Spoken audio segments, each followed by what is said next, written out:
Allow me to introduce myself. Who knows what dastardly crime might perpetrate next? He's a very clever arch criminal who must be put away. Another innocent victim. I don't know.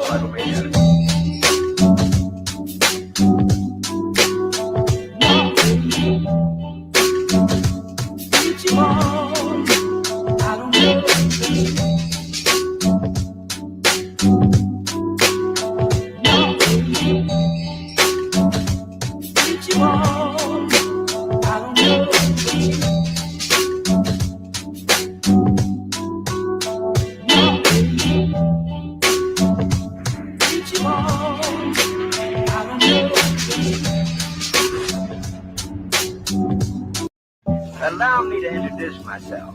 Who knows what dastardly crime might perpetrate next? He's a very clever arch criminal who must be put away. Another innocent victim. I don't know.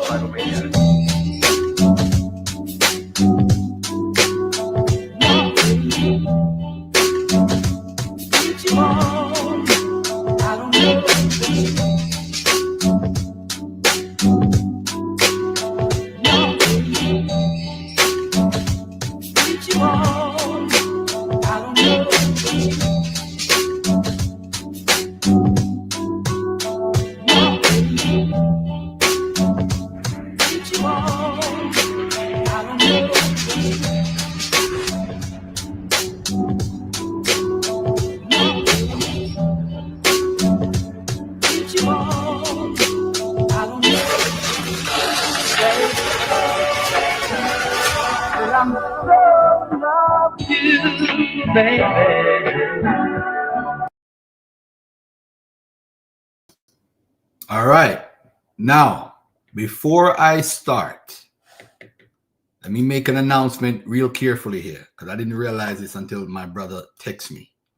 Alisa, peace and love to your queen. Love you to death, man. Love this sister right here, man. Mika, shout out to the queen, Adaga Squad, the boss, my boss, Mika. All right. Black Sun 403, Alex Torres, big up yourself. All right. Let me make it clear. The topic says, it's a question. Did GMS Tahar and Tazarayach wish death and destruction on Genesis Israelites? Tazarayach is not wishing death on the Genesis Israelites. They are looped together because what happened is on YouTube, when you're making a topic, you don't have enough space. So, and of course, at the end, you see Tariq and Professor James Smalls, and there's other stuff. If you want me to talk about a topic in the audience, just put it and I'll mention it. Matter of fact, let me put the link in the chat. If you want to join the live stream, again, you know my rules. I give you 2 minutes.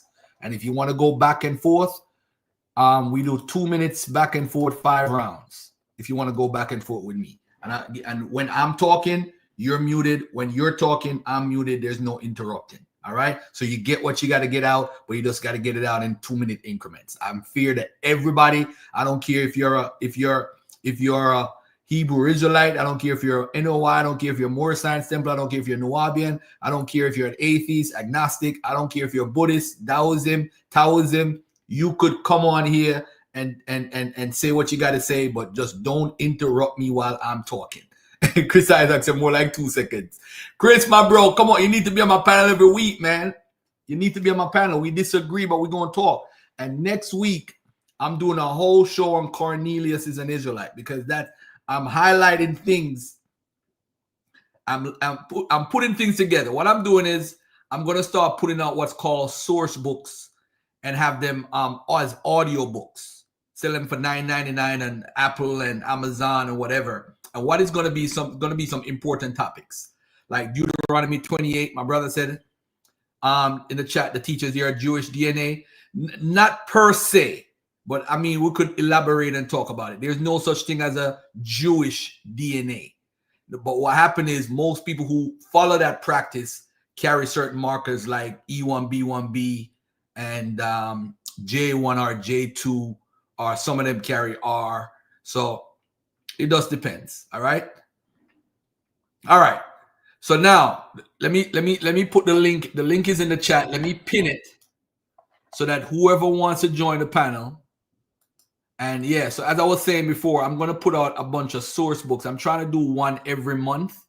So if there's a topic like Deuteronomy 28, I'm going to go into what scholarship says, what I found in archaeology, so you could go back to the sources yourself and read them and get the primary so that you could learn for yourself. And I'm not special. What I'm not doing nothing supernatural that nobody else can't do. Research is research. I'm just the best at it. That's all. It's just facts. I'm just the best at it. You know what I'm saying? Isaiah 43. I would love for you and Chris Isaac to get it in one of these days, man. All right. Shout out to Eric Madison. Peace and love. So yeah, so every month I'm going to put out one. I'm going to have a source book on Assyrian exile. So we're going to see where the exiles went, what we have on record in the Bible, and then what we have on record in history and what we have on record in archaeology. So everybody could decide. I'm not going to say it's this way or that way. It's just going to be a source book with all, because people in general, the reason why they listen to me, Tazarayach, Genesis, and when we talk about history, archaeology on Clubhouse, whatever, Yawasap, is because the people can't study themselves, so they need people who are studying to actually bring out the information. Chris Isaac, I'm not even. You're just trolling at this point. Shout out to Lamar Pope. Roll call. Lamar Pope, Chris Isaac, Mr. Maroon Man, Isaiah 43, Eric Madison, Rasta Priest, Tete Uzar Mayat, Stoic. What? Let me matter of fact, let me go to the other chat, because on StreamYard, you know, they don't show all the comments. They only show partially. Lamar Pope, big up yourself. James Corvus, my long time bro from long time. Alisa, Mika, Asiatic Soldier, and Alex Torres. Big up on himself. All right. And again, anybody who wants to come on, we right here. Your geneticist and the Egypt lady didn't debunk you. I don't know, debunk what though. And if they debunk me, so what? The truth is truth. I can't be right all the time. Shit. Hey, I wanted to start the show with this. Somebody on my timeline has a story. You know, when you have a story on timeline. So this is a story on my timeline from it's called Men's Viewpoint. And I just thought it was hilarious. I want you guys to check this out. I hope there's no volume on this. Hold on. Here we go. This is a class that women take, a fitness class. It's right there. And the person is saying, this is a real fitness class, ladies. Explain this, but men are trash. This is a fitness class for women called Erotraverse Fitness. This is hilarious, y'all. This is hilarious. I just started the show off with this video. This is hilarious. Who made this? Who signed up for this? This is hilarious. So this is a class that women go to, I guess, to learn moves. This is hilarious, y'all. Let me take this off my screen. Oh man, what's up, Mika? What's on your mind? You are funny. oh, my bad. Are you in the class? My bad. Yeah. Well, I want to come up here because I heard, Danielle is blowing up the internet. So, I had a conversation. I'm like, what's going on? He said something about you found his information, most of it, correct, but some of it you think he was wrong on. You know what he talking about? Yeah. He talking about, we're gonna talk about it next week. Cornelius is an Israelite. As a matter of fact, I don't disagree with nothing that he said. Let me say 100% I agree. I'm not even gonna say 99%. But what happened is I have questions regarding some things that he said. Because what happened is, the argument is this, right? There is a verse in the Bible. So let me break it down to you, because you always come to me and say, God, whatever. So let's go to Acts 10. Acts verses 10. I'm going to go to the King James Version. And I want everybody to see what the argument is. The argument is about Cornelius being an Israelite. All right. So Hassad from Genesis Israelites had a discussion with Shawapar on a channel. I'm going to play it next week. I'm not going to deal with it today. So this is what it says in Acts 10. There was a certain man in Caesarea. Caesarea is a Roman-controlled area in Judea, right? Called Cornelius. So it's telling you who it is. A certain man in Caesarea, a Roman-controlled area called Cornelius. A centurion of the band called the Italian band. So there's something called the Italian cohort or Italian band, depending on which translation you look at. So this is a special unit, just like how you have SEAL Team 6 in the army. So me and you could join the army, but me and you we all are part of the army, but we are not SEAL 6 members. You understand what I'm saying? So this is a special unit that the Romans have to squash any skirmishes that happen within Judea. And this is a Roman-controlled area. So it's basically what happened is, if Cornelius is a Gentile and not an Israelite, it's a problem for their doctrine. Doctrinally, it's a problem.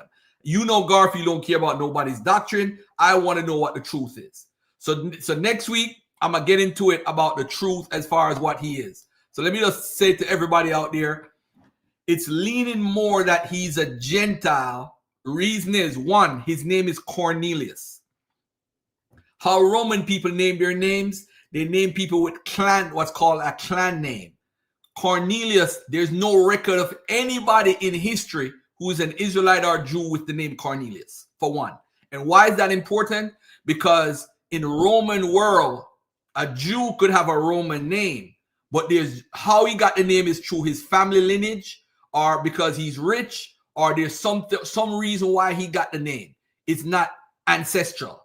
So now with Cornelius' name is ancestral because the way how they write their names, the personal name, clan's name, and then another word.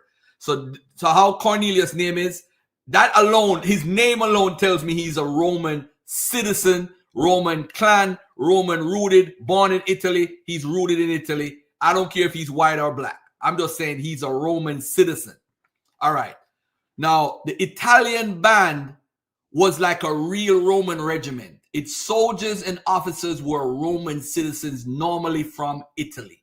But the Bible says he was a centurion. These people are ethnically Roman. No Israelites or Judeans normally serve in this elite Italian unit. So let me say this. If America invades Jamaica and then set up a unit, a special unit that they bring from here, they're not going to make Jamaicans be a part of that unit because the whole move of the mission is to go against Jamaicans. So it don't really make sense, common sense wise. Now, that's not proof. But the issue that priest is going to have, or anybody that debates this against Genesis or any of them, is to prove that a Jew could be this, a centurion. That's going to be a problem. That's going to be a major problem. I'm not saying he's right or wrong. I'm trying to be balanced with this right here. But it's going to be hard because guess what? They got, you see this neighborhood where he was, Mika, Caesarea? They got thousands of documents of people who were buried and information from that area in the time when Cornelius lived. They don't have Cornelius there, but they have all the records. And then another thing too, Jews and Israelites could be in the Roman army, which is what inspired Priest to do the video. He's right on that. Jews and Israelites can be in the Roman army as auxiliary, in an auxiliary unit. But what happened is they can't be centurions. Centurions are people who are Italian born and people who are in the Italian band is a special unit of Italians. That's why it's called an Italian band. So Jews and Israelites can be in the Roman army, but they can't be in the Italian band. So far in my research, I can be wrong. I don't want to talk with no absolute. Right, Isaiah in the chat, he could come up here and let you know where he think you wrong. He said you selling both ticket. Come up here and tell us what you think. No. I'm not offended. I'm not an expert in this. So no centurions were not exclusive ethnic group. Okay, the rank became increasingly diverse with many serving from various. Okay, all right. Now watch this. All right, okay. What? Hold on, Chris. All right. Chris, this is how you shut the whole argument up. Do you have evidence of any Jew or Israelite being in the Italian band? That's how you stop the conversation. That's when you're going to hear crickets. You see, this is why I said to Priest, I said, Priest, do you have that? He said, I'm going to have to look into that. The issue is not them being in the Roman army. The issue is we have epigraphic evidence. When the Jews would be buried, you would see Jewish words on their gravesite, so you know who they are. And none of the people in Caesarea who were part of the Italian band had any Hebrew writings on their gravesites. So it's not me, though. It's what the evidence is showing.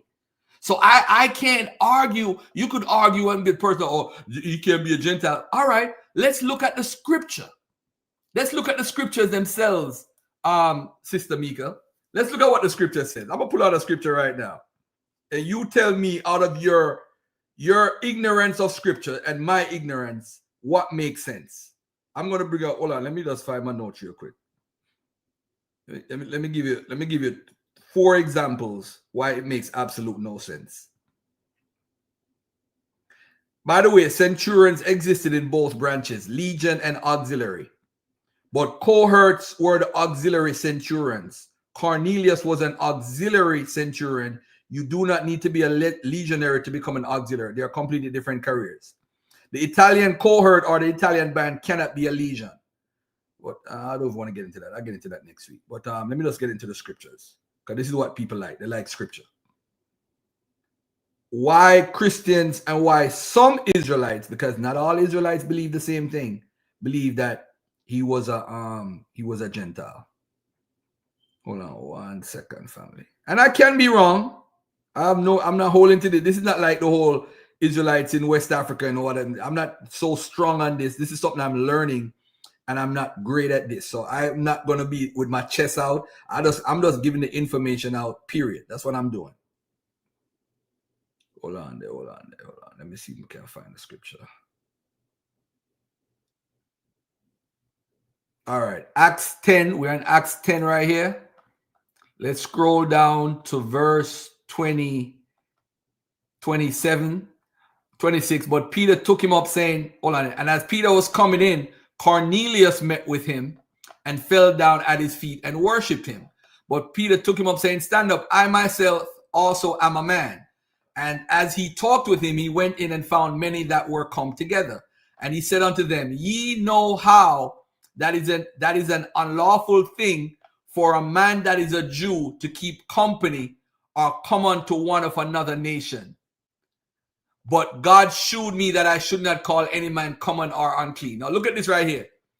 Peter is saying to him, you know, Mika, it's a lawful thing for a man that is a Jew or an Israelite to keep company or come unto one of another nation. Why is he saying that to Cornelius if he's an Israelite or a Jew? In some Bibles, it say another race or another nation. Why, Mika? Explain that to me. Why would Peter say that to him? It's unlawful for a man that is a Jew to keep company or come unto one of another nation. Okay. All right. So that's one of the verses. Let me go to another verse, because that don't make no sense. Oh. All right. Hold on there 1 second.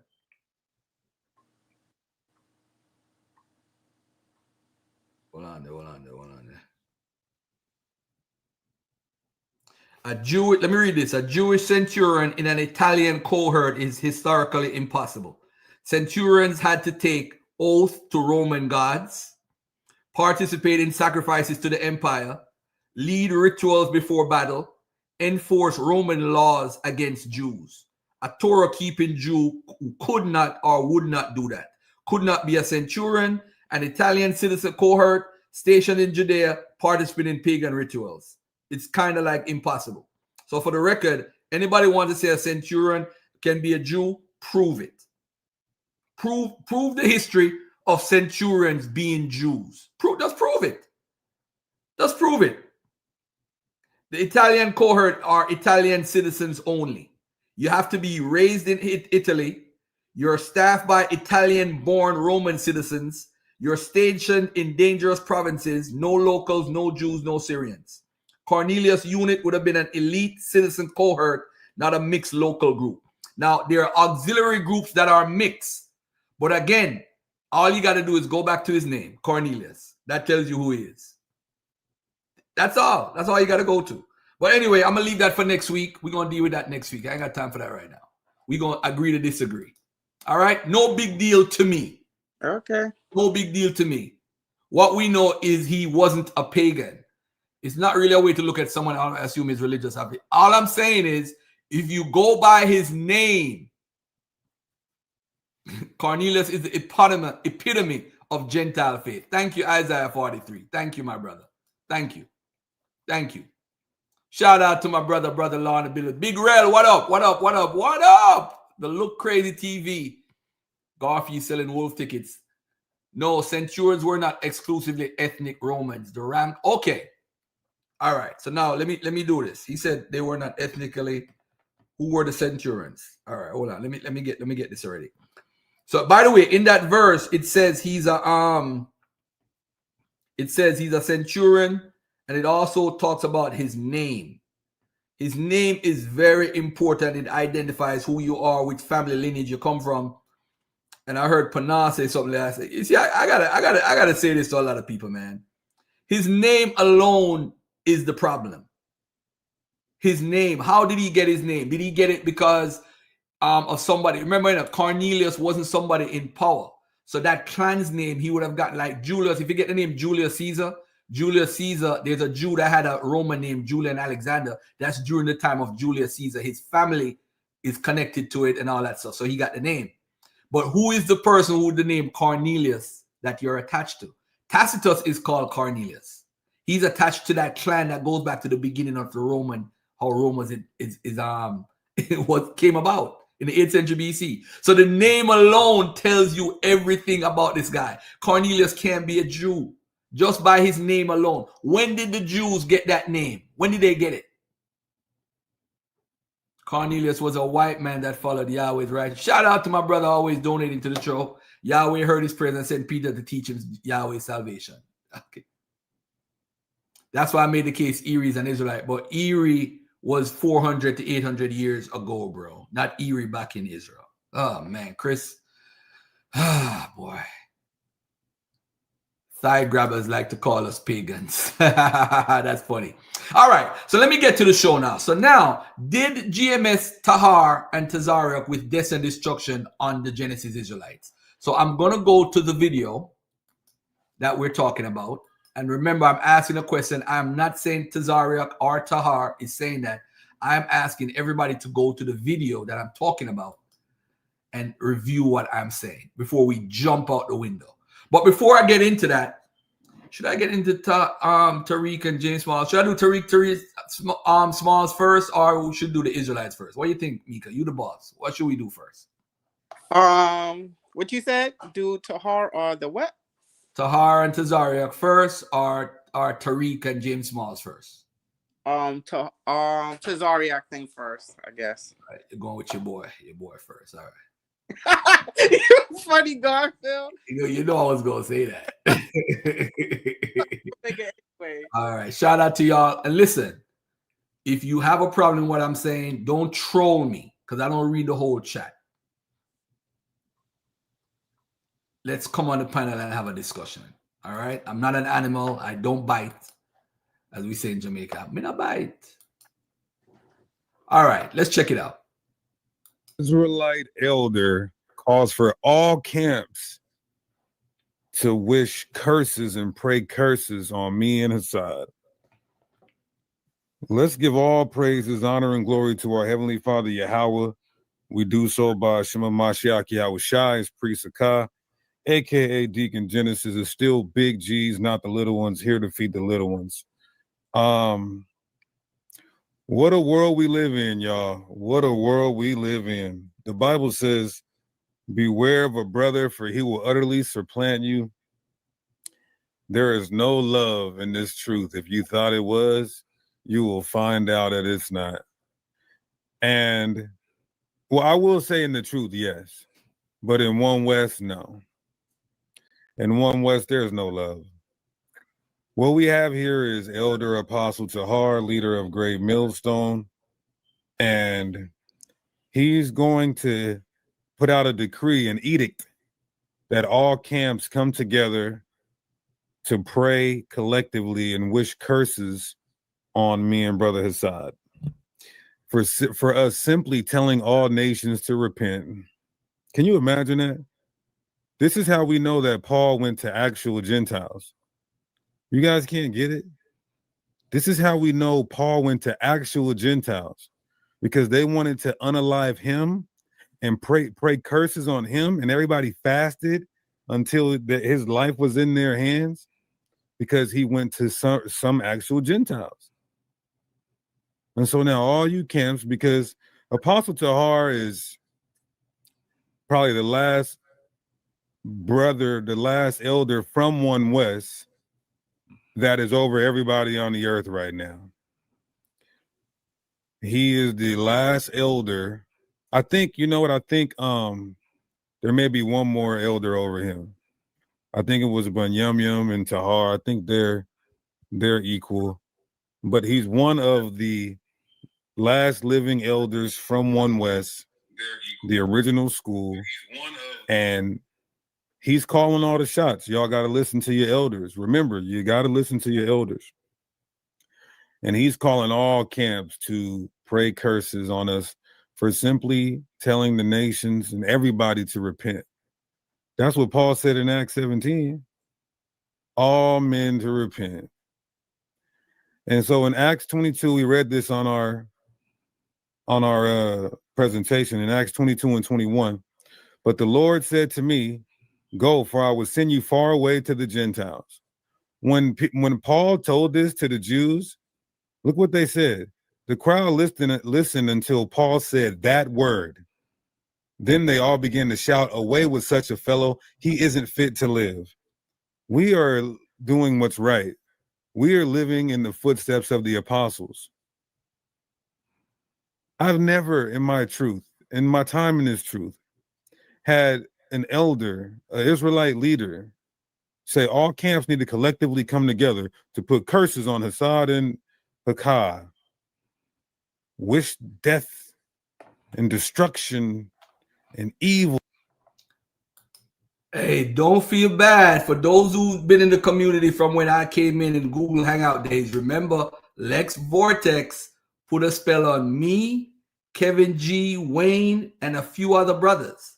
Did it work? Said that we're gonna die in 6 months. You know about that, Mika? No, but I gotta get the video for that and show y'all. The guy put a spell, and he's like, I'm just letting y'all know, and I got the message. And in 6 months, Michael Edwards, Garfield, Kevin G, and the little guy Wayne is gonna die, and he made his whole thing. You know. So listen, family. I've heard crazies before. Remember, you know what? I don't think when Tazarayach or any of these brothers taught, they realized there's 8 billion people in the world. So you're saying whatever God you believe in governs the 8 billion people. And that and that white folk, you see, the problem is they're making Gentiles to be white people. Garfield is a Gentile. I don't believe I'm an Israelite. I'm from Western Central Africa. I'm connected to the Igbo and the Akan more than anybody else, as far as my genetics is concerned. So I am a Gentile. In fact, y'all would call me a Hamite. I'm a Gentile. I'm not an Israelite. So that means, how do I get saved? This guy told me at IUIC, Garfield, you can't be saved. You can't be saved. So to Genesis, Hakah and Hassad, don't feel bad. I've been put on that curse lineage too, that I've been cursed. So hey, on them, because we are living what the apostles were going through. Nobody didn't want to unalive Paul for going to an Israelite foreigner. Would you guys, if I said, you know what, I'm done teaching Israelites who know they're Israelites, I'm going to the Israelites who don't know they're Israelites, would you guys want to kill me still? No.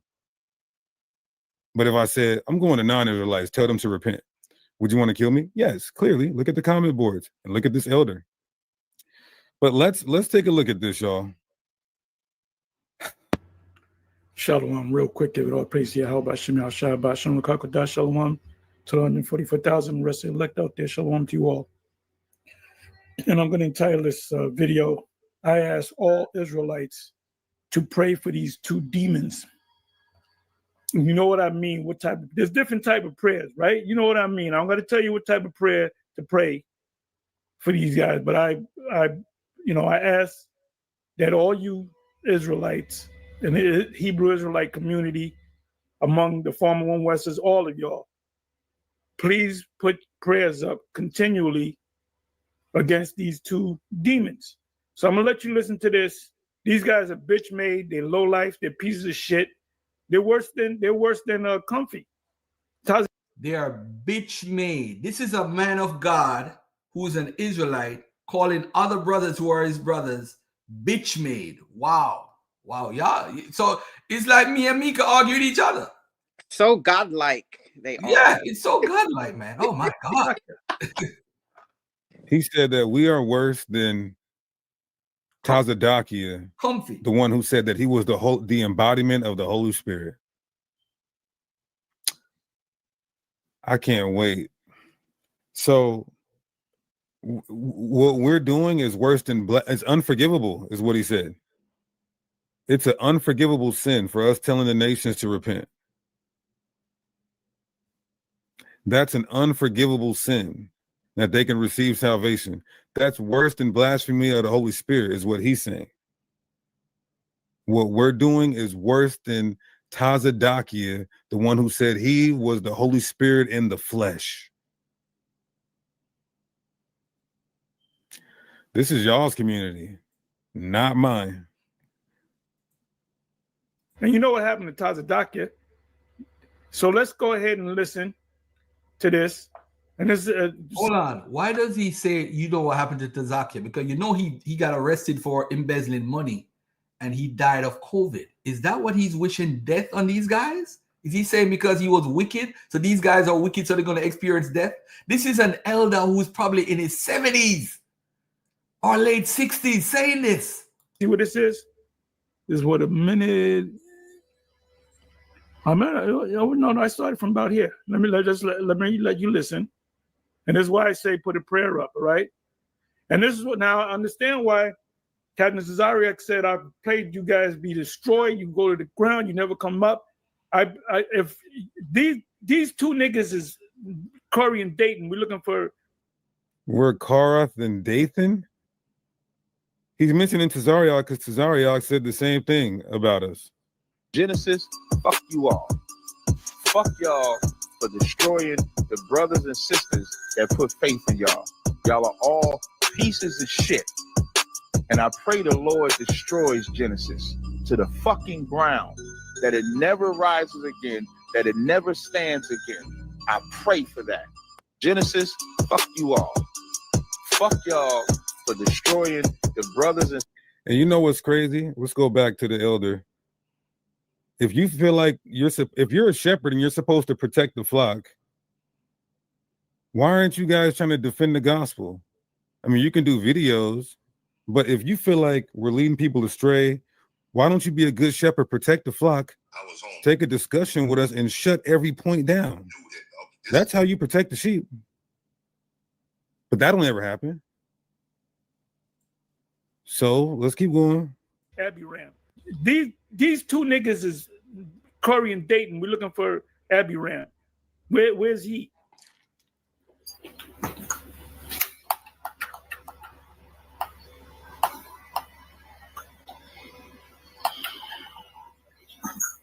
No matter how you slice it, the nations will not be saved. No matter how you slice it, only the Israelites will be saved. No matter how you slice it, no nation will be, in the kingdom of heaven with the Israelites joint ruling. No matter how you slice it. We never said joint rulership. This is why a debate or at least conversation is necessary.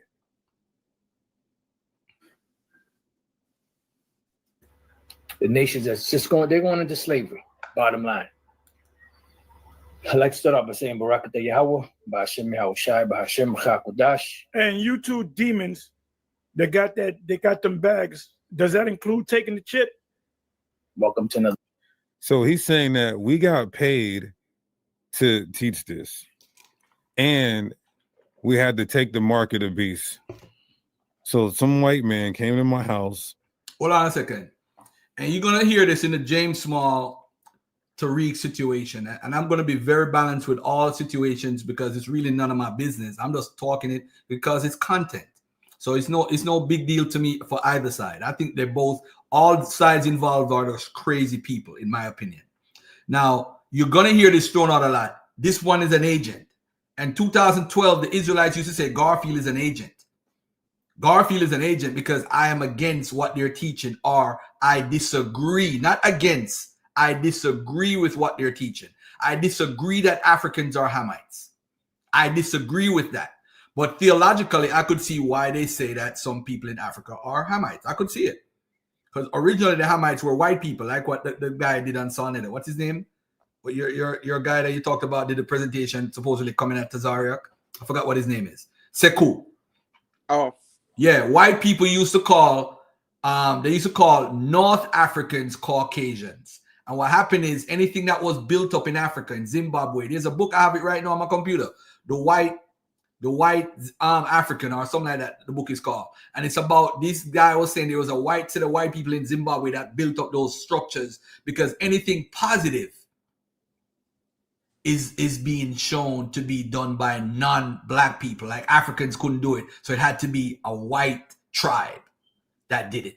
And they had all these scholars, anthropologists going into Zimbabwe looking for this white tribe. The dude made it up.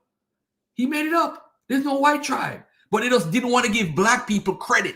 Exactly. Before we even start fighting for Africa or fighting for Egypt and all that stuff. We're talking about inside the internal of Africa, Zimbabwe, great structures that we have in Nigeria, in all these areas. They want to say it was some white tribe that did this.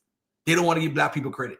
So now if I want to point out that I'm African, I'm an agent because I don't want to believe what you believe. There's 8 billion people in this world. All the religions, major religions in the world teach salvation. If you join their religion, you get salvation. So did the Jews. Isaiah 56. Every religion teaches salvation to include you. If you want to come and join my club, you want to become part of the Dagger Squad, boom. All you got to do is make sure you follow methodology, X, Y, and Z, and you're part of the Dagger Squad. Same thing with becoming an Israelite. You could be grafted in. You could cleave onto it. You see the strangers coming out of Egypt. It was a mixed multitude. Then you have the strangers in Deuteronomy 29. Then you have Isaiah 56. But what happened is, in some of the people who are writing the Bible or bringing out the message, they like to say, this God is for Israel only. So they'll use those narrow verses and say, hey, it's Israel only, Israel only, Israel only. But yet still in Acts 15, it's a whole different ballgame. Paul talking about Jews are Gentiles, Jews are Greeks, and separated, bond or free, showing there's two different groups. So what the Israelites had to do, like from one West position, is make the word Greek and Gentile to be Israelites or Northern Israelites, which is a whole nother game. But anyway, let's finish this video.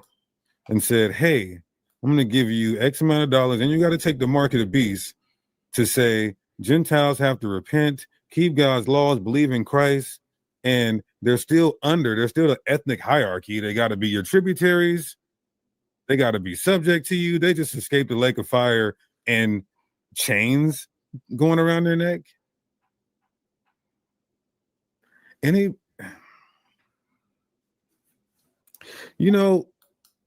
When I was in the world, when I wasn't in the truth, I was in the music industry, and I could not wait for some secret societal Freemason Illuminati agent to try to come up to me and say, I'm going to give you a record deal if you sell your soul.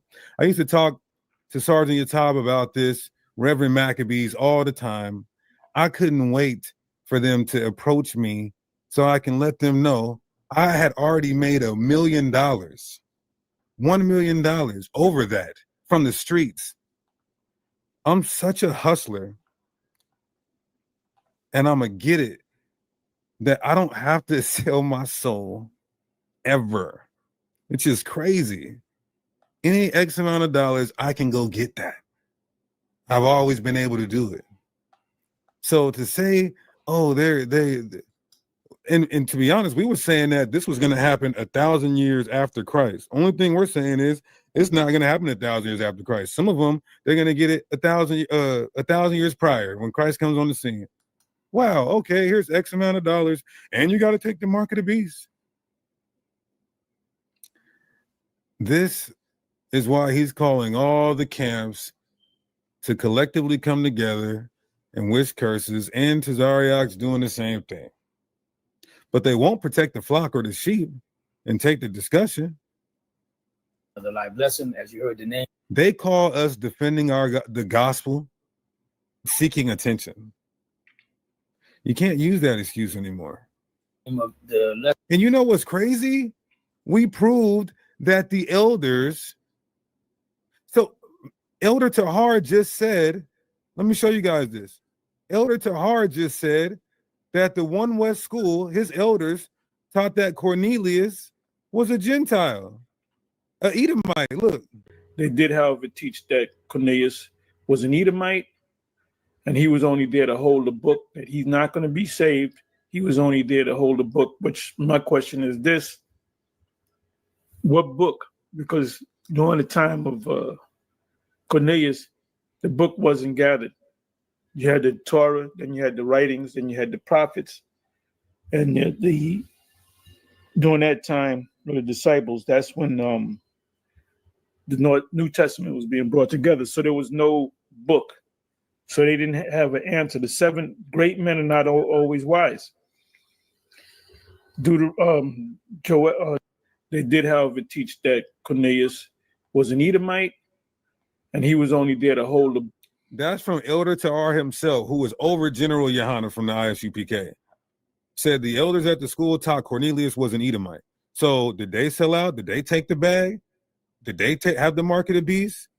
Then we see Abba Bivens, who they believe is John the Baptist teaching Gentile salvation in his book. We see the 7 heads saying the Romans 10:9 is the natural Gentiles receiving salvation. Did they sell out? Is everybody wishing curses on them? You know why? It's selective outrage. Everybody's been hating me and Assad because we respectively step on shit. So yeah, everybody want the bullies out the way. Even though we showed love, we only were competitive like that in discussions, and you should be. You should be zealous when you swing the sword theologically. But we always been brothers and show love for brothers and help brothers out and pray for other camps. But when they're envious and upset that we bully theologically, they want us out the way. It's fine though. You guys see what it is. So let's go back here. He's calling all camps. I'm gonna play it one more time. To put curses on me and Hassad. Shalom, real quick, give it all praise to Yahweh, Shem, Shabbat, Shalom, Kakodah, Shalom, to the 144,000 rest of the elect out there. Shalom to you all. And I'm going to entitle this video, I ask all Israelites to pray for these 2 demons. You know what I mean? There's different type of prayers, right? You know what I mean? I'm going to tell you what type of prayer. He doesn't want to say curses, but he's telling you it means curses. Pray for these guys. But I ask that all you Israelites and the Hebrew Israelite community among the former One Westers, all of y'all, please put prayers up continually against these 2 demons. So I'm gonna let you listen to this. These guys are bitch made. They're low life. They're pieces of shit. They're worse than Comfy. Tazarayach. And you know what happened to Tazarayach? So let's go ahead. No, you gotta love Tahar, yo. You gotta love Tahar, bro. See what this is? Yo, what a minute. I started from about here. Let me let you listen. And this is why I say put a prayer up, all right? And this is what now I understand why Captain Tazarayach said, I prayed you guys be destroyed. You go to the ground, you never come up. If these 2 niggas is Corey and Dayton, we're looking for Abiram. Where's he?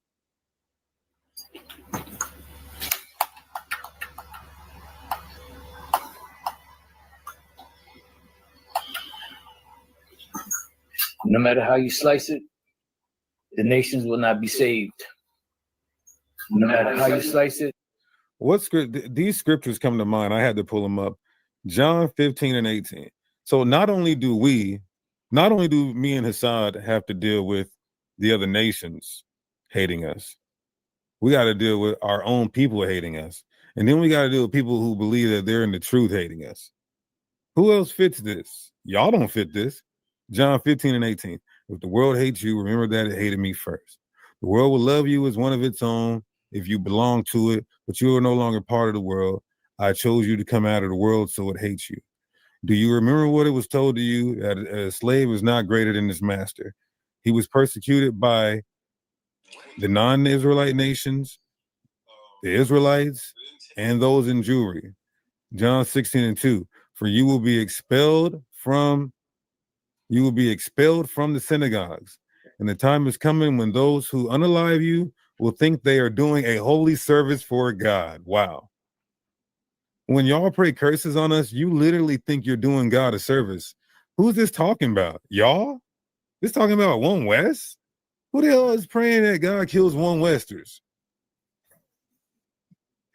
I mean, this is talking about people like us.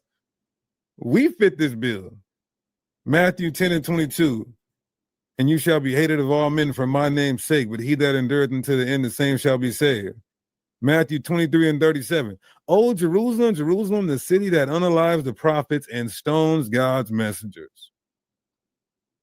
Who does that fit? Only the Israelites will be saved. No matter how you slice it, no nation will be, in the kingdom of heaven with the Israelites joint ruling. No matter how you slice it, the nations that's they're going into slavery, bottom line.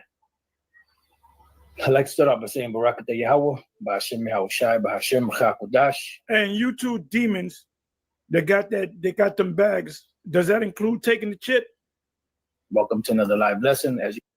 So as you heard it, guys, he said, what we're doing is unforgivable. Telling all nations to repent is worse than blasphemy of the Holy Spirit. All you camps need to follow suit with your leader in your community and pray curses on us, or you're out of order. Book that he's not going to be saved. Genesis, fuck you all. Fuck y'all for destroying the brothers and sisters that put faith in y'all. Y'all are all pieces of shit. And I pray the Lord destroys Genesis to the fucking ground, that it never rises again, that it never stands again. I pray for that. Genesis, fuck you all. Fuck you. All right, y'all. So with that being said, y'all do what the elders telling you to do, and we're gonna do what the Most High is telling us to do. Peace, blessings, love, and shalom. All right. What you got to say, Mika? What you got to say? Whew. I don't know. Cursing people, we doing this. I don't know. Not godlike. Well, both of them are some confused people. Let's check out Captain Tazarayach exposing Deacon Akar, robbing people through false doctrine, Sikar University so-called scam. Let's check this out right now. I'm gonna let me put it on the screen real quick. And this is from Clubhouse. All right, hold on there. Let me put it back. Let me say this, right? Captain wished a destruction on Genesis. He didn't wish death. So Tahar wished death, and Tazarayach wished destruction on Genesis Israelites because he felt that people leaving camps and all that stuff and why they're leaving and all that stuff. But anyway, let's get to what this video said. This is Captain Tazarayach from the ISUPK, and this is him in dialogue with the brother called Hakar. I came in right on time. That's a real. I'm gonna have to delete somebody add you, bro. Can you tell me about the doctrine switch? Hold on 1 second. Yeah, we're having a conversation, Dr. Dopamine. Just mute up for a second. All right. Let's just do that. I want to say this because there's people in the comments basically saying, oh, well, these brothers ain't hard to get a hold of. It's an easy conversation. Brothers are scared. They don't want to smoke. etc. Like I'm gonna say this for the people that's making those, statements and comments. We all know what's happening on this app every single day, and not just on this app alone. The same conversation is being had, no matter who's teaching it. It's just the fact of who these brothers position themselves as, and then it's a switch. But I want to say, even in regards to the switch, though, if you watch the video that they put out, they're basing this position off of what if. So there's no debunking a what if. Their position is, what if we're right by teaching it this way and you're wrong by teaching it that way? We don't have a problem with God and God won't have a problem with us. That's their position. There's no debunking that because they're basing it off of a what if. We're going to do this in hopes that God won't do this to us. That's what they're saying. Watch the video. So there's no debunking that because they're just taking a gray area position of what if. What does that have to do with anything? So it's like y'all making this about smoke or whatever, or don't nobody want to have smoke about it. People argue Gentile salvation all day, every day on this app, in the world, etc. So I don't understand the position of making it seem like brothers don't want to have the conversation. It makes no sense to me. Yeah, Han, can I ask you a question? Yeah, go ahead. I'm here right So, now do- since he's talking about me. Okay, so what do the mods want to do? Do you guys want Priest Tahar to talk, or you want me to ask Yohanan? We ask your question. I want to just right when I came on the club. Hold on, Priest. Hold on, Priest. Go ahead. Hold on, You're interrupting the conversation. What were you saying, Deji? Yeah, I was gonna ask Yohanan if he believes Gentiles would be in the kingdom. Yes, my teaching, yes, Gentiles will be in the kingdom. There's many other Israelites that teach that they'll be there. There's only me personally, I only know. I want to interject for 1 second. They're arguing about who is going to get into the kingdom according to the combination lock code that they claim that they believe, what their belief says they're supposed to do, and if they live by the law, statutes, and commandments according to the belief. What if there's no kingdom at all? This is just a belief that people invented. What are you arguing, fighting about? Garfield, what if it's not 1,000 virgins? I mean, that's what they waited to go up there for. That's so crazy. It's crazy. Like, they're arguing and fighting and then cussing people out over your belief. This is why sometimes I'm very arrogant when it comes to information, because I know what I'm speaking is facts. But at the end of the day, where is the humility? This is my walk, and this is the walk I choose. I am hoping that the promise that the book made is correct. That's how we need to deliver this message, because we don't know. We don't know if none of this is true. Nobody knows. It's your belief. So when you argue like your belief is true, you look stupid to us when we're like, there's 1,000 other beliefs that say the same thing that you're saying. I'm involved because I live in America and I'm tired of watching the BS. How about that, Chris? If y'all want to believe, this is why, listen, they don't need to be no debate. Say, for example, Captain Tazarayach believe what he believe. He believe what he believe. That don't mean it's true. But we walking out with our chest, Garfield chosen Isaiah. Oh man, don't tell me that shit. I'll put on a suit in a minute. Yeah, I'm chosen. All right. Well, let me get back to the video. It's a crazy video right here. Maybe a handful of brothers that teach the all like heathen will be destroyed. I don't know many brothers that teach that. Maybe a handful. Okay, so do you think these Gentiles, would they be like third-class citizens? Do you think there's any of them that would be in a position of power, or they're all going to be relegated to like fourth and fifth class citizens? According to scripture, every last one of them will go into captivity. That's what the Bible says. Bible don't say that. Okay. They shall all go into captivity. Bible don't say that. Okay, that's my question, bro. Thank you. I don't believe y'all. Yeah, go ahead, Priest. What you got to say? Yeah, I'm about to say, you want to say something now? No, I just wanted to say that it was never a what if. We only painted that hypothetical to say if brothers are wrong, then you'll have to face a judgment. But if you're not wrong, then you won't have to face a judgment. We didn't do a 200 slide presentation on a what if. So that's all. We stand firm on our position. That's all. But you started the video like that, correct? Yes, we started the video on a what if to Right. appeal to brothers examining themselves in the doctrine and the judgment that you could get for being wrong. So again, So what judgment do y'all get for being wrong? We don't know what judgment we're going to get for being wrong yet until Judgment Day. But the possibility is, if we're shutting up the kingdom of heaven to men, then it's a great judgment. And if we're not, then no judgment. So you see, Mika, it's a wait and see program. You can't talk about Islam because Islam is waiting too, and I'm hoping that their position is better than yours because they're offering 77 virgins. They're offering 77 virgins. I like their version better. I want to wait 77 virgins. Well, after they not virgin no more, what you gonna do with them? Like, they don't make no kind of sense. It's crazy. I'm like, so we're fighting over this. This is why the white man sit back and laugh. And I'm going to say this crazy. They're saying white people are going to be a slave in the kingdom.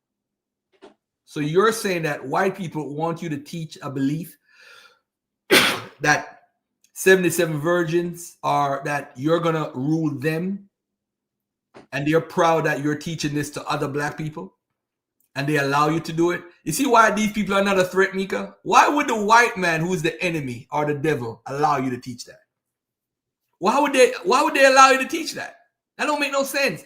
All it does is bring you to an emotional part in your subconscious that says, hey, I hate white people for what they did, and I like what this guy's saying, so I'm going to join with him. Malcolm X, same with when his story, why he liked Elijah Muhammad's teaching, because it explained why the white man is the devil. Yeah. And when we say white man is the devil and so forth, it attracts you because you're upset about it. But what if you notice there's no repercussions? They think karma is some type of thing that's going to happen to their children. What about what it says in the Bible? The wickedness that you do is go down to your first, second, or your third generation. Where is the generation of curses for the slave master, what he did to black people? Where's that? Hello. Godfrey, you're making too much sense. Where's that at? It don't exist. This is just a wait and see program. Who has the best message and who has the Brooklyn magic? That's why Dr. York is the bomb, because he put out 1 million books. And although he copied and stole the information, he looks like he's far more intelligent because he's trying to make people aliens and outer space people that came to Earth, and that he's a superior guy that came to teach y'all. And people believe that shit because they didn't know what he taught. It's crazy. This is nuts. But let's finish this video here. Look at where this crazy guy goes now. So but he said that Yohanan said that we're making it seem like brothers won't take the conversation. We want to have these conversations, and we had a conversation with Brother Yahweh, but we only got through 2 verses. So instead of like something informal, we've been asking for something formal. But that's not what I said, though. When you came in, which I don't know at what point, I was addressing the people in the chat that was saying it's like brothers don't want to have the conversation with y'all. That's what I started off saying. So I don't know if you came in after that or you just heard the part where I was talking about the beginning of y'all video. But I was addressing the people in the chat saying, oh, don't nobody want to smoke with Genesis. Brothers ain't hard to reach, all of that. I never said y'all don't want to have the conversation. Never said that. You know what I want to know? I want to know if, since y'all weren't hard to reach, if you were able to get in touch with all the people that wanted refunds from Sakari University. Oh, yes, I was. And the fact that there's only a couple people asking for refunds, it's not all the people. A couple people asking for refunds, I was able to get a hold of them. And really, it's optional for me to do so, because when I taught that soteriology class, I did not believe what I believe right now. The Genesis University is an apologetic course. That means, why is he bringing that up? Garfield, that's a problem right there. Why is he bringing that up though? What is it? Is this supposed to be a dagger? Like, I got you? No, yeah. Yeah, I but got you. Garfield, if he said one thing and then people pay for it, don't you see something wrong with that, or what? You can't just later on, just like you over there preaching the Bible, and later on you be like, "Damn, that shit wasn't real anyway." But you already did a whole lot of stuff on your way, your journey. Yeah. All right. For example, I was a part of the NOI. This brother I know named Chuck, he got some videos when I was teaching, right? And I told him I don't want those videos out because I don't hold to those positions anymore. This is when I was with the NOI. People can change their minds. If you look at even the Gentile Cornelius stuff, there's two HOI teaches it. And Tahar, who's wishing death on them, he says that they used to teach it before in One West earlier on. And I think Priest also pointed that out yesterday in his video. So if they want to say Cornelius is a Gentile, or they want to say Gentiles can get salvation through X, Y, and Z, they found something within the scripture. They're not following the cult script. This is why they're mad. You see, with a cult, and I forgot to play the cult video earlier because I got to refresh everybody's mind what a cult is. You got to have what's called uniformity. You got to teach the same thing. Cornelius is a Gentile. Gentiles are going to be slaves in the kingdom. It sounds cute. What kingdom? Who is telling you this? Who tells you that a book that's written 3,500 or 3,000 years ago is related to you today? Who told you that? Why does this book have? Who told you that Western Central African? Who brought the religion to you? Who made all of this? All of this is based on Arabs and Europeans. We did not have a Bible until, if you look at it, we didn't have a Bible until the Portuguese came with the Roman Catholicism. We didn't have it in Africa like that. It may have been, some Christians may have been in Africa. I don't know. I haven't seen the evidence to prove that. But all I see is Islam, or Abrahamic faith, and all I see is Judaism or Christianity, another by Europeans bringing it and giving it to us. I don't see black Jews bringing it to black Jews. I don't see none of that. This is white folks bringing the religion to us. We owe the white man why we believe what we believe. We owe him. What? We owe the white man. ISUPK, IUIC, all of y'all. Chris, you in the chat. If you trace your lineage, it goes right back to a white man who brought the Bible to some slave. And I know white folks are saying, why we made these niggas learn how to read? Because now they reinterpret the book and taking us out the book and saying it's them. Deacon is a parasite. Why? Because you disagree with him, brother? We ain't got a name call. Let's be human to human 1 second, Israel Rise. Because you disagree with him, he's a parasite? When he was in Sicaria and he was beating up dudes in debates, was he a parasite then? You're a psych op. You're a psyop agent. Hey, whatever you want to call me, brother, just put Mr. in front of it. So if you want to call me a psych op, call me Mr. Psy op agent. Yeah, they had an Ethiopian Bible. Why they didn't go to the Ethiopian Bible? That's more Christian than go to the Roman Catholic or. Yeah, the Catholic broke off. If it wasn't for Martin Luther, y'all probably wouldn't have even got the Bible. Shout out to the Catholics. Bruh. Shout out to the Catholics. I'm just trying to figure out our obsession with the belief system that was given to us. Elijah Muhammad couldn't have said it better. If a man won't treat you right, what makes you think he would teach you right? Hello, drop a bomb again. Boom. Hold on, let me get my sound effects going. You dropping too much bombs. Crazy right now, man. Yo, what's going on with us? If you feel within your heart that you have the truth, you shouldn't even be no debate. You shouldn't even be no debate because you got the ultimate truth. You see, Chris, you come here every week because you know Garfield is on point. As much as you talk shit in the chat, you love Garfield. Why are you here then if Garfield is wrong? You be like, that nigga don't know what he's talking about. I don't need to watch his show. But you hear every week in the comments. For what? What does Garfield bring to the table that you're not getting anywhere else? If Garfield don't know what the hell he's talking about. Yo, let me say this, man. Y'all are fighting over what don't even belong to y'all. I'm going to say that again. Y'all are fighting for what don't even belong to y'all. Y'all claim y'all bloodline Israelites, but when y'all are asked to show and prove evidence you come from Israel, you can't show nothing. There's nothing to show because it's not you. And even when you find the crumbs in Africa, in West Africa before 1492, you might find a little reference here of a Jew. These are commercial merchants. They are transporting African and goods. So you're fighting over crumbs. What's up, Delani? Peace and love, bro. Shout out to greetings. Explosion and applause for my brother Delani. Go ahead, brother. What's on your mind? Greetings, my brother. Greetings. I greet you all in the honorable spirit of our great ancestors, man. Those who have laid the foundation for us to be here, you know. I stand on the shoulders of all those great ones. But thank you, my brother. Man, I tell you, I saw your headline there, and I saw you put Professor Smalls up there, you know, one of the great teachers of our time. And I saw Tariq Nasheed up there as well. And I must tell you, my brother, I man, for a while now, it has been disturbing me. And I must say something. By the way, let me greet you first, brother. How are you, man? Before I want to just feel like I want to just jump on in there. I'm good. I'm living good, and everything is good so far. I have no complaints in life, and I'm loving life. But what's up, brother? Go ahead. It's not the topic right now. I want you. We're talking about the other topip, but go ahead because I know you don't have that much time. But go ahead and get into it. I'm gonna tell you. Sorry. No. There's no apologies needed. I'm gonna say this to you, right? Tariq, let me just give everybody a backdrop. I was supposed to be in Hidden Colors, and I refused to go because I wasn't gonna be in a scene with Polite, and I didn't want to be seen in public with Polite or do anything with him after the incident in Harlem when the guy rolled up on him while I was present in the interview.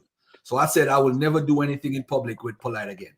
So I want to thank the ancestors or whoever interjected to make that happen because I'm glad I'm not in Tariq's movie. The next thing is, Sarnetta called me to be in the first conference of FBA. I don't know if I've ever told you this story, Brother Delani. And guess what? The call went to voicemail. So he eventually passed on my section. I was supposed to go and teach at the FBA conference about economics. Remember, this guy's anti-West Indian, anti-Jamaican rhetoric that he's been spewing. And everybody who he had on the conference had something to do with Pan-Africanism. He had Professor James Smalls. He had the Booker T. Coleman. He had Divine Prospect, who replaced me. He had Jabari's West Indian. A lot of people don't know that Jabari is Guyanese and Jamaican. He's a West Indian too. But everybody he had at the conference was what he speaks against daily. Which is, I'm like, looking at my head, I'm scratching my head while I'm be like, yo, this guy's a weirdo. I couldn't understand it. My brother, I couldn't understand it. Cause I did saw you and Sonetta went to one of the places that they were putting on. The first one, COVID. Yeah, the first one. Yeah, I saw that one. But my brother, I just, you know, when the brother came on the scene, I actually thought he was one of us. I thought he was one of those people that trying to advance African liberation, bringing African people, black people together, trying to heal, trying to bring light. But then I don't know what there's like a transformation start to take place with this brother. And then I realized that this brother is really and truly a petty opportunist that's pimping black culture, black history, and black identity crisis. He's pimping us for personal gains. That is my personal assessment of this brother. And I watched it. And my brother, I tell you, when I saw Jabari in the series, when I saw Professor Smalls was working with him, I was concerned. I said, how can someone that's historically grounded, politically grounded, understanding of what we're going through as a people, how can you align yourself with this kind of person? But then I kind of realized that sometimes we do these things without knowing people's background, without studying them, because how I rationalize it, my brother, is that I figured that maybe Professor Small was not aware of the extent of the divisiveness and the nasty, disgusting rhetoric was coming from this movement. Maybe he wasn't aware. And I think at the time that Jabari got involved, Jabari wasn't aware at the extent either. But I think subsequently, I think both of them became aware, and I think Jabari is aware. I don't know where Jabari stands publicly on it because I haven't heard him speak on it. But Professor Smalls has been asked about it on several occasions, and he was very generous towards Tariq. He played it as some type of, you know, emphasis of words and rhetoric and stuff like that. And okay, we gave him the benefit of the doubt. But I think that as Professor Smalls begin to look into it more and more, you begin to see the nastiness, the arrogancy, the anti-African, the resentment of this movement start to manifest itself. And I think at this stage, he couldn't hold it any longer. And as a result, you see Professor Smalls has come out now and broke ranks with them and to call it out for what it really is. But it's long overdue, my brother. It is long overdue because I've seen what this movement has been doing to many young people across America. It's poisoning the mind of our people. He has weaponized miseducation and used it as a weapon against our people. It is disgraceful. It is despicable what these people are doing. I don't think people. I heard somebody make a statement saying that most of the armed organizations that have been started in America were started with people who were of West Indian descent. I don't know if people know that 1.2 million is an estimate of people who actually went directly to Jamaica from Africa. Directly from Africa to America was around 400,000. What happened is there was something called like a intercontinental trade where a lot of Jamaica became like a port, like a hubbing port to distribute the slaves.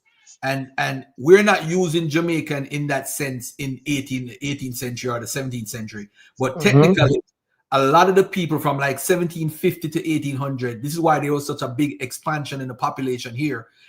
Jamaicans, from Jamaica, they went to Maryland, they went to Virginia, they went to South Carolina, they went to Long Island, they went to New York, they went to all over, and they were shipping from Caribbean islands. Does that mean anything? I don't care. I know we're all Africans at different buses. I've always thought that ever since I was in the NOI, that's what Farrakhan instilled in me. He said we're all the same. He taught me to love black people no matter where they're from because we're all in the same struggle. My issue with Tariq is this, right? When I used to do my Wednesday shows on Sunday, the economic empowerment shows, right? And if I wanted viewership, I would talk about reparations. If you go to 2016, 2017, 2018 videos, I would put reparations through economics. And the minute it's like a buzzword for Black Americans. Just like if I'm on stage in Jamaica performing, I say, all Batman for dead, put up your hand in the ear, forget that fake forward. So reparations to galvanize Black people, especially the ones who are under the yoke the most, you talk about reparations. So what he did was he took over a community, the ADOS community, and came with FBA because he wasn't pleased with Yvette and the other dude. He hijacked the movement. But the thing is, though, I said to myself, how has reparations worked out for Black people? I don't know if people know that there has been some people that got reparations within this country, right? The people in Black America, the Rosewood people from the descendants, some of the descendants received 2.1 million, right? In Chicago, the police paid out 5.5 million for victims of John Burge era police torture, and it includes memorials and counseling services. In Illinois, the same in Illinois, 2021 up to now, they passed a reparations program for Black residents. They provide 25,000 housing grants to eligible families, right? Then you have Asheville, North Carolina. They gave out housing and business development, community investments, no cash individual payout. And then you have different committees that are formed all over America. And what happened is, one of the reasons why we're not succeeding, because some people have politicized it and galvanized it to the point where it's more of a political thing instead of a reality. So now when I say to people, they say, oh, it's not your business, you're a tether. The issue is, right, you're talking about reparations, but where are your lobbyists? You're saying the white man is the devil. You're saying the same thing ISUPK is saying, but who is lobbying the government? Why should the government give you money? Oh, because of slavery? Okay, I agree. But they're not. This is a political situation that you have to have lobbyists. The only people who have put a lobbyist for reparations is the NAACP. but we call them the worst organization and they sold us out. But they're doing the work.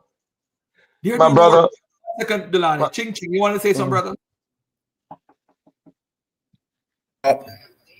Yeah. I want to say something. I just want to come over here because I'm a Black American, and I don't know why y'all Jamaicans always spewing misinformation. No. Let him talk. Yeah, I don't know why y'all Jamaicans spewing wrong information. Like, if we go to Jamaica, and it was something that y'all was about to get, and y'all know y'all supposed to get it, and that's y'all country. That's what y'all do.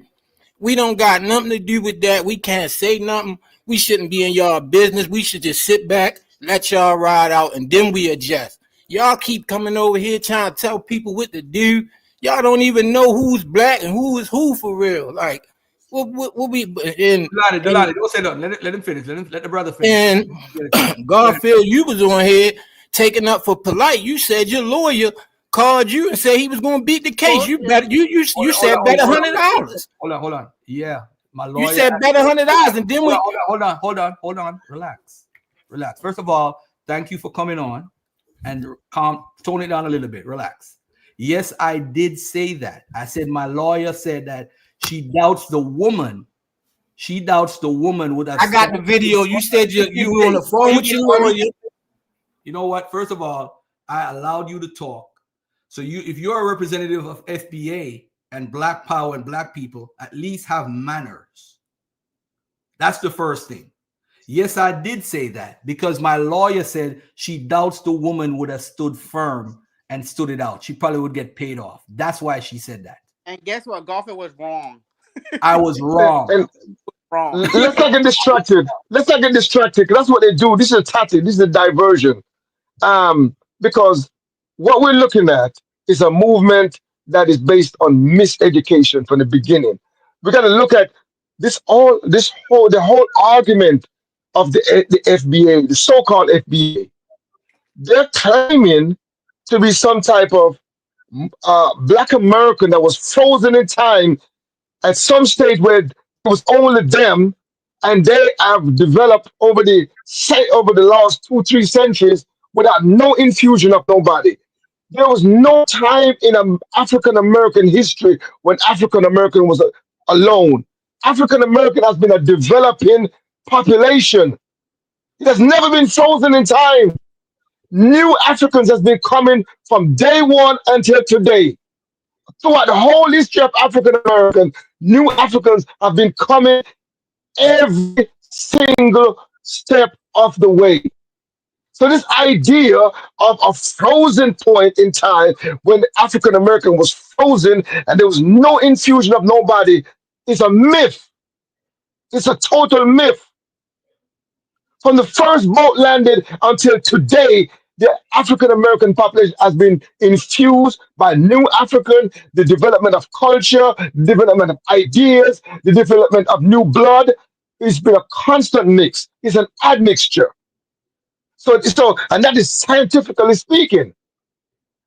And we can prove that. We can go through the books them and we can use the scholarship and we can prove that step by step. There's always been a synergy between African American and the global African family. Yes, there have been the distance between us politically and culturally has created a lot of misunderstanding. But responsible leadership, responsible, knowledgeable people should try to heal the divide, not exploit it.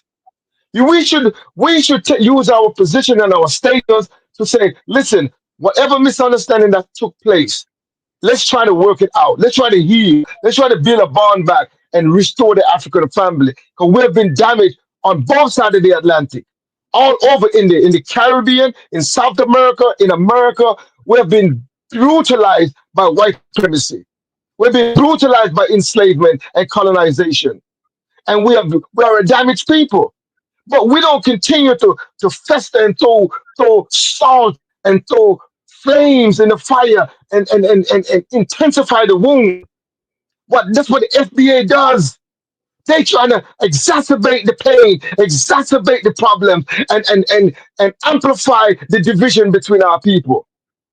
And they use despicable tactics focusing on random events and random misfortune and random errors and random anything to make another people look bad. You amplify day in and day out. What is the purpose and what do you gain by that? How does that help you with reparation? And this is a bogus argument because guess what? The FBA will not be deciding how reparation works or how reparation come about. You know who will decide that? The experts. It will be the See, that's what a lot of people we don't love to talk about expertise. It will be the statisticians. It will be the economists. It will be the PhDs and the doctorates, not these influencers on YouTube and people are talking off their top of their dome, how they feel on the corner. They will have nothing to say in the room when reparation is decided in any country, in any parliament in this world. We have to leave the expert to do the expert job. That's what they study these things. They study population. They study demographics. They study damage and harm. They are experts that deals with these things. So let's not get distracted by Tariq, Nasheed, and the so-called FBA social media movement that is distracting our people. That's using disinformation to divide our people. We need to call them out and denounce them. It's a foolish. What they're doing is totally ridiculous. It's identity crisis that they're weaponizing against our people. Our people are ashamed to be African. We have been wounded by enslavement.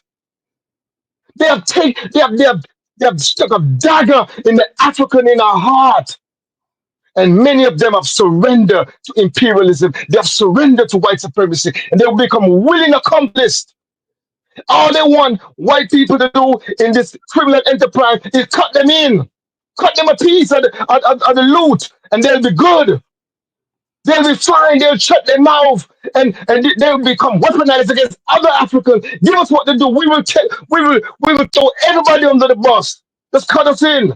That's their form of reparation. They just want white men to cut them into the loot of the enslavement in this country of America, and what they have done as a criminal enterprise. You know what I'm saying? They're not about no principle. They're not about justice or morality. They're not about healing or bringing our people together. No, they're not. And All nigga, they you want to sound do, hurt. it's very hurtful. What they're doing is very despicable. It's ridiculous what they're doing. There's no integrity in it. And we have to call it out for what it is. All they want to do is cut it out. And guess what? Guess what? It doesn't matter where I'm from. I'm Where you from, African. Delani? Man, you been ranting for damn 10 minutes, man. Ain't about to try to have Where you from? Listen, I was talking to Garfield, Where my you brother. from, man? Garfield audience. Listen, man. Thunder, I'm not your average boy. You don't come to me like that. You want to hear him rant too? Either, listen. Yes. You don't want to hear that 10-minute rant. Come on, man. Wrap it up. Thunder. Listen, it's either you want me to exit. Just heard. You just heard, nigga. That's all. Where you from? Listen. It's not where I'm from, it's who I am. I don't owe you that explanation. I don't owe you no explanation. Right? It don't matter if I'm from Mars. Exactly. You already answered my question, nigga. You already answered. Those kind of questions are deflections. You answered the question already. Those are tactics that y'all use to try to get people off track. That's why you're so passionate, nigga. You're so passionate about what we doing over here. Yeah, it's all insult and pettiness. It's insult and pettiness, my brother. That's all you trade in. That's all. FBA don't have no argument. You have no moral argument. You have no political argument. You have no intellectual argument. All you peddling is pettiness. All you peddling is a rant. I'm the right one. You see, as long as we got a mediator between you and I, we can get down. If you got the control of the mic, then I'm out. If we can get it down, you can get 5 minutes, I get 5 minutes, and you tell me what you're talking about. That's how you get down. Through, man. How you deal? Let me tell you how you deal with these FBI representatives. You give them equal time. You get 5 minutes, I get 5 minutes. You state your case. State your case. No, hell no. I ain't finna settle for 5. So you have no case. You have no case. All you got is rhetoric and you gonna give me 10 minutes and deflection. You have no argument, Let me ask you a question, brother Lonnie. Are you gonna mute up for 10 minutes, please?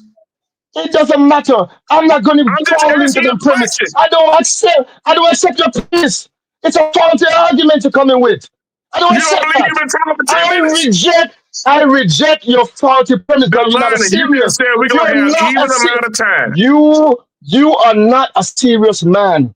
Your Delani, you just argument is fallacious. Your argument is not serious. Delani, All I'm you just saying, said you're gonna are give you, me equal time, right? if we're doing a debate, if you want to discuss with you, I don't want Debate. to, Oh, brother. debate. Look at All Brother you Law. want to do Hey, is Law, don't all come you on want here to do saving this is nigga now. all you want to do is cut in and cut out and come with this slick Delani, are talk. you gonna be That's all you're quiet? doing. Time out. Hey, Everybody Garfield, time can out. you Everybody tell him time to be out. quiet? Everybody time out. Time out. Listen, yo, Brother Law didn't I'm the even right. finish. I'm the right one. I'm the one for him. I'm the one. Bro, Hey, can you be Garfield, quiet Garfield, so somebody else can Garfield. talk? Garfield, Garfield. I am the one to deal with this. Do I forgot his name? I know. That's why I'm shutting up. Hold on 1 second. Brother What is his Law name again? I forgot his name. and Thunder is going in on Brother Law already. Listen. Yeah, the Thunder. That's his name, Thunder. I'm the right one for him. Delani, Go ahead, my brother. Can you mute him up, please? I'm gonna mute Delani for 1 second. Thank you. Damn. The right man for you today, I tell you that. But hold on, Thunder. Let me get Brother Law. Let me hear what Brother Law got to say. And because he's my peace guy, so he's gonna bring the peace on, the energy on, and then we gonna get back to you. Go ahead, my brother, Brother Law. Go ahead, bro. Brother Law laughing. Yeah, the laugh came. First and foremost, peace and blessings to you all and your families, as well as the folks in the chat. I mean, I was just basically waiting for someone to come on in regards for FBA to just give a clear and concise lineage between coding and law. That's something I put in the chat, but I see that nobody's unable to answer the question. And if so, what would be the case laws on, if there is any?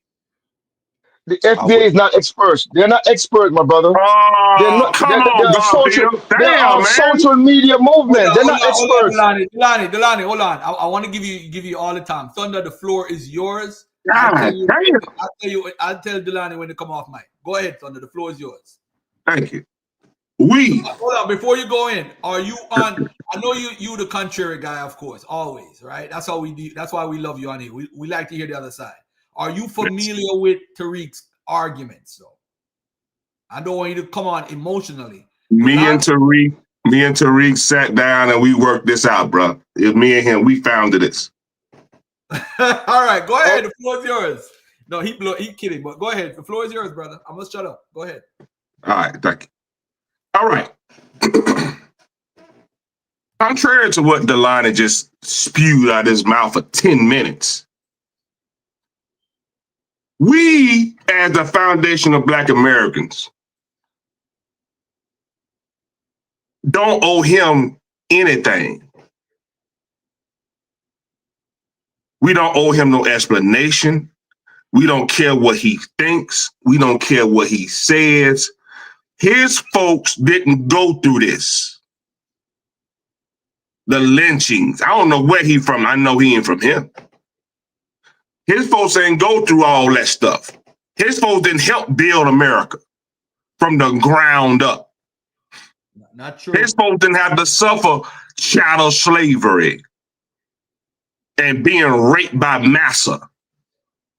Having the doggone bent bow our head down these white folks. His folks ain't had to go through that. So we don't care what you got to say, Delani. We drawing a line in the sand between us and y'all. That's what it is. That's what it's going to be. Are we of African heritage and African ancestry? Yes. But make no mistake, we are Americans, bro. You not. We ain't no African Americans. We are Americans. We from here. We born here. We raised here. We different, bro. Just accept it. It's okay. We not divisive or nothing. Ain't nothing dividing us as Africans of African ancestry. No. Yeah, we do have that tie. We have that blood tie. But that's where it stopped, bro. And you just gotta face it.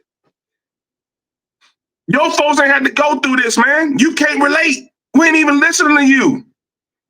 At least Garfield can relate. I don't know where you from. It sounds like you from England somewhere. That's why you want to ask the question. How you sound like you from England? I don't get I that. don't know, bro. He's just got some sort of British accent or something. Something going on.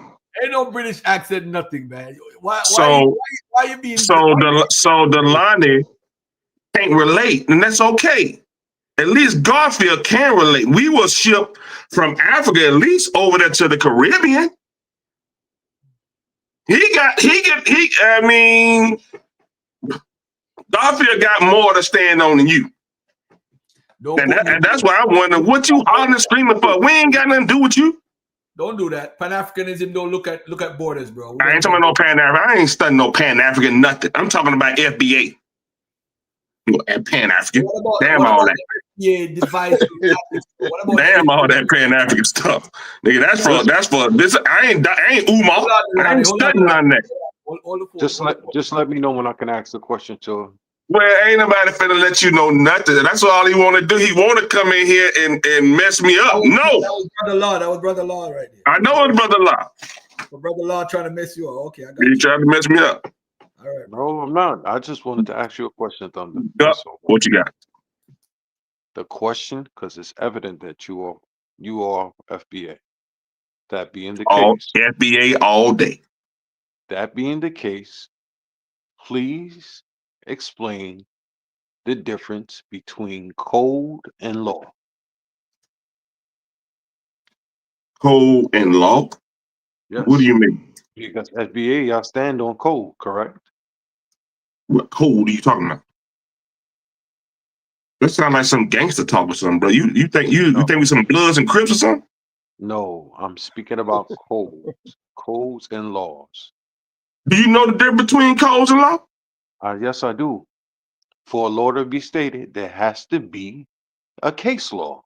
What case laws do you guys have existing in regards for reparations for the last 75 to 80 years? No, I asked you a question. Do you know the difference between a code? Answer. It doesn't No, you make didn't. sense.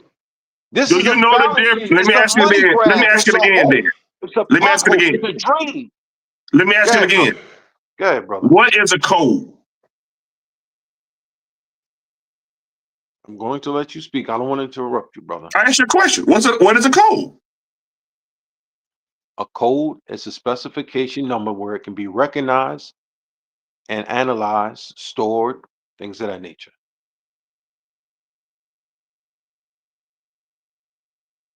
Are you speaking of like a UCC or something like that? Am I what? Are you speaking about like a UCC or USC? That what you're talking? Yes, sir. Yes. Oh, all right. I didn't know what code. You know how many codes it is, bro? So you can put codes as a group of laws can be a code. That's why I was like, what are you talking about? Code and law? How do you a law is something that how do you compute codes of law and Bloods and Crips, brother? Where you get that from, Thunder? Bro, you said standing on code. You said the NBA standing on the code. I'm like, nigga, we ain't no Bloods and no Crips. What you talking about? Thunder, have you ever heard me talk about anything gangster, code, A and law is I would say, I don't know, something signed in the law by something signed by Congress or some sort of municipality in state, what? Correct? It Say would what? have to be signed in by state or federal, correct? No, it could be local too. Local, state, or federal. Yes, and if that being the case, law means it has to have a case law, a reference where it can be checked. If that is so, why can't we find it? And if you search deep enough, Brother Reggie did a show on this just recently. There's nothing for the last 70 years, 80 years. I've yet to see one of these brothers get up there and show forth anything where they stand in the municipal or Congress showing forth anything other than brother Reggie. Oh, they probably can't. What does that mean though? What do you give me your overall point, bro? my outlook on it is this: these brothers are going so hard for a pothole, a dream. It's a money grab. Yeah, it's a money grab. So why would you want to associate yourself with something that's a money grab, Thunder? As well educated you are. Are you serious? Yeah, hey, brother. There's no way ain't no way you serious, bro. Why would anybody associate it to get more money? Hold on, Thunder. Hold on, brother law. Hold on 1 second. Let me pull y'all together closer. What brother law is saying is that Tariq is a money grab because there's no determinative action on his part to actually get reparations. What you're saying is that it's a money grab because yes, y'all need to get reparations because you're owed it. You're talking about two different things. What brother law is trying to tell you that he has not put in any work to determine if we should get reparations or not. It's all talk.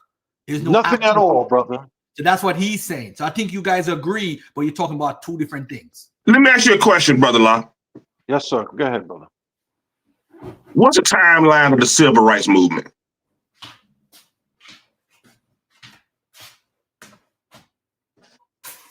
Well, give or take 20 plus years. I rest my case.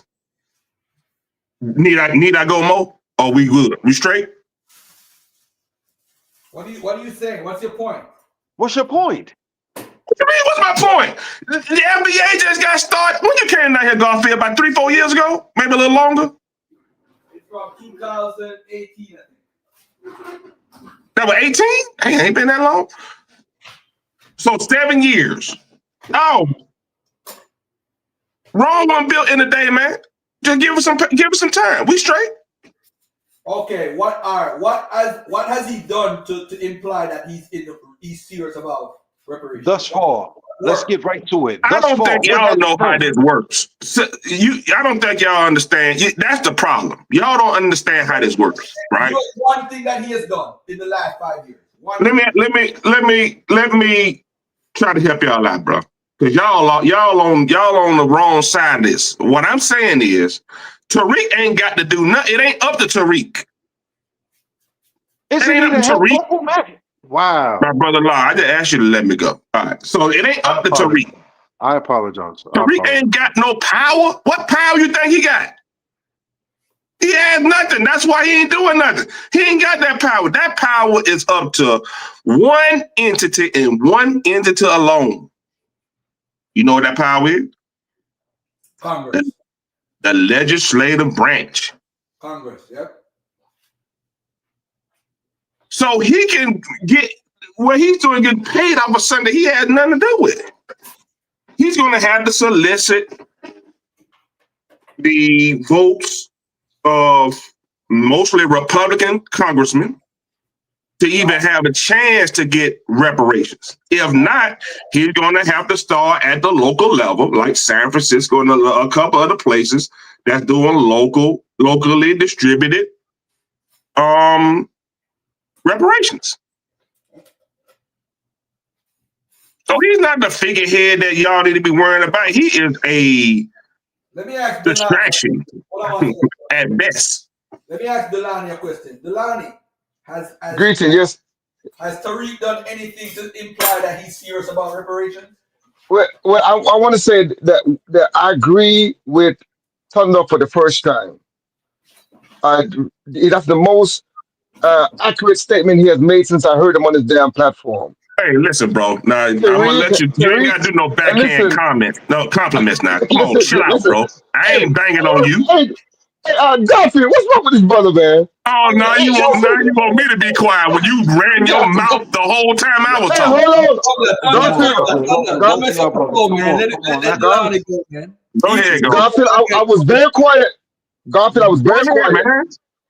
I let Thunder rock out. I didn't say a word. All right, my brother. You don't be that screaming down my ears. Calm down. I can hear you loud and clear. I just wanted to state some things. Thunder, just respond to what you just said, all the points you just made. First, I want to say Thunder is speculating and he's arguing from bad faith. None of what he's saying is from any position of genuine argument. The only thing that he said that has any validity to it is that Tariq Nasheed and in extension the so-called FBA social media movement, they have no impact whatsoever on what reparation is going to be. Reparation will be decided by the experts. African American has a 40 million people in the United States, have many experts, some of the best historians, the best economists, the best sociologists. They will be in the room making the case for our people. They will be representing the best interests of our people, not these social media talkers and speculators and people who argue from bad faith. There is no way that FBA is going to get anything by denigrating their brothers from across the world, denigrating other Africans. There is no way it helps them in no way, shape, or fashion. They're trying to preempt the reparation argument and who get what and how much, and they have no impact. And that's the joke. That's the big joke that they play on us. We can't acquiesce to their faulty premise. They give the impression that they're somehow going to be deciding who get what and what is the delineation. And they're making these arguments as if they're refereeing and they are judging or oversight, but they have nothing. And that's what Thunder has just confirmed. They have absolutely nothing. It will be the experts of African American community, along with the experts in the scientific community, in the institution that responsible for studying population and damages to population. These things can be quantified. The financial experts, they can quantify these things. If we can plot the course to Mars, if we can send rockets to the moon, we can quantify the level of damage done to our people over the last 400 to 500 years. So let's not fall into this trick that they're doing. This hatred and resentment that they're pushing, it's ridiculous. It has no place. I don't know what does it gain them? They get some kind of vitriol, beating their chest up by talking about Africa. Where you from? You Jamaican. What do you have to say about us? What the hell is that? That's a sidetrack. It's embarrassing to hear these people talk.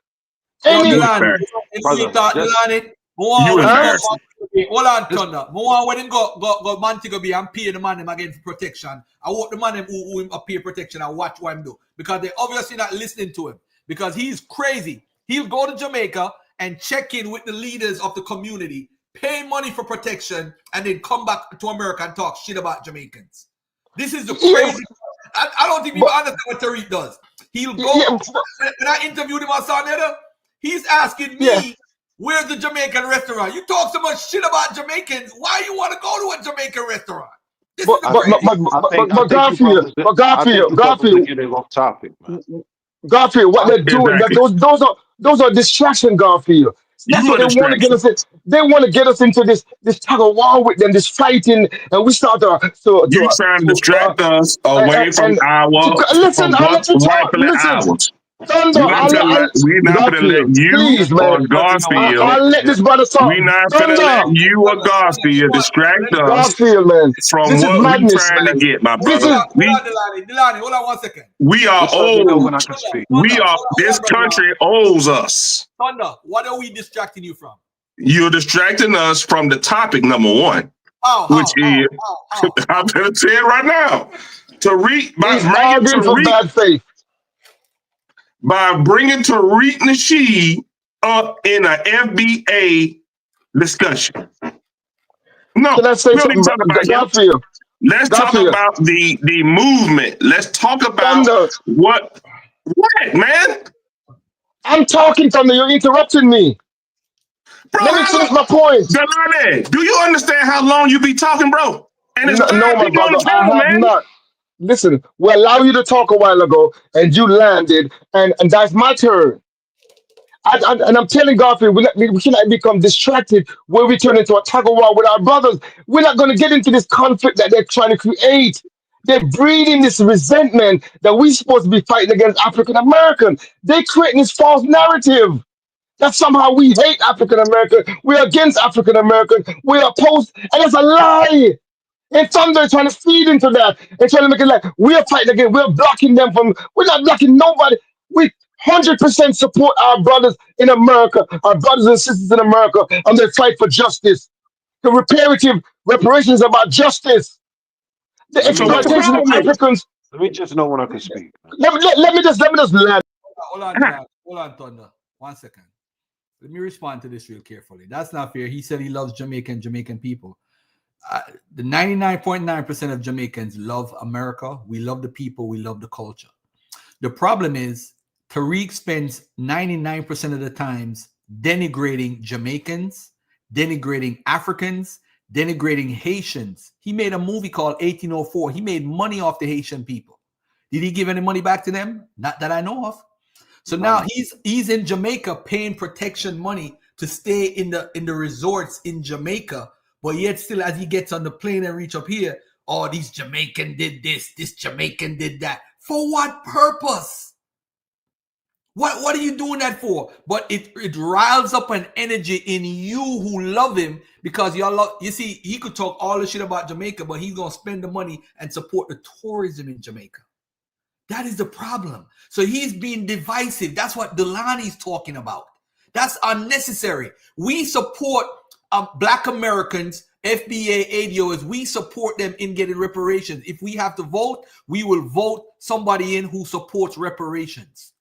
So that's the issue. We're trying to cause a division between us that don't need to be there. What is the program? What do you want? Do you want us to call a congressman? Remember every time I used to do my morning show, we used to call the congressman and we call him live on the air and say, why are you not supporting reparations? I was doing that. I don't even see the brother doing that. All he's doing is like, oh, these people, they don't want us to get us right. They want to latch on to our culture and get money. They nobody. And by the way, Jamaicans are going to get money because my kids who I have with a Black American woman are now Americans. So that Jamaican side of them is going to get money. You can't do nothing about that. Nobody's latching on. It's just that the two women that I had sex with happened to be American. It was nice as hell. I never said, oh, you American, I don't want you to get pregnant.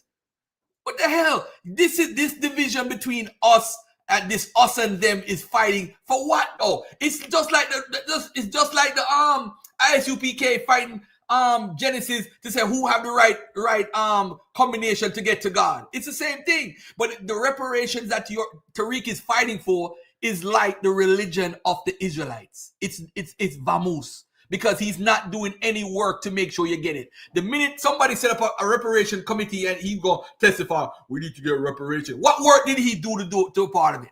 Go ask the people who did it. We got to stop this, bro. We letting this guy is divisive. And I'm going to tell you, the last person that came at James Smalls, it became very dirty. For those who don't know, ask Zion Lex why me and him started beefing. Me and Zion Lex never had no problems until he met with James Small. James Small is one of the most biggest influences on my life. Anybody talk about James Small is an enemy to me, period. I don't care who it is. That's the dude that let me grow to where I'm at today.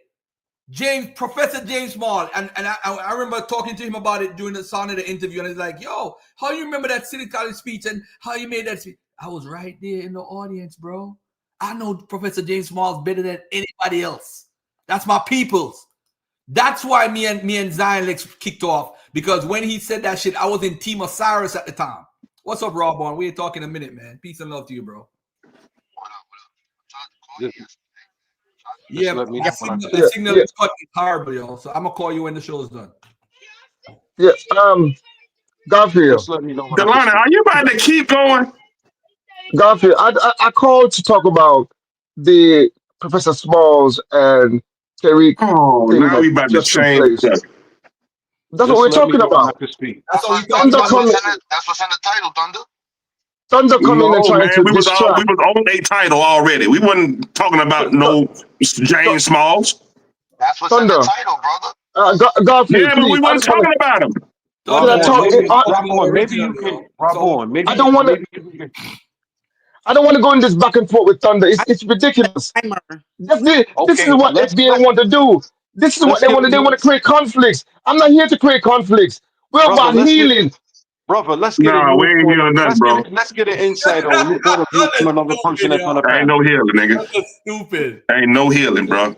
You see this attitude? Let's get another insight. Rob on. No, what I'm saying. Hold on 1 second, my brother, please. Come on, man. I just want to be clear, Godfrey. I just want to be clear because I Bro, you don't been want to clear get for 20 minutes. Jesus, please, Thunder, man. relax, Thunder, for my brother blow a vessel, man. People are listening. People are listening to these shows, man. Let's do this. Give the people some respect or something. This back and forth thing that you're doing is ridiculous. I'm saying there's a lot of false argument being made. The one about we can't relate to the plight of African Americans. We have to refute these points. We went through the same brutality, the same lynching and torture on the plantations. We went through it. Brother, it So seems we like know you're what going African around American and went around through in it. circles. We're Hold trying on, to brother, stick Lord. to. Let him finish. Come Let him on, finish. Let him man. finish, man. Let him finish. Come on, Thunder. Come on, Thunder. Come on. Come on. Yeah, We got I just want to go to the point. So what they have done, Godfrey, and I have to make it point by point. They have weaponized miseducation.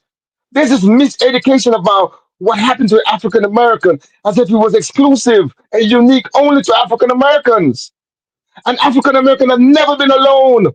It has always been new African added to the stock and build up what African American is to this very day. Through the whole history of African American, there have never been a period of isolation. Facts. Okay, let me go to another point. Pan Africanism. All the great scholars in all the universities, all the historical black colleges in America, the vast majority of them are Pan African. The vast majority of our great leaders in African American history are Pan African. They've all been devoted to trying to bring our people together. This movement is a distortion. It's an embarrassment to our leaders, them, our warrior scholars, and those who are fighting for our freedom. We cannot allow ourselves to be caught in this paradigm and this distraction. We have to leave it to the expert. Godfrey, we talk about scientific literacy all the time. It's the expert that will decide these cases. This fighting against each other does not help. It does not help FBA. It does not help the cause of reparation. It only embarrasses our people on the global stage. That's the point I'm trying to say. So, I'm going to leave it there, Garfield. But we have to refute them point by point and not into these emotional and this heated bitterness where we go and start disrespecting African American and back and forth. We don't want to get into that. That's what they want, and I'm not going to fall into that trap. So, thank you. And let somebody else bring some fresh air to this argument. Thank you. All right, Rob on go, and then after Rob on, I get Thunder. Oh, big up Rob Bond. It's an honor to be on the stage with Rob Bond, by the way. Respect me, brother. Yeah, man. Peace, man. Yeah, I was scrolling the internet and I was like, what the hell? It was like Tariq got a video talking about why everybody beating up Professor Small. I'm like, let me press play. So I pressed play and I was like, whoa. Son said he taking them out his hidden colors. He said he taking them out his museum. And I'm like, all right, so why is he saying that? He said, well, he called me the FBI, the CIA, and all. And I was like, all right, because I don't be keeping up with this stuff. So I just started looking at it. I was like, but as I'm watching his video, it was hard for me to listen to it because I saw what he was doing. And I was like, so so what I did was I timestamped that shit. And then I took the trend and I said, let me make sure I'm not wilding out when I'm saying it. So he said these 4 points that revolve around like having an enemy, right? And the enemy is Pan-Africanism. So he makes these claims that I know he knows better than. He says Pan-Africanism has never done anything for Black Americans. He said to be a Pan-African, these people blur the lines between being who's FBA and who is a person of African descent.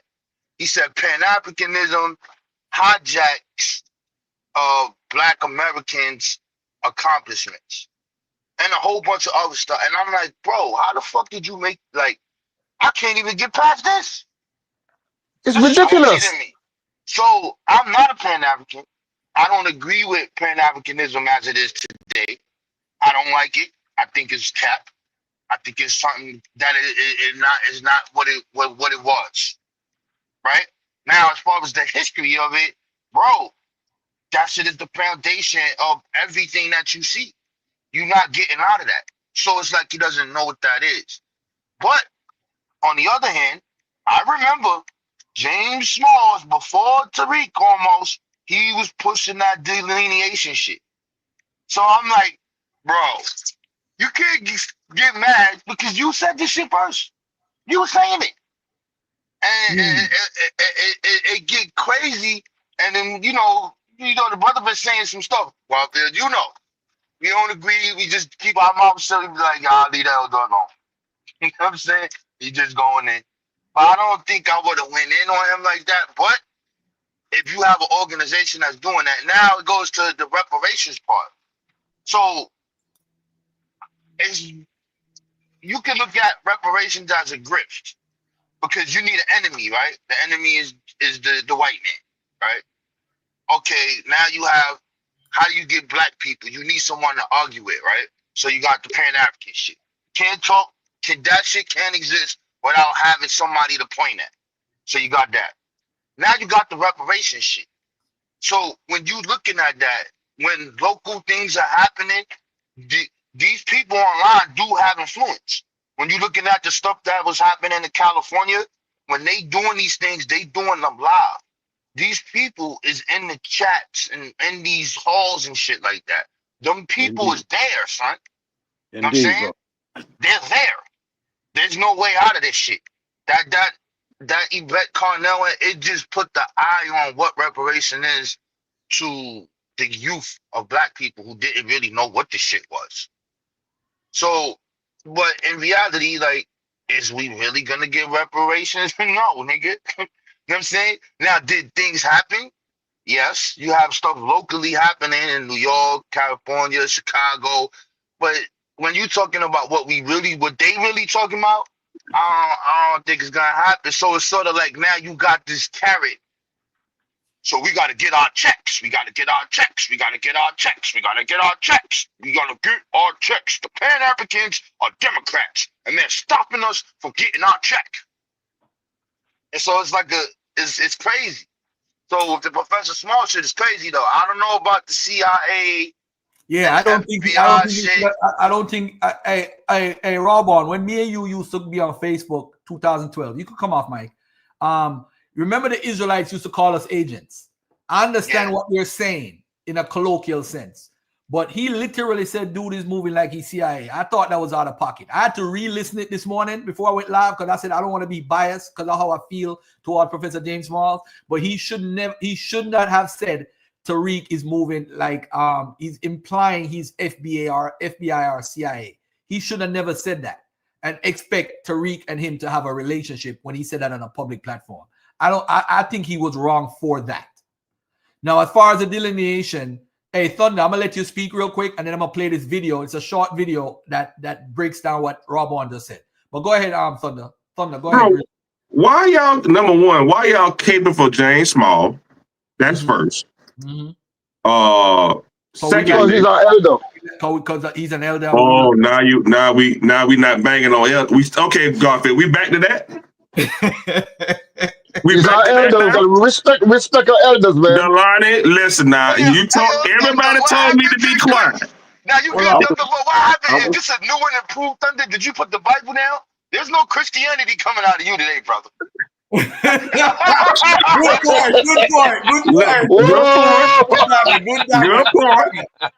Good point. Now, number one, why y'all gatekeeping for James Small? Yeah, go ahead. Out of all these people, that's the one y'all finna bang out of. But y'all been banging on all the elders for 10 years plus. But James Small, oh no, we can't say nothing bad about him. No, because he don't get it too. He was willing to take a bullet for Malcolm X. That's why. I don't. Well, listen, that's his fault. That's his fault. That's his fault, bro. Don't put me in. That's blasphemy, man. That's blasphemy. No, what's blasphemy? You speaking while we'd asked you to stop. That's blasphemy. All right, go ahead. Go ahead. Shut up. All right. Okay, that's fine. That's fine. Now, you all are vilified. This is okay. Who was that? Gandhi, Mahatma Gandhi said, "Be the change in the world that you want to see." Right? You can't tell us to stop being divisive when you yourself are divisive. You're trying to divide us away from Tariq Nasheed. You all are bashing him, talking about him like a dog when he's not here to defend himself, number one. Number two, his fight is not your fight. So I don't expect for you. Who's fighting? Thunder, come on, Thunder. Say that again. Say that again. Tariq Nasheed's fight is not your fight. Which fight though? What fight are you referring to? Fight. The fight for reparations for foundation of Black Americans. Now it seems like Thunder, and I was being patient with the Thunder. It seems like you coming across as being Uncle Ruckus for Tariq. The fight for reparation is a global fight. It's a So global fight. y'all get the bang on Tariq, but I don't get to defend him?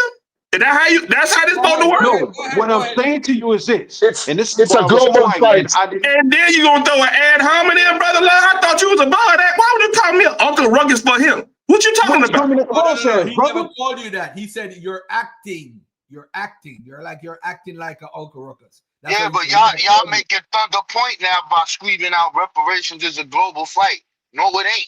The reparations. It's not a global. I've never said it was Reparations is a global fight. It is. I disagree with you. Stop. Rob, stop. Let Thunder finish. Let Thunder finish. Let Thunder finish. Go ahead, Thunder. Now, before the ad hominem that was unwarranted, brother, come on, bro. Tariq Nasheed is our brother. He is my foundational Black brother. And if you call that me defending him, I want a DNA test. I want a DNA test. Let's see a DNA test on Tariq. Hold on, brother. What did you talk? You say he's foundational. Do a DNA test on him. On who? On Tariq. Why? To see if he's foundational. Does he go back to what foundational means? Does he go back to 52? Wait, want to go back to? Question. Do you know what Do you know what the definition is? Does he go back to 1619? Do you know what the Hold on. Time out. Yeah, he's deflecting me in front of you. Hey, you got to get him to be quiet, man. No ad-libs, because we want him to stay focused on what he said about reparations. Right, you keep it. Yeah, come on, man. Shut up. Continue. Go ahead. Now, when it come down to FBA, the foundation of Black is not in reference to us being indigenous, man. And so if you don't know that, then that's you just ridiculous. When is the cutoff point? When is the cutoff point? Here he go again. No, Delani. No, kick him out like you did me right now. All right, go ahead. Finish up.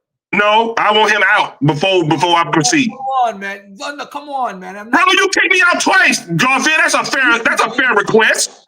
Come on, Thunder. That's a fair request, Garfield. Thunder. He's not interrupting right now. He's on mute. Relax. All right. Go ahead. Now, Tariq is our brother. His fight ain't your fight. But you just said he's our brother, though. He said our brother. Say what? Who's our brother? As in your brother personally, or our brother? No. Murphy's brother too. Listen, bro. It's a line between us right now. We're not talking about you. Oh, so you're putting a division. Yes, division. Yes, Draw the line in the sand. Draw the line in the sand.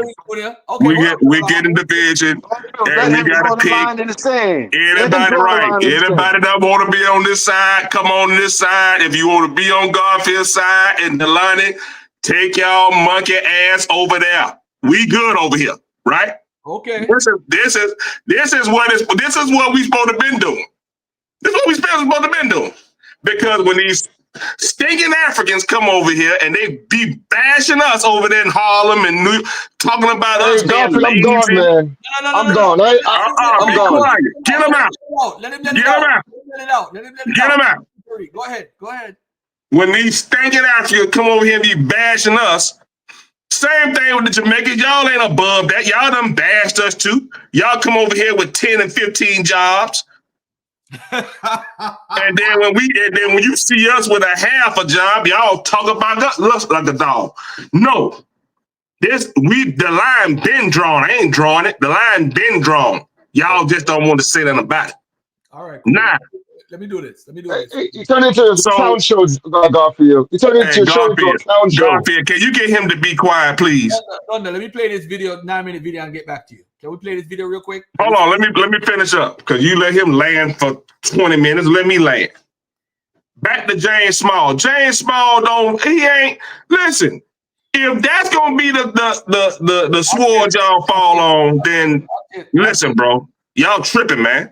We can't just sit there and idolize and worship him like everything he say we got to agree with. Something he say we don't agree with. We ain't got to agree with him.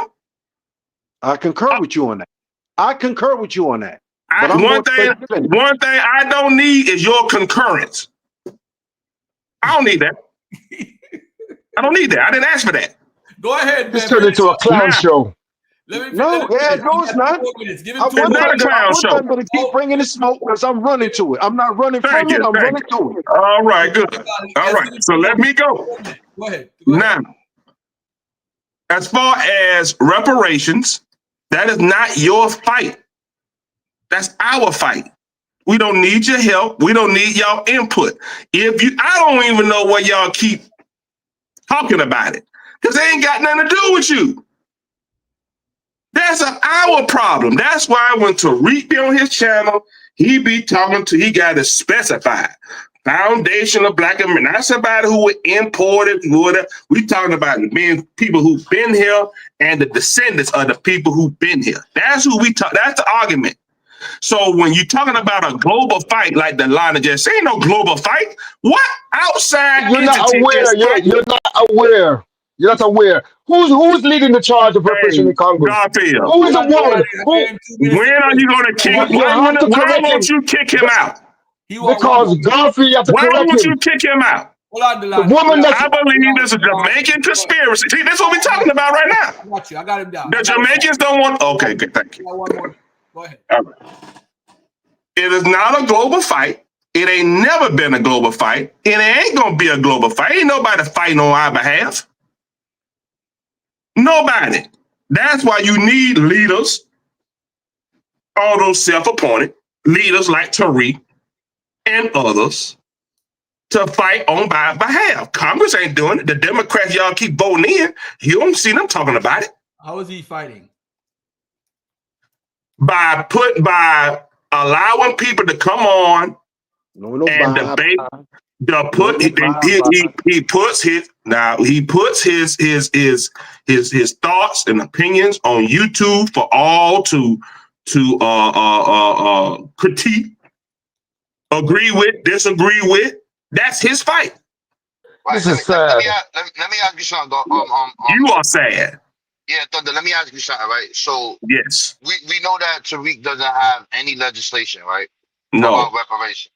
The only thing that's there, right, is HR 40. That's universal, right? Now, when you read HR 40, right? If you ever looked at it, is it talking about anybody that's an African could be on there, or is it specifying a specific lineage that this reparations is for? Have you ever checked that out? I haven't, but I would suggest that it'll be for everybody, pretty much.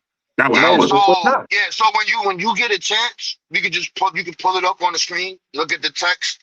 It says the people who came over here, starting from 1619, etc.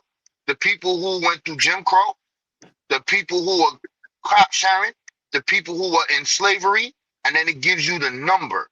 It says the 4 million. So we know in 1860 there were 4 million of us here. It's talking about all of the things that we've been through. So it goes all the way from slavery to convict leasing to Jim Crow, all the way down to police with us. And when it's talking about it, it says African American. So African American is an ethnic group that has this specific history. We the only people with that. Not a Jamaican, not a nigga from Yoruba land, or all of that. So I do agree with you when we say that reparations is not a global fight. So when you do that, that's where he get to come in. and be like, see, it's the tethering. They're trying to attach themselves to the reparations. I get it. I understand that. Now, do you have people of African descent, of Jamaican and stuff, who participate in our struggle? Yes. Do you have people who actually fought for that? Yes.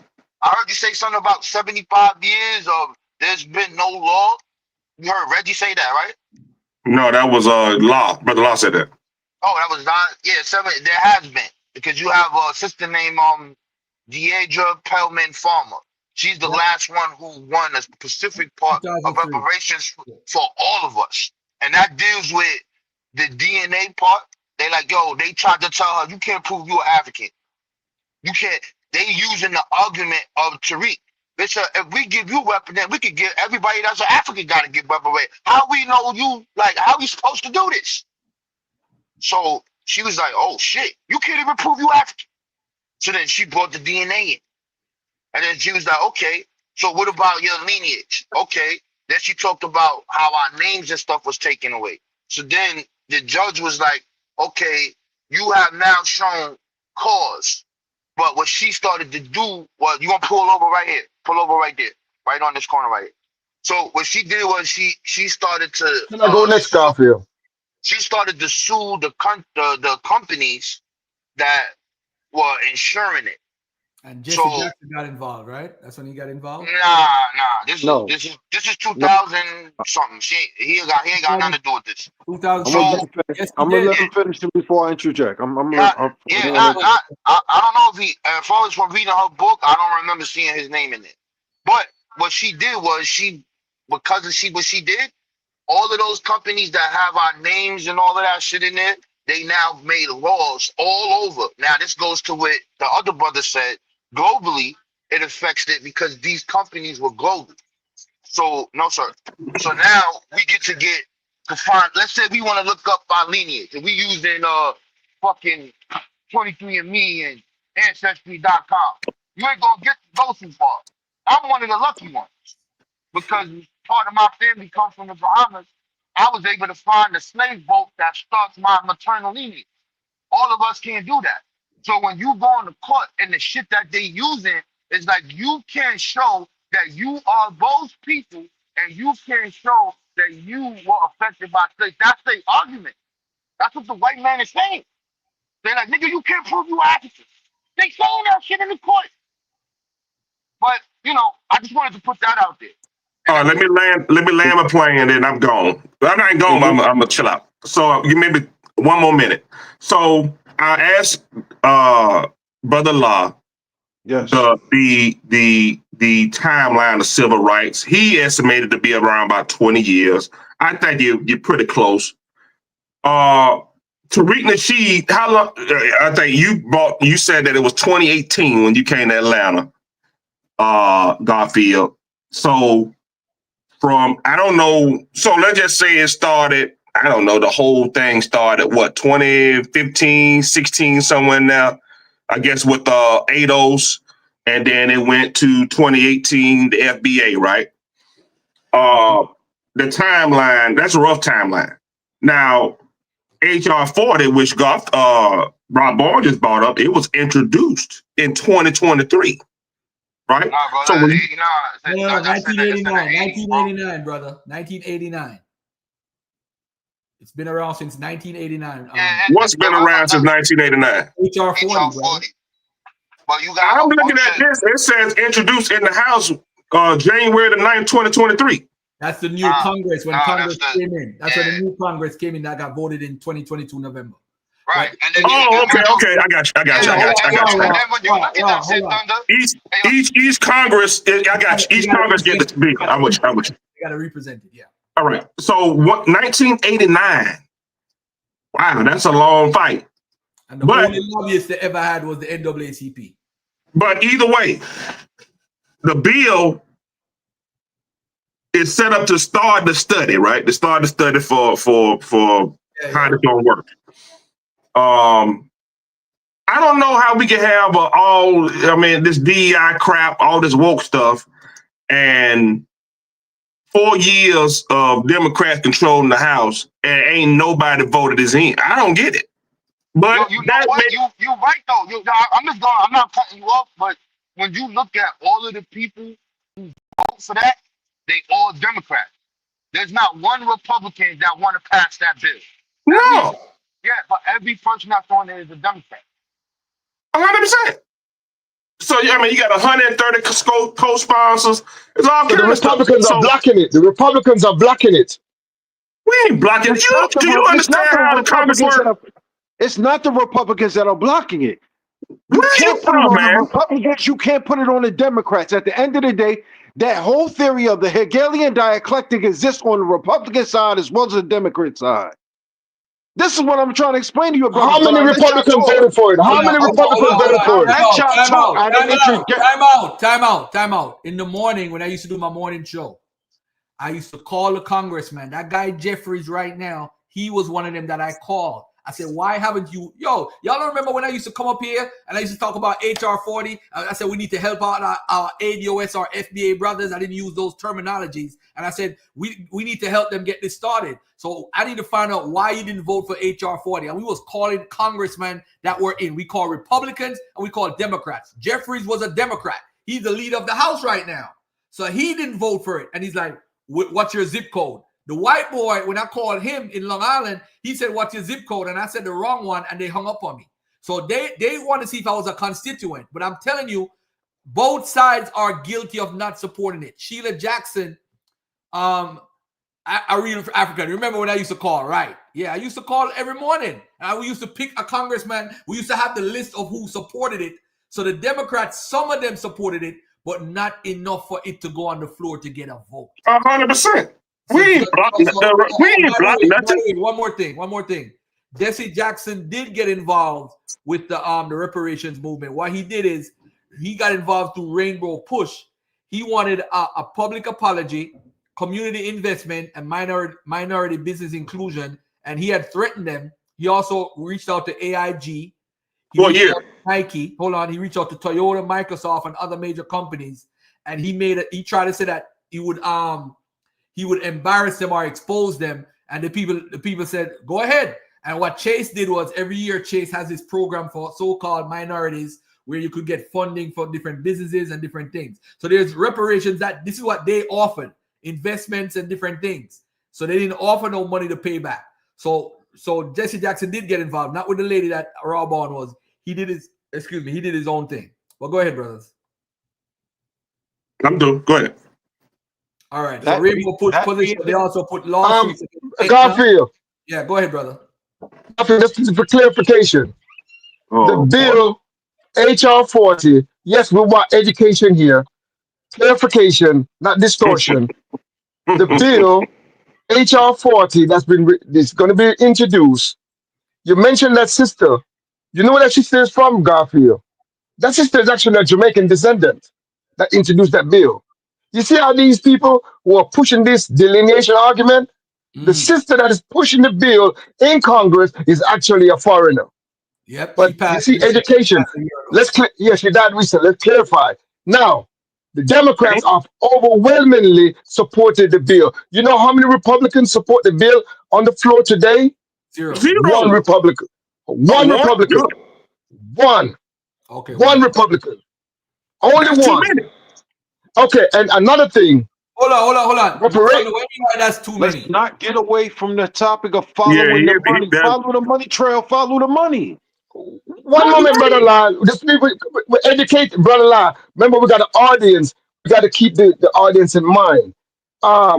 Let's be honest and clear and truthful about what we're saying. The so-called FBA social media movement is not a political movement. They're not serious about doing the necessary political work necessary to get reparations. They are a social media. Let me talk. They are a social media movement. You hear what Thunder said.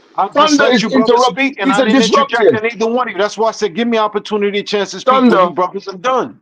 Yes, I've let you brothers speak. Let the law go, man. You talk too much. I'm just clarifying, my brother. so the audience Bro, can get we a clear heard you the understanding here. first 10 times We you don't said it, want man. distortion. You can't be talking so much. You don't like to hear your voice, Thunder. I think I everybody was patient. understand your You point. love to Now hear your can voice. Brother Law You go? want to be a disruptor. We hear you. You got a very strong mic. You want to hear yourself. Calm down, my brother. Calm Can down. Brother Law talk? Brother Law, you will talk, brother. I'm not going to stop Brother Law from talking. I just wanted to clarify. There's 2 points that were said. We Nobody can't let these confused. points, we don't want the points to get, there was a statement that said that reparations is not a global movement. That is a It's not. false statement. It's a global movement. Listen, on the continent of Africa, in the Caribbean, in Europe, there's an international social movement for African reparation that includes Nkrumah is a part of that movement, CARICOM is a part of that movement, and many organizations in Europe are part of that movement that is taking reparation to the International Court of Justice, to the UN, and all of the international bodies set up to deal with reparation as a right to remedy to people who has been damaged. That is going on right now today. We just had a reparation conference in the UK that included international representatives from all over the world, from Africa, from South America, from the United States of America, from the Caribbean, gathered in one location to discuss the international movement. Maybe because you're not aware of it, you think it's not happening because you're so narrow in your perception. But it's a global movement taking place. And not because you don't know, that doesn't mean it's not happening. I just wanted to clarify that. Go on internet and type in the International Social Movement for African Reparation, and it will all come up. Just talk to African. Let me talk. play this. Let me play this video real quick. All Man, right. we're talking about African Americans. We don't care about no African. Okay, let me play this video. Pro-black community, you've heard of certain names: Dr. Claude Anderson, Dr. John Henry Clark, or Dr. Ben. All of these men represent a certain status of eldership in the pro-black world. And another man holds this title also, Professor James Smalls. Now, Professor James Smalls is an African-American scholar, Pan-Africanist historian. He's been even a professor of Africana studies at the City University of New York. He's actually been teaching this stuff for years. He's a longtime expert on Black liberation in the Pan-African community. He's been active since the 60s. And he's also a person that is a consultant on films like Hidden Colors, and we'll get into that. And obviously, this is a person that even Tariq Nasheed really, really respected in the community. Again, he was in Hidden Colors 2, 3, 4, and also 5. So he's also there. Him and Tariq Nasheed had a certain relationship that spans at least a decade. However, within the last, 5 to 6 years, Tariq Nasheed has been very, very strong about the delineation. And this has caused Professor Smalls to have some level of criticism towards Tariq. Now, I don't agree, and I'll call names. I don't agree with Tariq's rhetoric, okay? He's done some very good things, but words Hold on, pause. have meaning, and words have Can you pause the Garfield? and you can use it once you got don't touch on everything. technology like we have today. One word can be so destructive you couldn't imagine it. Yeah. When you are constant in using the N-word, and you're constant in condemning an African simply because they're an immigrant, and you're constant, then there's something wrong with your knowledge base, not just your analysis. You have to have a decent knowledge foundation to even make an analysis. Tariq has pulled together a lot of fantastic scholars. Now, how much of that scholarship he has absorbed becomes another question. And he's my friend and my brother. So that's Professor James Small basically taking a dig at Tariq Nasheed's behavior, so to speak. Tariq Nasheed, when he does roast people sometimes in the African community, there are some, names being put out there. There's some thumbnails that he uses. And so Professor James Small has criticized Tariq Nasheed openly for this. But then after criticizing Tariq Nasheed, he said this. Comrades and brother Tariq Nasheed, let me be very clear. Tariq is my brother. Tariq is my comrade. I'm proud of the work that he's done in Hidden Colors. I'm proud of the conferences he's done in trying to deal with reparations. I'm proud of the museum that he's put together. And if I want to criticize him about language and words he used, I've done it publicly and to him privately. That's what men do. Children, I don't want to call you the name you deserve, so I'll say children try to create conflict between brothers for the purpose of having conflict. To me, that's an attack on the Black race and an attack on our effort to free ourselves. So children, back the hell up. Tariq and I are comrades, brothers, and friends. You ain't gonna mess with that. Leave it alone. Peace and blessings. Now, in this clip, he's saying, listen, you guys are trying to cause division between me and Tariq. Boy, you don't sit your stupid ass down. Who the you think you is? You know, nothing is wrong. Us, we are brothers in arms. You know, this, that, and the third. And then again, Tariq Nasheed, having respect for Professor James Small, never took any shots at him. And then recently, there was this interview. You've probably seen this petty beef, you know, between Africans and African Americans. But we don't know how much American State Department or Justice Department is involved in Foundation of Black America. Who's getting paid the money to say what they're saying? So what you're seeing ain't quite what you see, and it's only a piece of what you see. So this last interview is what people are really up in arms about, because you see James Small talking about FBA, and he's insinuating that the person that has the most to gain from it, which is Tariq, is also an agent. Now, this is interesting because we've heard him just right here, you know, insinuate that him and Tariq Nasheed are buddies. I mean, he's been in several Hidden Colors. I've already named at least 4 times he's been inside of those things. Then he also said that for those people who were trying to cause division between him and Tariq, you know, you're the problem. But now we're hearing Professor James Small himself call Tariq an agent. Now, this is interesting because Tariq Nasheed would respond to this. But yeah, the thing with James Small, I know a lot of people are talking about that. You know, James Small, Professor James Small. A lot of people have been on his bumper because he was very, very disrespectful to the lineage, very disrespectful to me. And yeah, he said some little disrespectful stuff before, and I kind of let it slide. I didn't, you know, I'm like, okay. You know, he's in the new movie that we're working on, Hidden Colors 6. And basically what it looks like, because James Small, he was one of the main people talking delineation language. Tariq mentioned something that's important, delineation language. Now, I did not know this, but shout out to Brother George Macon over at Street Media TV. He also came from the Sonetter TV camp, and he actually had receipts of this delineation language from Professor James Small.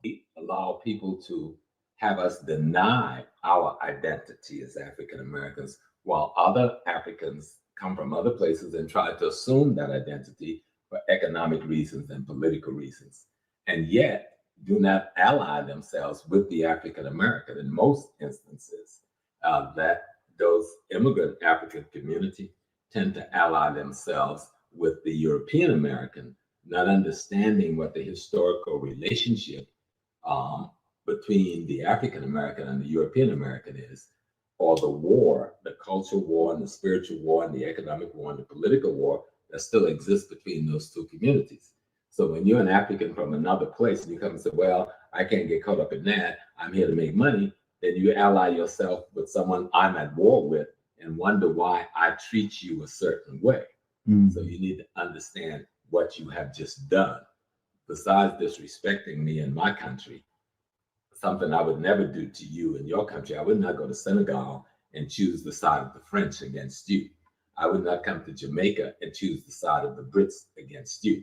So why would you come to America and choose the side of the white American for whatever reason, economic, political, cultural, or whatever, against me and my interests, and then tell me I'm unwelcoming to you? I welcome my friends and my brothers and sisters. I do not welcome my enemies, whether they look like me or not. So there we have Professor James Small saying something very similar to what Tariq Nasheed is saying. Now, Tariq Nasheed who typically would come after somebody with more vigor, but because of who Professor James Small is, he also reveals this. But let me say this for the record. I'm not rocking with Professor Smalls anymore. The disrespect, because I've shown that man nothing but respect. Family that he has a hotel over there in Africa. When that shit was failing, I gave money to help him out with that. You know what I'm saying? So yeah, that type of the little disrespect, and he's been kind of doing that. He gets with these tethers and been taking shots at me, but then he just went real disrespectful to me, and there's a point of no return. Yeah, there's a point of no return with some of the stuff he was saying about me. That ain't so. For the record, I'm letting folks know. Yeah, all that respect the elders. I respect the elders if you are respectable. Because you start kind of lying and saying shit you know ain't true. I have no respect for you at this point. I've lost all respect for Professor Smalls. I don't rock with him.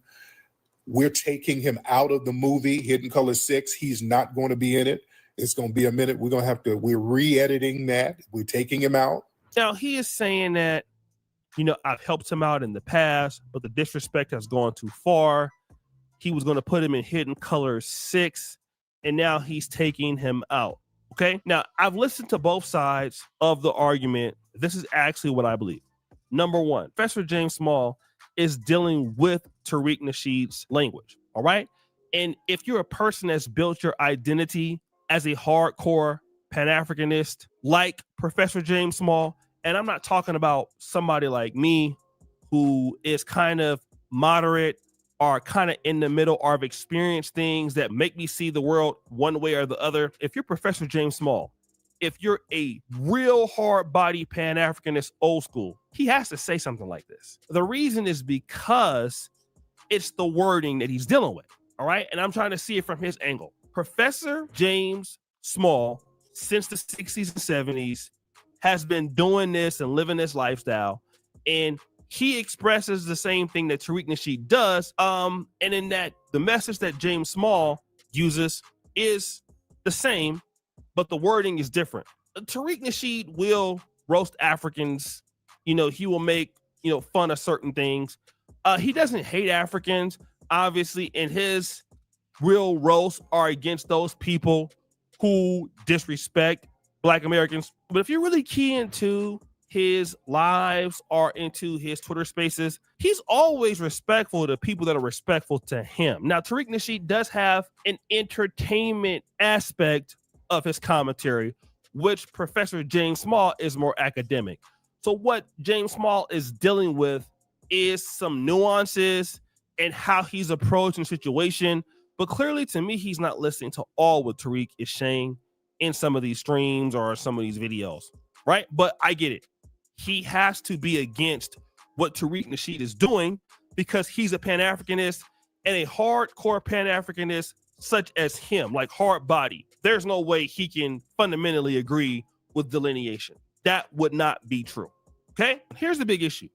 Tariq Nasheed has not changed his position in about the last 7 or 8 years. This has been very consistent. So on one end, you don't like how he's saying it, but every opportunity that comes up for Hidden Colors, you're willing to go there and get paid. You don't mind, using Tariq Nasheed's platform to elevate yourself. And Tariq Nasheed even said that you have admitted that you have benefited from working with Tariq Nasheed. Now, you have also said publicly that Tariq Nasheed is your brother and that people should not be trying to drive division in between the two of you, because while you disagree with him, you appreciate the good that he has done. But as an elder, what you do is you go back on your word on to somebody else's show, and then you then call this man the FBI or the CIA, and they're paying him, but you are going to be in Hidden Colors. And this is why people are looking at Professor James Small with the side eye, because on one end, he's the CIA agent and all of this, but you sure don't mind getting no money from him. And when you needed help with your hotel that was failing in Ghana, you was able to take the money from him then. So what is it? Is it that if you're not going to deal with him, then why are you telling us that y'all ain't got no issues? But then come out there and then turn on the guy when you going every time you got a Hidden Colors, you there collecting a check. And for me, that is fake. That is phony, right? If you don't like what he does, simply don't deal with him. The fact is, what he's complaining about, you have been complaining about for years. In fact, you were one of the first to complain about it. And to be honest, I have seen exactly what both of y'all have said. I live in Africa, and I talk about the same things on my channel. I'm a person that is in the Pan-African community, but I do understand that there is a lack of disparity, or there is not a lot of parity between the Black diaspora and Africa.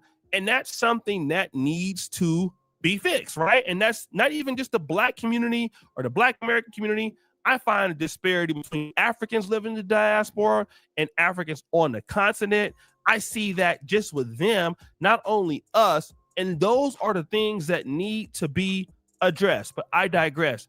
But Professor James Small has lost a lot of support simply by how he handled this. What he should have understood was coming after Tariq in the way that he did out of left field is not something that an elder should do, especially after a decades-long relationship with the man that you were financially benefiting from. You benefited from his audience. You've come onto his documentaries. All of these things you have benefited from. And then after, you have now come out and to say what you're saying, it looks fake as hell. And again, all due respect to Professor James Small. I mean, in the community, he's a legend. You can't take nothing from that. But the way that he handled it was poor, in my honest opinion. It was poor. If you felt like that, if you wanted to distance yourself from him, especially after you were going to be in the new Hidden Colors, you should have distanced yourself from him privately, and we should have never known about it. So, guys, what do you think? It's your boy O'Shea Duke Jackson back at it again with another episode of the Celebrity Junk. I appreciate you for all that you. Nah. Hold on 1 second. I do want to say this, right? If Tariq is not God, Tariq is not the ultimate guy. My whole thing with this whole movement is you don't have to bash on Africans or bash on Jamaicans to make reparations or delineation point. You could say, Thunder could say, hey, I'm a guy who is a Black man who's grown up here with both parents from the South or whatever. And I think we need to put our message forward as far as being a people, and we need reparations. You don't need to talk about Africans or Jamaicans. You see, what you don't realize, Thunder, is that the U.S. government has brought Jamaicans here, what they call swallow migrants, from the 1860s. Ever since slavery ended, they've been bringing in over 125,000 to 250,000 trips have been made between 1860 and 1947. So they've been bringing Jamaicans into mixing in the whole time. We didn't ask for that. They offered that, the government, and they recruited us. So Jamaicans coming here and being a part of the Black American experience is not their fault. The government did that. When they talk about the place in California where the high-tech stuff is, and the Nigerians go there and they say that African Americans, everybody in this country have the opportunity. We didn't ask for that. So they the one, what America does is they F your country up so that people are forced to leave because of the violence and come here and then say, why are Jamaicans here? Because of America. So America, hold on, U.S. government created this atmosphere. So what I'm saying to you, Thunder, is if you guys are for reparations for yourself, we as Jamaicans, I'm talking as a Jamaican now, I support African Americans, Black Americans, FBA, ADOS getting reparations. And if I need to vote in that direction, I will vote in that direction. So I am a part of what you're doing, and I will support you, whether you want it or not. I'm not going to hold on. I'm not going to come here and disrespect Black Americans and say da da da da. When two of my children mothers are Black Americans, and I don't even look at them as Black American. I look at them as Black people, and that's what Delani is trying to say as a Pan-African. He's not saying that we need to kumbaya or whatever, but we're all in this struggle together, and we support you, Thunder. No, we're not. I support you. I just want you to know I support you, brother. Garfield, let me ask you a question. Did you just do that 5-minute soliloquy to distract us from what we just heard? James And Small, what we just saw. he should have never said the FBI part. He should Now, where Rob on at? Rob on agrees. He said it earlier. He said the same thing earlier. Bro, brother-in-law, and this who we're supposed to be respecting? Respect the elders. Now, would you, brother-in-law? He was wrong. So what? He's wrong. I don't have to disrespect him and say I don't have to disrespect Professor James Small. But he gonna disrespect everybody else. I'll call him on the phone and tell him myself. The point of the matter is, I asked you, can he just go out and just disrespect other people? No, it's not about disrespect. He shared his opinion, but he was wrong. He can't be wrong. Thunder, you I asked you, can he go out and disrespect people? That's all I asked you. Everybody on the panel was saying no, he was wrong for that. He was wrong for that. So do we agree that he threw 2 or 3 shots at the man y'all trying to vilify for responding? Tariq is the victim at this point. He responded. He getting this man up off him. You done got at me 2 or 3 times. All right. And so y'all are defending James Small? All right. So hold on a second. Is it that serious? Oh, now is it that serious? And James Small wasn't that serious when he talked about that man like that. Hold on. Let me ask you a question. How many people? Yes. Let me ask the audience. Question number 1. Do you think Tariq Allah Nasheed is an agent? Press the number 1. I'm not even talking about the agent aspect. No. I'm talking about from the word go. The first 2, that's why I asked you to pause it so we could talk about it. Because he bashed him. Tariq ain't never said nothing about him. And he talking about, I don't like the way he say the word nigga and this and that and that. If you got that problem with it, you should have told him privately. Why are you putting all that out in the interview? Look in the chat. Look in the chat. Look at Garfield, all these. Garfield, everybody in the chat is saying 1. Everyone in the chat is saying 1. So what's your point, Thunder? Are they disrespecting Tariq? No. Listen to what I'm saying. Please. What I asked y'all from 30 minutes ago. Who is James Small for y'all to be? Why y'all defending James Small? I'm not defending James Small at all. No, you were defending him before. What? Hold on. What do you mean by who is James Small? What are you talking about? You said when this thing first started, you brought up James Small. I said, why are we talking about James Small? We ain't even talking about James Small. And then you brought him up in a glowingly manner. So what's wrong with that? He is. Anybody got beef with James Small, got beef with me. I don't hate him. I hate him. That's what you just said. No. Listen. No, I don't want to. I'm asking, did you say that? Yes, I did. All right, good. So who is James Small for you to be caping for like he ain't never going to do something wrong? He wrong, man. Thunder, the people hold on, brother-in-law. Didn't I just say that Professor James Small is wrong? No, yes. Garfield, you speaking with funky tongue. You like them white folks. You speaking with funky tongue, man. You can't on one side of your tongue say, anybody got a beef with Professor Small, I hate them, I got a beef with them. And then on the other side of your damn tongue, you say, hey, but you know what? He was wrong for that. He was wrong. Well, you make up your mind. I can't say if somebody got beef with him, I got beef with them. I can't say that. How you gonna say that, but say he also wrong? I did say he was wrong. I asked you a question. How can so Tariq is supposed to sit back and take it? Or do he want to at some point say, hey man, you tripping? Hold on.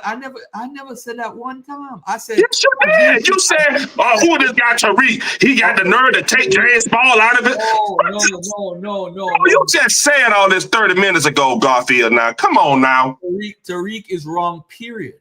His whole argument is wrong. How is he wrong for responding to this nigga for damn bashing him? Hold on. I'm talking in general.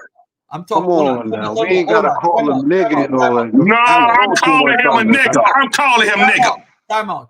He just like every other nigga out here talking bad about folks. Ain't nobody say nothing bad about him, not publicly. But that nigga got the nerve to get on here and bash Tariq Nasheed, and Tariq ain't do nothing to him. Thunder, let me ask you a question. Go ahead. Look, You know Thunder, I'm you from wrong Jamaica. and strong. You Hold wrong on. and strong, brother. Hold on, brother. That's fine. You know He I'm was too. Jamaican. You know Garfield is from Jamaica, right? Yes, I do. And I know you from America, right? Yes. You could hold a position about James Small and Tariq, and I could hold a position about James Small and Tariq, and we still cool, right? Oh, yeah, 100%. All right. The problem is, look at these comments right here. Look at Sunshine Shawnee in the audience. Look at this right here. What do you That's say? exactly why you don't need to say anything, Garfield. And look at his comment. Not a comment. Fake, fake, fake. You see, we could disagree, and I think what happened is there's a lot of people who hear Tariq talk and develop a hatred for other cultures. You don't hate Jamaicans. You don't hate Africans. But the way how Tariq talk is like you're supposed to hate Jamaicans and hate Africans. So one Jamaican would go. Look at the videos that he makes. I'm gonna show you. You finna ignore what James Small said. The same delineation that man doing. Hold on. Not the same exactly way. We don't need a twin, Garfield, but we do need similar. We don't need twins. Hold on. Come on now. Look at this right here. I'm gonna show y'all. It ain't gonna be word for word, but goodness gracious. Look at this. Close. I want y'all to look at this. Look at Tariq. Look at Tariq, right? This is his YouTube channel. Right? This is Tariq Radio right here. 270 subscribers. And I want y'all to look at the videos. All the videos that he makes. Hold on there. Look at all the videos that he makes. What do you say? Talk about James Small. Tariq versus the Jamaican op. Right? Yeah. Look at the next video. He talk about Trump. Then you FBAs are West African. He get into that with that. Then who was behind the DC National Guard ambush? He always trying to blame people who are. Hold on. Go back to that. You go back to the West African. Tried to say this. Undercover. Go back to West African though. Hold on a second. Garfield, can you go back to the West African thing you just put up? Africanist. You are African, not FBA. Look at all his titles. His titles always got to do with Jamaicans and Garfield. FBA. I'm gonna go back. It seems like we're bring Brother Delani ass back up here. Bring his ass back up here. Both of you don't need reparations. Should FBAs donate to Jamaican hurricane relief? African. I'm still here, Thunder. I'm still here. I didn't say brother-in-law. I said brother Delani. Let me go back to what you're talking about. Which one are you talking about? The West African thing you just saw. Which one? Yeah, I know which one. Keep going. You FBAs are West African. FBA should identify as West African. Do you agree? What's wrong with that? Our roots is West and Central Africa. What's wrong with that? Okay, do you agree? Of course. Does Tariq agree? No, he don't. He on some different shit. What are you on? A matter of fact, what's his name? The dude that made the video is wrong because he started to align with the people that say that we didn't even come over on the slave trade. He started to change his argument too. So he's denying the slave trade indirectly, aligning with like Dane Calloway. No, we need direct. We don't want indirect. We want direct. Yeah, he directly denied that we are West Africa. Yes or no? You don't want me to start investigating this nigga. Yeah, I think that'd be good. You've been banging on him the whole time. I'm the only one defending him on the panel.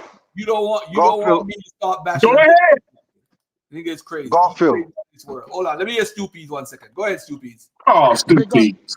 Big up yourself. Big up yourself. Jamaican. Big up yourself. Thunder. I can't. Thunder here because in my cloud. And I'm basically crying on everybody, defending Tariq. Oh, Tariq is a good guy. Tariq is this. Tariq is that. He's Tariq a great man. I never. Tariq Nasheed is a great man. Let me know what Thunder. You doing too much now, man. Law. Tariq Nasheed is a great man, bro. What's wrong with him? What's wrong with that? He's a great black man. What's wrong? You got a problem with me saying that? Can I speak, Thunder? Thunder, can I speak? Yeah, go ahead. I'm gonna let you, Mr. Scoopy, speak, and then I'm just gonna say one thing, and then I'm gonna get on off, man. Yes, he's a great man, from a pimp to a butterfly. He's a great man. He's a great man. Yeah. We understand that. But we understand that who Tariq debates, who listen to Tariq really on a consistent basis is low IQ. A lot of black folks. Many low IQ people, including low IQ immigrants. Oh, there go more division. See the division? Can I finish? Can I fucking finish? You being divisive, Stoopies. No, no. You're being an asshole now, Thunder. Thunder, you're being an asshole now. Calm yourself, Thunder. You're being an asshole now. Of course. And Garfield allow you to be an asshole on the program, which show a total disrespect to everybody else. Because you can't constrain yourself at no point. You're constantly interrupting, and Garfield give you the reins to do that bullshit. So nobody else point can go across. Because as soon as somebody starts speaking, you jump up. Come on, Stupid, man. What's up? No, man, stop it, man. Stop it. I don't play with it that way. Don't play with me. Please, I move that horrible dude down. I move him down. Go ahead. I even lose my point because we know that what Tariq do is some highlight some dumbass immigrants who can't make a point, so therefore he's always winning. He's no different than the white people, the Republicans who debate college students and they say, oh, I'm a great debater because I win a debate against a college student who have little knowledge and life experience. That's what Tariq does. He debates some Africans who don't even know the history. So he comes off looking very brilliant. He's not debating anybody. And the reason why I'm don't go after James Small is that although James Small agree with him on certain points about separation, he does not have the same self-interest as Tariq. And Tariq know that one-on-one, he cannot defeat James Small. He cannot. He's not in the same intellectual bracket as James Small. That's why when he said that he's not disrespecting James Small, no, him don't want to come off looking small. Tariq wouldn't debate you, Garfield, because although you're an immigrant, you understand the history of America. So he's going to come off looking silly debating you, because you're not going to deny the fact that only African Americans with the descendants of the slave ship should get African American reparation. We've established that years ago on this program. When people say, oh, Jamaicans want American reparation, we have established that years ago. So we don't deserve it. It's not ours. But we're going to support your fight for it. No, this dude, come on now. Thunder coming out act as if this is the first time he's going to hear that. When you and I have talked about this almost 4 or 5 years ago, that is a good fight to be a part of. We're not getting anything out of it, but we're going to show support. Tariq acting like Jamaicans walking up and down the street saying, oh, we deserve reparation from the African American pool because we're African American. You might find 1 or 2 dumb people who don't even understand what he's saying, agree with him. But the majority of immigrants understand, especially black immigrants, understand that the reparation that the Americans are fighting for is American reparation. But guess what? Tariq can't believe that other people can be happy for your success. That's how you know that he's an asshole. Of course, I know he is. Because I can be happy for your success and don't get any part of it. When we cheer for Jordan, we win in a ring? No. But we're happy that Jordan win. We want African Americans, Black Americans, FBA, ADOS to get reparations. We want it from others. They deserve it. Right. Look at this asshole. Look at this crazy guy right here. They never support, I never will. Yo, get up my chat, man. I ain't got time for you today, man. I ain't got time for you today. I got time for you. Get up my chat. Nobody is saying that. You're saying that because you're divisive. You believe in your hero, Tariq Nasheed. And they treat him like he's Jesus, like he can't do wrong. Keep playing. Small. Professor Smalls go send the goons after you. Keep playing. Professor Smalls don't play. Keep playing. He gonna send the Garfield. He gonna send the goons. Well, go ahead. Garfield. Yeah. Garfield, stupid. Go ahead, stupid. Yeah, but you can't debate Professor Small and you know that he's not at the same intellectual level as a Professor Small. Professor Small life experiences. Although Professor Small was Muslim, Christian, Jew, everything at one point, he comes with a bag of life experience that he can explain. He can differentiate between the African American and the African. And he can differentiate why the African American need what they need to do. They need to separate themselves for this cause. It's no disrespect to the Africans, and it's no disrespect to the Jamaicans and to other black people in the diaspora. We understand that. But this dumb, stupid Tariq walking around like people don't understand that. And then other people saying, and then other dumb, low IQ people, i.e. Thunder, come on this program now, act like other people don't understand that. That's a stupid argument. Thunder make some stupid argument today. I'm talking about, oh, he praised Tariq at one point and he reprimanded him at another point. Tariq is no different than Candice Owen, than a lot of the white people that was on the internet. Who paying them? A lot of the talking heads nowadays getting paid for division. For division, I cannot deny that. And That's Tariq has been why. promoting division for the last couple of years. So I wonder And who's paying him. exactly my point. That's why I keep emphasizing follow the money. Let's Right, be who paying honest and him? let's be transparent. Yeah. This is nothing but a piggyback off of the Abos movement. That's all it is. Right, it caused division. Even Connell, we know where her history lies. We know which think tank she was a part of. We can trace her back and find who paying her to support division. Get your last sentences in. Yeah, finish. All right, bring him up back. About to end the show right now in like around 4 minutes. Thunder, you on the floor? What's popping? Thunder, you on the floor? All right, let me go to this video right here real quick. Uncle Ruckus, go ahead and talk, Uncle Ruckus. Y'all call my man Uncle Ruckus, yo. In 91, what was he doing in 91? Somebody say he was Professor Smalls said he was FBA though. Listen, FBA is a concept of being amongst a group of people, that's unique to the slave experience, but that doesn't divide him or separate him. He's relating FBA in a way that FBA's is not relating that. So if he hypothetically, let's give it the benefit of the doubt, let's say he did say that. If he did say that, he don't mean it like you.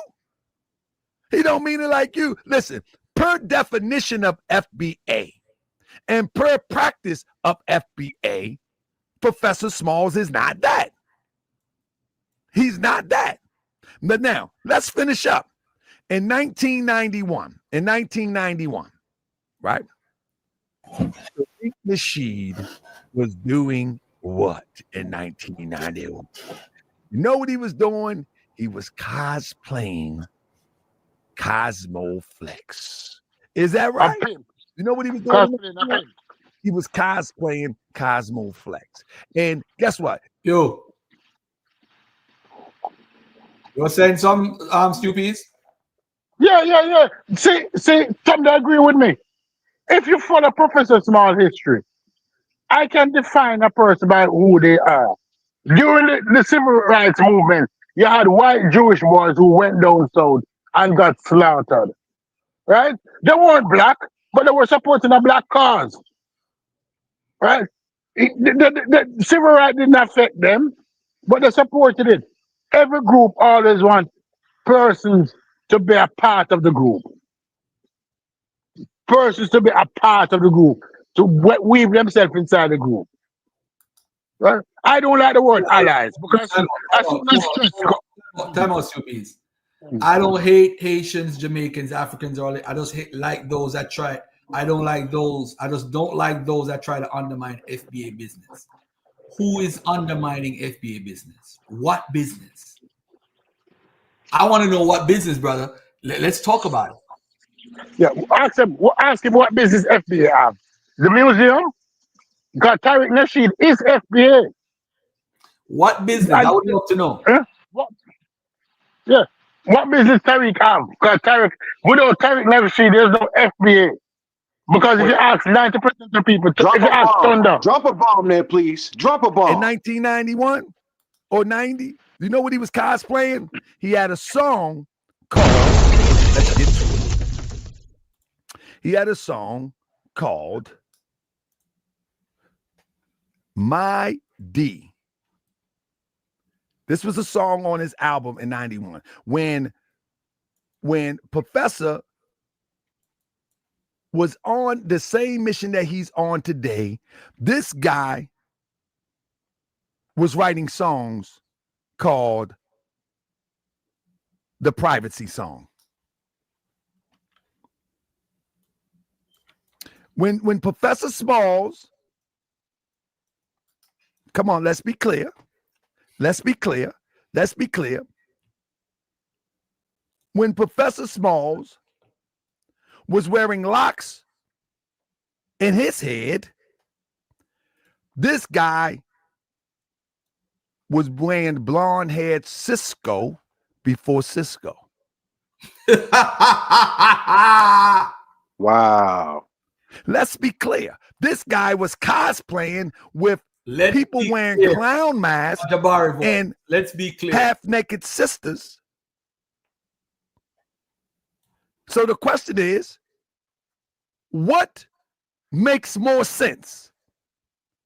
Professor Smalls is an agent. This is 91.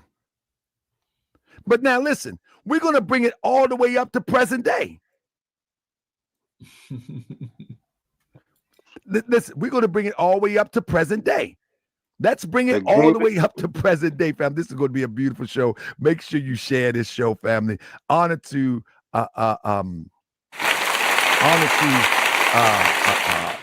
Professor Smalls. We're going to make sure that the truth get out. You know what I mean? We're going to make sure that the truth get out. Don't worry about it. Don't worry about it. The game is supposed to be sold, never told, huh? When you look at Professor Smalls, you got 1991 right here, right? Here is the question. What is Professor Smalls' real name? What is Professor Smalls' real name? All right. His name is James Smalls. Small. I'm sorry, Small. It's not Smalls, it's Small. His name is James Small. Now, what is Tariq Nasheed's birth name? Confirm it with Tariq Nasheed telling you. What is Tariq Nasheed's birth name? And show me a video where he tells you his birth name. Show me a video where Tariq Nasheed expresses his birth name and his transition from Tariq Nasheed, from his birth name to Tariq Nasheed. Family, press 7 if you're with me. Show me a video. Email it to me at taharkabay@gmail.com. Show me a video where he expresses how he transitioned from his birth name to Tariq Nasheed. Now the standing question, if there's an agent amongst us, what makes more sense? Am I yelling too much yet? What makes more sense? This is the standing question. And this is the question where the crazy FBAs, they play themselves. Because they're sitting up here calling this man an agent that's been around for many of them before, longer than some of these people were born. And he's been consistent.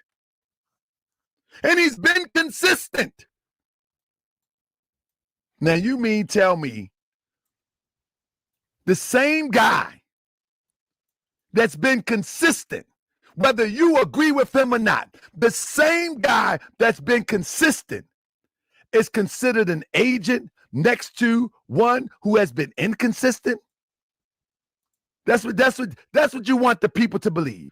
That's what they want the people to believe. For real. Is that what's going on today? You want one who's been consistent with African thought to be hoodwinked by one that had a CD called Wash Your Behind and got a sister on the front. Listen to the fool. People change names all the time. We didn't say nothing wrong with changing names. I used Tahar Bay, but guess what? I was born Toronto Johnson. We're not saying you can't change your name. That's not the conversation. We're not saying you can't change your name. We're saying, why the secrecy? If you're a public figure claiming to pushing something that is beneficial to the public, why don't the public know anything about you? Now, let's get back to it. What person has more credibility? What person has more credibility? One who has historical footprints and disrespectful content towards his own people, or one that's been around 40 years with consistency? What makes more sense? I'm asking the FBA tonight, what makes more sense? What makes more sense? That's all we got to ask. What makes more sense? We don't got to look far. Anybody that defend this is insane. What makes more sense? 40, 50 years of consistency, or one who changes whenever they feel the need to change? What makes more sense? That's the question. That's the question. Can somebody help me out? That's the question. That's all I'm saying. Hold on one second. That's all I'm saying. What makes more sense? Let me move this out the way real quick. What makes more sense? That's all we need to know.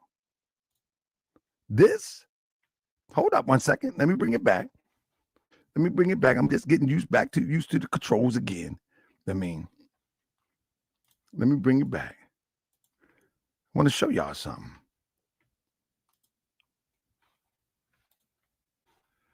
What makes more sense? Professor Smalls years ago? What makes more sense? This is Professor Smalls. Professor Small. He has a track record.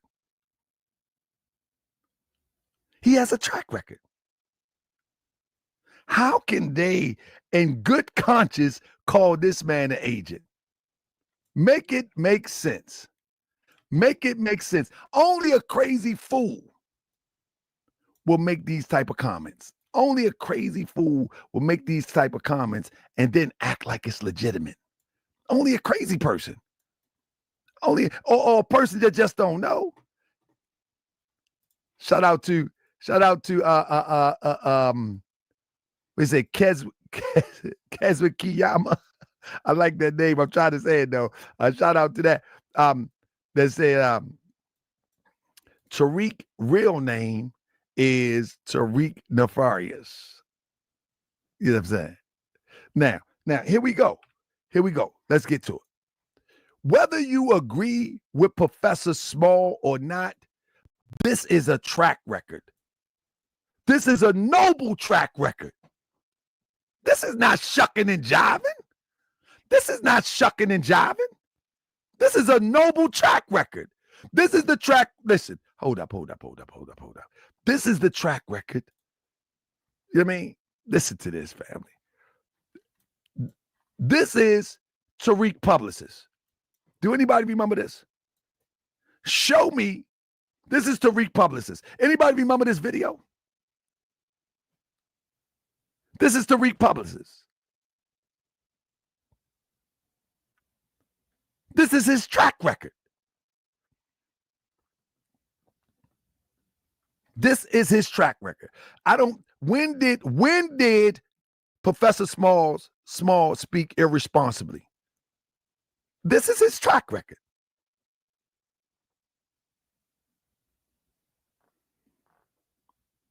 Now, listen. These are the arguments, and I'm gonna read some of the comments. These are some of the comments that we hear. Tariq put that man on. He admits Hidden Colors blew him up. How can Hidden Colors blow a man up that's been doing work for 40 years? If he says that, it just gave him a wider audience. But that don't mean that if a person has opened a pathway for you, you find out that they ain't right, that you be loyal to someone that ain't right. You don't be loyal to the devil because the devil opened a doorway for you and you find out it's the devil. But just because they open a doorway for you or you walk through a doorway that was provided for you, you stay loyal to them and then you die with the devil? Nah, if you find out it's the devil, you get away. What are you talking about? That's the silliest argument I've heard in my life. Now, but at the end of the day, this is what people like to put out. This is what they like to put out. You feel me? I'm just saying just like crazy stuff. You're talking about Professor Smalls, right? What happened? Hold up. You're talking about Professor Small. Let me move this out of the way. You know what I mean? With a track record. Let's look at the track record. This is Professor Small in 1994. You know what Tariq was doing in 94? Anybody know? Nobody's doing in 94? That's him in 94. That's him in 94, Professor Small. You know what Tariq was doing in 94? He was trying to capitalize off of the NWA. He went from the clown style to try to capitalize off the NWA style, the Naughty by Nature style, Ghetto Dynasty. What's the name of your hood? Do you understand what I'm saying? You get what I'm saying? This guy is a character. We look at Professor Smalls. He has been the same person the whole time for over 40 years. So if we're going to call someone an agent, who fits the bill of an agent? Now, even a dumb FBA have to admit, even dumb FBA, blind FBA cult followers would have to admit that if there's a profile of an agent, it's definitely not Professor Smalls. It's definitely not Professor Small. Let's be clear on this one. Let's be like, can we just be honest, FBA? Are you in the building with me tonight? Are you in the building with me tonight? Are we going to make a real analysis? Let's do a real analysis.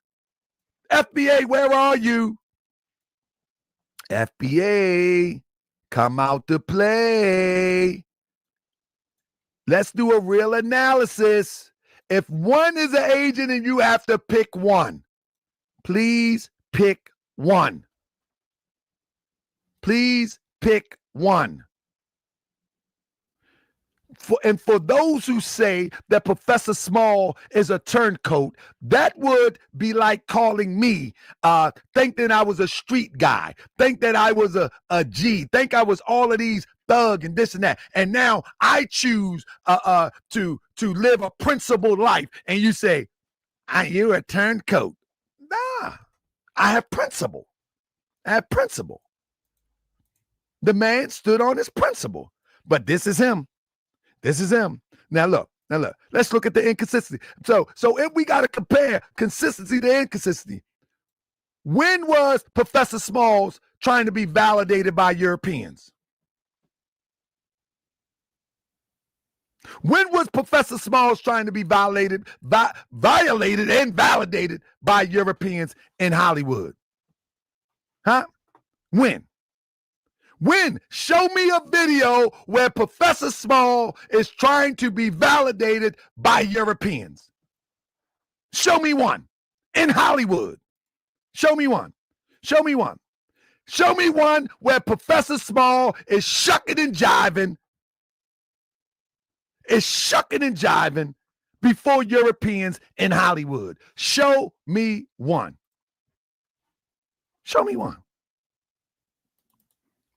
Don't doing what you do with the Show me one. Don't doing what you do with the ladies. Sidnetter just came in the building. Hold up. Sidnetter just came in the building. He just came in the building. Hold up now. I said, show me one. And here comes Sidnetter. He comes into the building. Let's see what he got to say. because he just coming to the building. Yeah, but I wasn't doing anything illegal. Just macking as far as going to the club and spitting game. I wasn't doing what you do with the ladies. Yeah, but I wasn't doing anything illegal. Just macking as far as going to the club and spitting game. I wasn't doing anything nefarious, so there's nothing to really explain as far as that is. But the thing is, my books were just about dating and relationships. See, a lot of people who try to deliberately throw salt on what we're doing with the Hidden Color series, they'll try to say that my books was about pimping. And I've never written a book about pimping because I've never pimped anybody. I've never talked about doing that in any of my books. A lot of young guys are, I'm a pimp, I'm a pimp, I'm a pimp. But you can tell them the attitude. I even wrote a book on the game, man. I got a book. I'm one of the 5 pimps in history to actually have a book about the game. Mm-hmm. That's why I'm so well known around the country, besides my impeccable pimping skill. Huh? Now, he would try to chalk that up to, oh, he's just in an act, but he's using the name K-Flex. Don't he got an album under the name K-Flex? Hold up. He says that he never pimped before, but then he says he was the pimp, and he even wrote a book about it, and he's using the name K-Flex. Wouldn't that imply that he's intersecting art and reality, kind of like hip-hop music? Huh? Hold up. Let me make sure. Let me look up something. Let me make sure. You know what I mean? Because it sounds like he's intersecting. It sounds like he's intersecting. It sounds like he's intersecting art and here we go. Yep, I thought so. So check this out, family. Check this out. Let's look at it. Family. In this video, he says he's never been a pimp, and then he comes back and say he was a pimp. So is it safe to say? Hold up. That. You know, one thing I got to add to this entire conversation, Mika, how is it he was able to call Professor James Smalls out for what he said, but he refused to call or name Tazarayach? Is he scared of the Hebrew Israelites? Think about it for a second, family. Professor James Smalls been rocking with this community for over 50 years. Was willing to take a bullet for Malcolm X, guarded his sister, was his sister's personal bodyguard. Now, let me ask you this. Who was Tariq willing to take a bullet for? But how is it that he calls James Small's name on his response, but he hasn't even responded to Tazarayach? This is very interesting. Very interesting, y'all. Are you talking about the trans thing? Yeah, why he ain't called out Tazarayach's name? Tazarayach responded, put out 2 to 3 videos. True. Why he ain't called Tazarayach's name, but he's calling Professor Small's name? He banned Professor Smalls, but kept polite in the Hidden Colors. That's easy to answer, Garfield. Go ahead, my brother. That's easy to handle. A man can disrespect a person that he knows is not going to react. Whereas if a man disrespects somebody that he know he's going to react to, they'll be cautious on how they disrespect them. Professor Small is an elderly man. Captain Tazarayach is not no elderly man. He knows who to be careful with, and he knows how to say sorry. Don't be sorry, be careful. And he's very aware of that. You can continue. Captain Tazarayach already apologized to FBA. I don't know nothing about that. Bring the video, put it in the chat. Jump on and give me that link right now and show me that apology by Captain Tazarayach. But why is it why is it Tariq never called out Captain Tazarayach? He was giving out subliminals like a woman. That's like a woman saying, hey, I'm calling out, I'm talking about this dude, but I ain't gonna name no names. He was so whack. He ain't want it, like Lil' Kim on that song called Not Tonight. She was talking about this dude, how he ain't want to eat the cat or whatever, and she ain't named no names. This is what he's doing. He's like Lil' Kim. He's throwing subliminals. Why you ain't throw subliminals when it comes to Professor Smalls. Joel, what's up? What's on your mind? Hey, peace to y'all, man. What's going on? Hey, Garfield. Yes, sir. Hey, check this out, bro. Mm-hmm. That argument he just made was weak, man. The one Tahar Bay made. Hey, check this out. Tariq fits more with a goddamn on agent because he's separating the community, teaching that false information. That's the reason why he fit more to it. At least Smalls ain't trying to divide us as a people. Tariq Nasheed, that's what he up to. He up to keep us divided, right? People beefing over whether or not they from America or the African But the continent or funniest thing is, Jamaica and all those stupid stuff. yeah, Tahar Bay is a FBA. He would be an FBA. But people in the chat are laughing and say, yeah, that's why Tariq slapped him. So how is it you're against an FBA who is There's criticizing? no such thing as a goddamn FBA. That's my point. I know that. I know that. Somebody teaching that kind of stuff is dividing us. They're keeping us No, but in you a know what's funny? stupor. They're They're holding on keeping us to in a FBA. stupor. Yeah, they're holding on to FBA like they're going to get the reparations. That's what it is. I got a check coming on, so let me get this right. They not giving you no check based on no freaking FBA. That don't fit nothing that's on record for the United States. Come on, let's be for real. This, if anything, FBA gonna keep us from getting reparations. Hey, That Chris. part right there, brother. Hold on, That guys. part right there, brother. Hold on, guys. Hey, yo. Hold on, Rob. You. Hold on, Rob. Hey, Chris, I'm totally dissatisfied with your behavior in the chat. And the reason is, it's one thing when you say Garfield said something about the Hebrew Israelite doctrine, and I was mistaken. But you're saying that he did call him COINTELPRO, but Garfield says he never said anything. I said earlier, yes, he did, and I said he was wrong. So why would you continue with that lie, though? And that's something simple. That's something simple. But anyway, go ahead, Rob on. Look, them simple Hebrew Israelites separate us too. They just as busy as Tariq. Nah, I don't think the Hebrews. But yo, you hear me? Yo, you good? I was trying to get it, but I was doing my thing. But he was playing that indigenous native to the American shit, bro. That's what I was saying earlier. No, I wish I could pull the video. So he pulled up that book. You know that book called the something First America. That book that they be talking about costs $10,000, which is not. And they got That's all of these exactly, brother. pictures with the people in. This nigga was holding them pictures up. I was like, yo, what is you doing, son? He got the picture. You see, family, like, you know, some of us been here before a long time. This Exactly is the my point, bro. foundational black. This the shit we talking about, son. Nah, son. But he You just been pick. on He that just pseudo. picky. Yeah, he's just piggybacking off of the elbows, man. Yeah, but I mean, Talk it's to like him, Rob Boy. it's like some of it is like, okay, you've been on that type of, I don't even know if I want to call it fringe. Well, that shit is fringe to me. But like even when you look at his hidden color when he talking about the Moors and they came to him, that nah, you capping, dog. You know what I'm saying? I saw that when I Identity first like, crisis. where'd you get that shit from, you heard? Know what I mean? But I get it. But nah, son, you was riding with that Aboriginal shit. And I'm like, Shador how are looking you good for mixing? y'all that watching football. Shador looking good right now. Go ahead.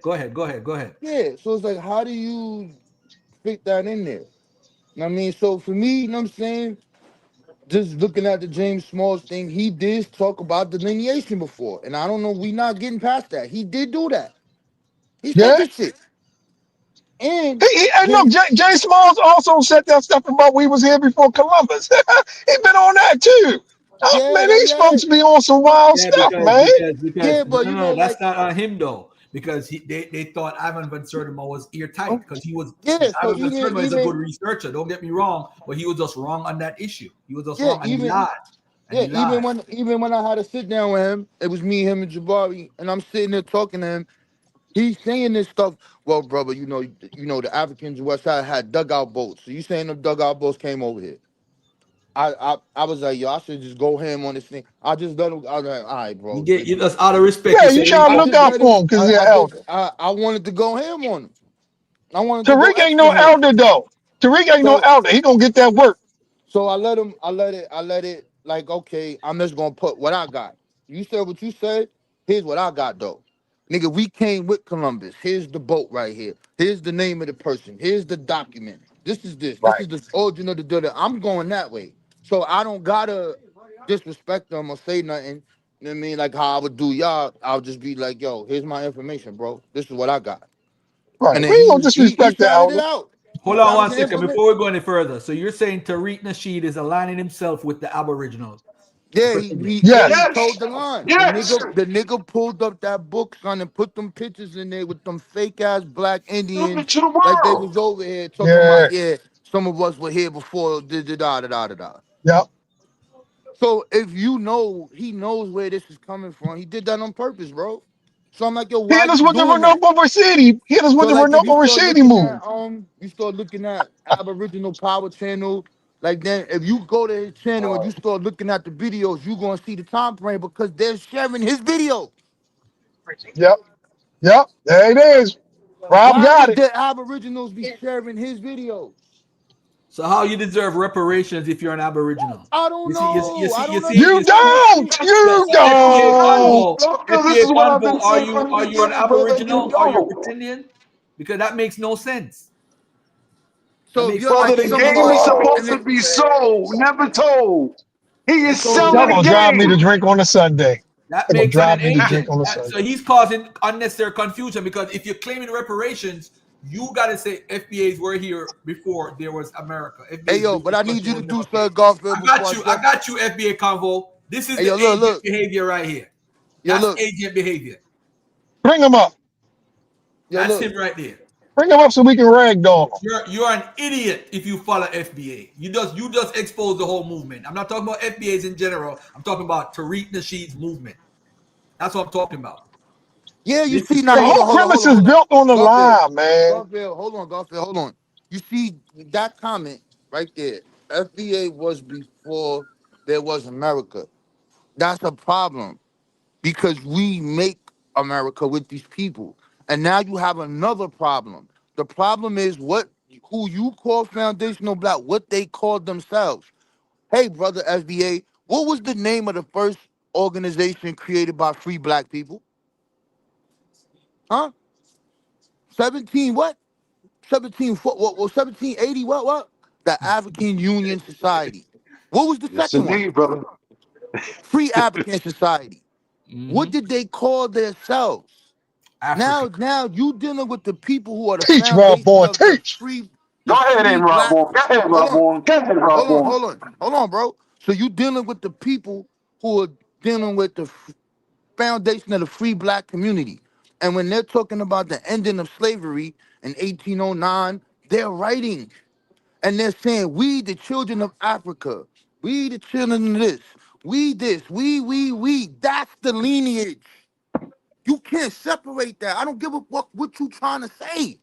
Our people, the people who you are calling the foundation, they wrote for themselves. You're not gonna come 2,000 years, 300 years later and make up some shit. Now we do have the right. If we feel like we don't want to use this term because there's something political that is with this that's harming us, we have the right to redefine ourselves. How do we know this? I did a video on this before. It's But it called. has to be politically though. If you want to make it sense, FBA has to be registered politically. Can't if it Yeah, doesn't but get And this it is what doesn't I've It's been got saying it's from got to the be based beginning, on. Garfield. yeah. Let me wrap it up. Let me You wrap can it make up. up a history and make up a Let me people. wrap it up. What Let me the wrap heck? it up. So it don't necessarily mean it don't gotta be that. So let's say this: when we was beefing with the ACS, right? William Whipper came along and said, "Yo, we not naming none of our institution African no more, because them niggas trying to send us back to Africa. And we agree we ain't going back there." So they stopped naming this shit that. You see, these are the people coming together and said, yeah, we know that we came from, but we not saying that no more. Because this right here is putting us as it's a political issue with us. We got a beef with the government, and these people are working with the president, and they trying to remove the free blacks so that they can continue slavery in the South. See, that's a decision made by a body of people. No one's telling you that you can't do that. If you want to call yourself that, that's fine. But you not gonna say that this is the original and then use the term, go at the term that represents a part of our history. You can't do it. It doesn't make it's stupid. It doesn't make any sense. Exactly. You know what I mean? And lastly, hey Garfield, put this on the stream, man. So when you talk about delineation, right? When you talk about delineate You texting it to politically, me or you put it in the back chat? yeah. Okay, I'll just say it. Y'all look it up. When you talk about delineate, right? When in terms of political, the first time you hear about that shit is minstrels. What are they called? The Ethiopian delineators. These are white people in blackface Uh-oh. trying to, yeah, these are white My people in phone digging in the blackface crates. running around. This is what's happening. So y'all look up Ethiopian delineators. Go look it up. And now, politically, when you look at what that's about and what it's for, know what I'm saying? So now when you look at these things, you right to point out certain things that happen between us politically. Like if you're seeing like, okay, this is because I saw the shit. Yo, there was a dude that came on Clubhouse that had this new you know how you keep hearing about the sixth region of the Pan African Congress. Mm-hmm. I said, you know what, Garfield, I'm joining this shit. So I go try to find the shit, and I'm like, okay, where's the headquarters? The shit is in Canada. So I go look on the shit, and then I start looking, and I say, yo, all of these people are African. There's no continental Africans. There's no black Americans there. How is this representing the sixth region? So I'm like, all right, I'm gonna look past that. I'm writing them, no answer. Sending a Facebook message to the girl, no answer. So when I'm looking at it, when I'm looking at that message, I can see the person is reading it. So I was like, yo, this is some bullshit. And then I started looking into it. That Congress was really for African immigrants in the Americas. That blew my fucking mind, son. So then I was like, oh shit, these FBA niggas got a point. This is some bull. Cause I never looked into it. I never thought to like, let me join the sixth region. And then I'm looking, the head of the person at that point is then. So now later on, to address this situation, they made a new what's the name? And what's this dude name, man? That's from UK. What the fuck is his name? They got that TV black something something. I forgot the brother name, the tall brother with the gold fronts. Forgot his name, man. You know what I'm Right, talking right. I about? know who you're talking about. My guy that went when I went to England. I know who you're Yeah, talking. yeah, he cool. He cool. So he put me on to the dude. So this dude, they saying that they're gonna move the sixth region to Jamaica and Aquapalm, right? And that where the maroons and shit is at, you Maroons is heard? right. Mm-hmm. Right? So I'm like, all right. So what's this shit? So the dude come on, he talking about he the diplomat for the shit, whatever. Then I'm looking on the website, it's showing you how you could get a second passport and all this. So you know what I did? I paid the $100 for this motherfucking shit. So I get up on that shit, boom, do the shit. 6 weeks, nothing. 3 months, nothing. 4 months, nothing. I'm like, yo, son, what is this shit? This shit is a scam. Where's this sixth region bullshit? So after that, I was like, this part of Pan-Africanism, this shit right here is not Pan-African. I'm not fucking with that shit. So then you look at the Pan-African Congress and you know it's backed by the Europeans. Whoever put the money in the shit, they got it. And then the other people is not paying they due. I never looked into this. I just read this in history, like in the history of Pan-Africanism, we have the Pan-African the sixth region my ass.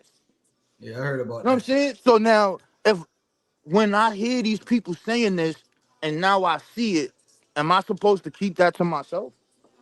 Nope. Am I not supposed to say nothing about it? Nope. You're No, supposed I'm to gonna say something about it. put it out there. You know what I mean? But does that change the Yeah, history but Pan of Pan Africanism make Africanism? more sense than that FBA crap. I get it, son, but we talking about what they talk about, the tangibles. When you talking about something that was created and it's supposed to represent you as the sixth region, and you see that it was only for African immigrants, that I saw the shit, bro. I was mortified. I thought they was You lying, said son. Pan Africanism was only for African immigrants? I didn't say that. Listen to what I'm telling you, Oh, bro. okay. I Do you know misunderstood what you. the Go six? ahead. Go ahead. Do you know what the sixth region is? No, go ahead. Break it down. So this hard to have a conversation, bro. But you know not trying to be disrespectful, but I'm just saying, in Pan Africanism, the 6th region, Most people don't we know are a part. much about Hold nothing on, about Pan Africanism, let bro. him talk. Joel, you gotta let him talk. Let him break it I down. know. Go I ahead. just So if want you to let don't them know know that about it, though. so the 6th region is supposed to represent this great Pan African Congress. And the 6th region is the people in the diaspora, which is us. So that's us over here, niggas that's in Brazil, all of this other shit. But it's supposed to represent us.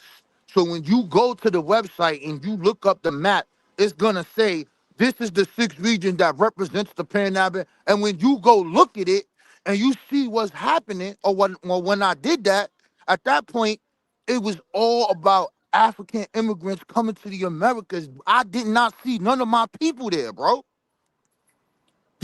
That shit messed my head up, son. Cause I never looked into this. This was something that I know what Pan-Africanism is. I know what it did for Americans. I know that part. I didn't go into like how these niggas, oh, you gotta look in the Nkrumah. And I'm like, you can't use the philosophy of Nkrumah here and that. These people are fighting in a total different country, bro. We got a whole different thing going on over here. You know what I'm saying? So I'm like, that shit ain't gonna work here. But I get some of the philosophies, but that's what I'm talking about, brother. These are critiques that we could really have. But when you go to say, like he says, oh, that shit never did nothing for black people. To be a Pan-African means to hijack FBA creative properties and da da da da da da. And then what he'll do is he'll find a case where you got one person that is Jamaican or whatever doing that shit, and he put him on blast.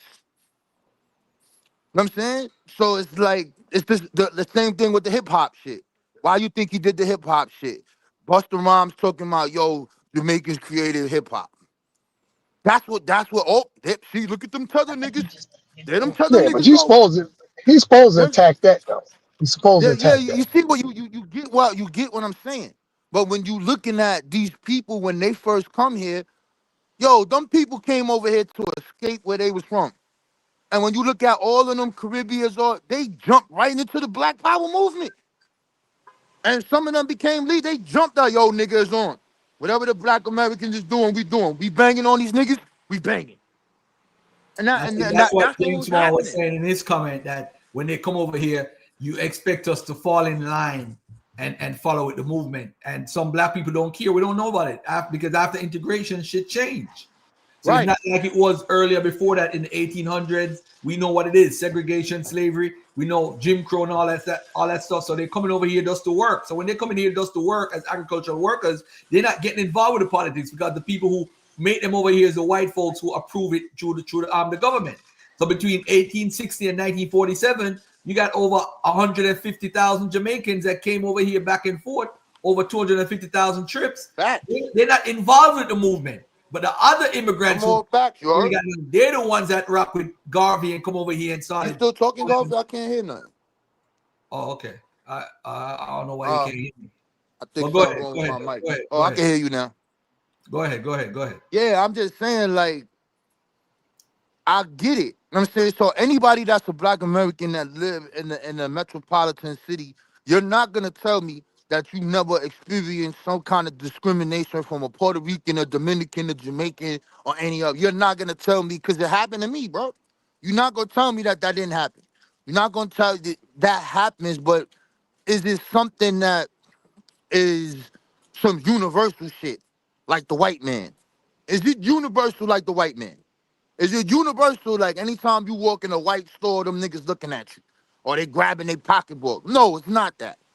You know what I'm saying? So these things that really do happen in our community, them niggas highlight that shit. And so that's where the division part is kind of decisive, you heard? And lastly, when we talk about COINTELPRO, I mean, the objective of that is to keep Black people from coming together. So we could look at any organization. You can look at Sinetta. You can say that nigga. You COINTELPRO. You got niggas, Hebrews arguing, Moors arguing. Ain't nobody coming together. Niggas ain't doing shit. Nigga, you COINTELPRO. You keep pushing this Speak shit, on nigga. it, Ain't bro. nothing happening. Speak on it. That's You right. know what I'm saying? So if you look at that, I can literally say like,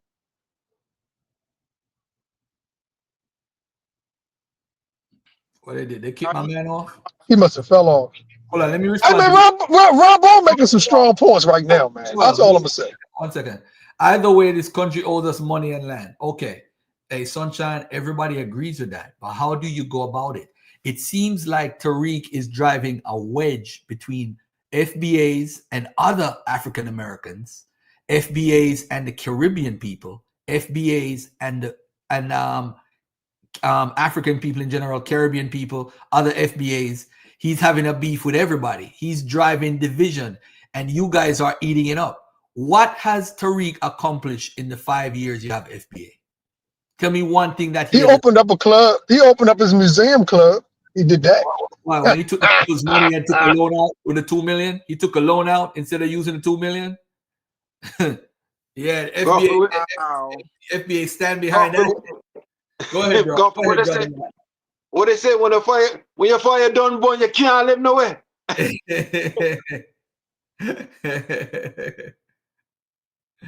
Boy, bright and bright. Let me play a little bit more of this video right here. This K-Flex right here, is it safe to say that this K-Flex right here and this K-Flex is related? Is it safe to say? Is it safe to say? I'm just asking the question. Is it safe to say that these two K-Flexes are related? And these two K-Flexes, per this video, one says he's not a pimp and one says he is a pimp. Which one do we believe? Oh, he's going to say that is a skit. So is this a skit also? Is this a skit also? So the question, remember the standing question, family. Never forget the standing question. Who would be more likely the agent amongst us? Who would be the agent, family? That is the standing question. Huh? That is the standing question. Who would be the agent? Would it be this guy, or would it be the guy that changes with the weather? Now, you can't choose both, Black Rain. You can't choose both. We're looking at consistency. We're looking at consistency. We're looking at integrity. We're looking at, okay, James Small, he may said something one time and then he changed up and said something else. But hold up. His change, according to you, he said he was FBA. His change, according to you, was from FBA to saying I'm Pan-African. That ain't even a change because he's been Pan-African. I mean, he's been Pan-African. So that's not a change. What, and I'm not speaking for Professor Small, but what I can gather is that Professor Small, as an elder, as a seasoned elder, had been around for so long that he thought that FBA had the same energy as what he met Tariq under. Remember the energy he met Tariq under Hidden Colors, where Hidden Color was about the hidden information about Africans from the African diaspora? Why wouldn't Professor Small assume that that's the same energy under a different title? Why wouldn't he assume that it's the same energy, that this is about us, that we are unique here in America, yet it doesn't mean that we attack and be divisive for those in the diaspora? Why wouldn't he say, I'm FBA, but I'm Pan-African? Why wouldn't he say that? That only makes sense.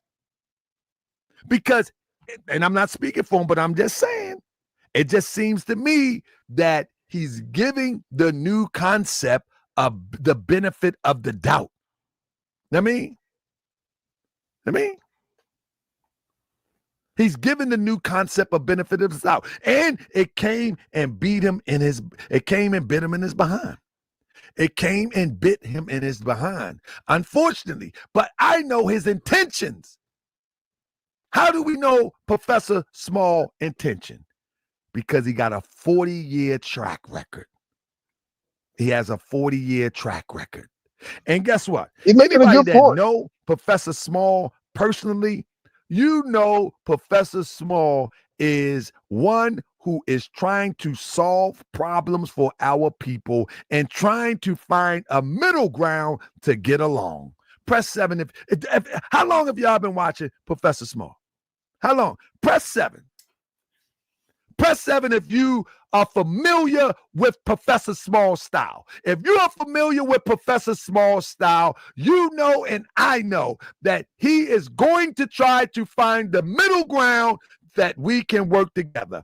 Listen, when me, Sadnetta had made some disparaging remarks about me one time.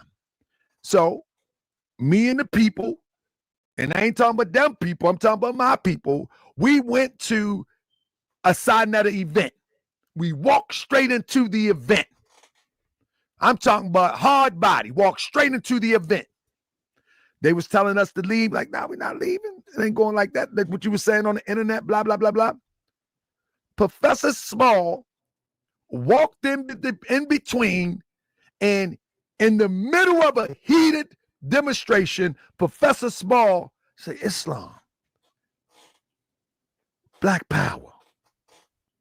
And he proceeded to try to be the middleman. I mean, he proceeded to try to be the middleman and diffuse the situation. So if you know Professor Small, you know that that is his personality, that is his energy. KSP TV Media, he said, I was there. So you already know.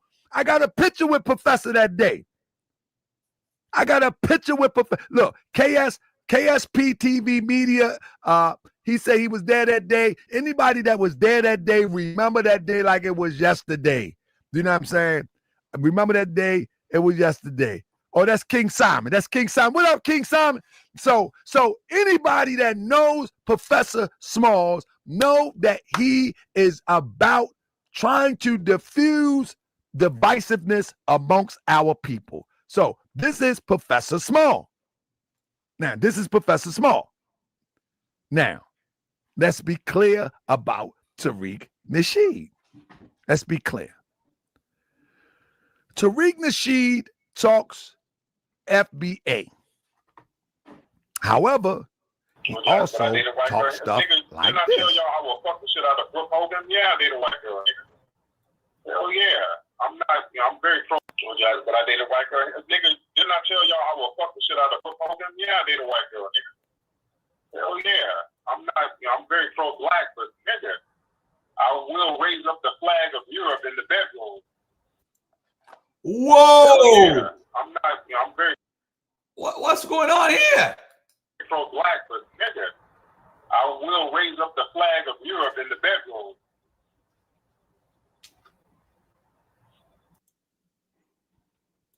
Show me anything to compromise Professor Smalls. I'll wait. Who's the agent? Show me any footage that compromises Professor Small. Show me. Show me that. See, this is what I'm saying. When we do the comparison and we do all these and we look at all these propaganda videos against Professor Smalls, nobody is doing the comparison. So I thought that I'd do the comparison so that people can know that there's no way possible that you can say that this man is an agent and not even consider Tariq as the agent. That doesn't even make sense. It doesn't make illogical sense. Look, right here, he's being used by this European on the political front. Listen, this European, Michael Moore, had Tariq walking into real situations in D.C., acting like a buffoon pimp. Acting like a buffoon pimp. Listen to me, family. While Professor Smalls was teaching in Ghana, while Professor Smalls was going through spiritual rituals of African persuasion, while Professor Smalls was teaching people, this guy was being used to walk amongst Congress, real congressmen, and talk like a buffoon Negro pimp. Show me where the professor did something similar.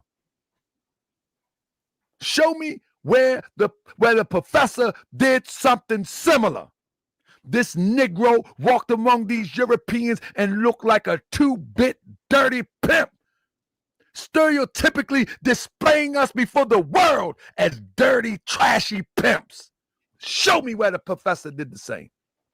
Show me. Show me. Show me. Show me where the professor made a song about sisters called Wash Your ASS. Show me. Show me. Come on, I'm here. Show me. Before you start talking crazy, show me. Show me where where Professor Smalls called sisters bed wenches, which is a European racial term and overtone. Listen to this. To be sold at a public venue on Wednesday, the 19th, instant at house where Miss Elizabeth Hill now lives, about a mile from Charlestown, for ready. This is 1935. About a mile from Charlestown for ready money or for years credit with intercept and good security. A parcel of choice slaves. Amongst them are from tradesmen and house Negroes. Amongst them are some tradesmen and house Negroes. The sale to begin in the morning about 10 o'clock. To be sold at the house of Captain Garrett Vanderbilt in Charlestown, 12 young Negro men and a young Negro wench. And guess what he called them? He used these European overtones to talk crazy about women. Our women at that. Guess what he called them?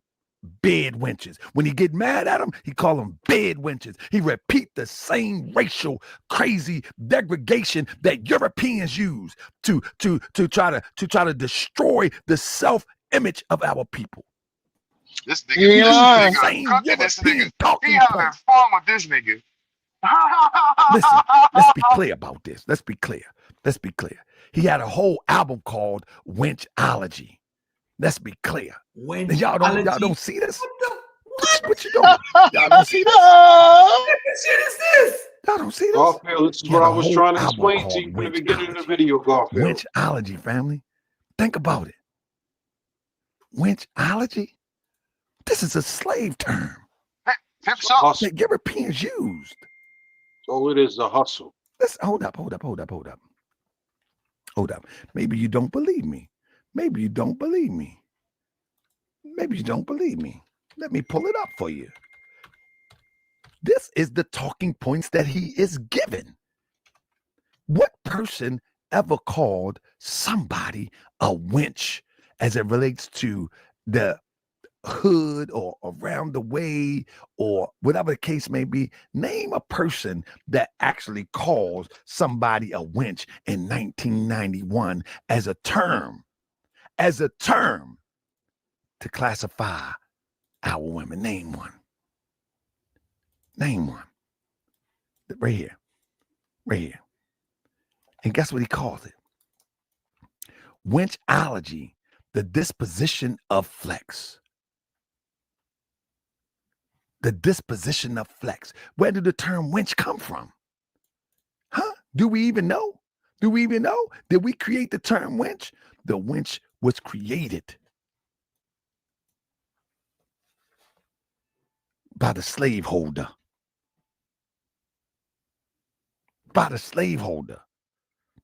Let's not get off track. I ain't never heard a black person get off track. call it wench, bro. I ain't never heard that shit before. Who would be considered the agent if there was an agent, family? Who would be considered the agent? Hold up. Obviously, there's a problem. Houston, we have a problem. The whole thing in a nutshell is Professor Smalls has a track record. Let's look at his friend's track record, if we can. Let's look at it. Remember, he called Vlad an agent? Anybody remember he called Vlad an agent? What person calls someone an agent? That would be just like me saying Tariq Nasheed is suspected to be an agent, and a year from now, I'm sitting down making a movie with Tariq Nasheed. Now, would that make me suspect? Her own business. Would that make me suspect? If a year from now, I'm sitting up making a documentary or sitting in a chair being in a documentary with Tariq Nasheed, wouldn't that make me suspect? That's right. Wouldn't that make me suspect? This is all I'm saying. But now look, for the FBAs, y'all go for anything. Stop being so slow. Stop being so slow, FBA, because he literally tells you exactly what it is. One thing about these compromised people, I can say this. They do tell you what it is. Take a listen. She's got a PhD. She has her own business. She comes from a good background, stable, loving, takes care of you. You can't do it? It would depend on the chemistry. You know what I'm saying? The chemistry's great. All right. Now, if the chemistry's good, now there might be something there. It has to be. It's all about chemistry. But you would have to go in front of your audience and say, yes, hey, listen, I know I've been saying this, but I got a non-FBA sister. I got a non-FBA. And I'm rocking with this non-FBA sister. This is. He tells Vlad, okay, to turn the value up. Hold up. Let me get the clip right. He tells Vlad that he would rock with a non-FBA sister. Now, so hold on. He says, hold up, don't worry about that clip.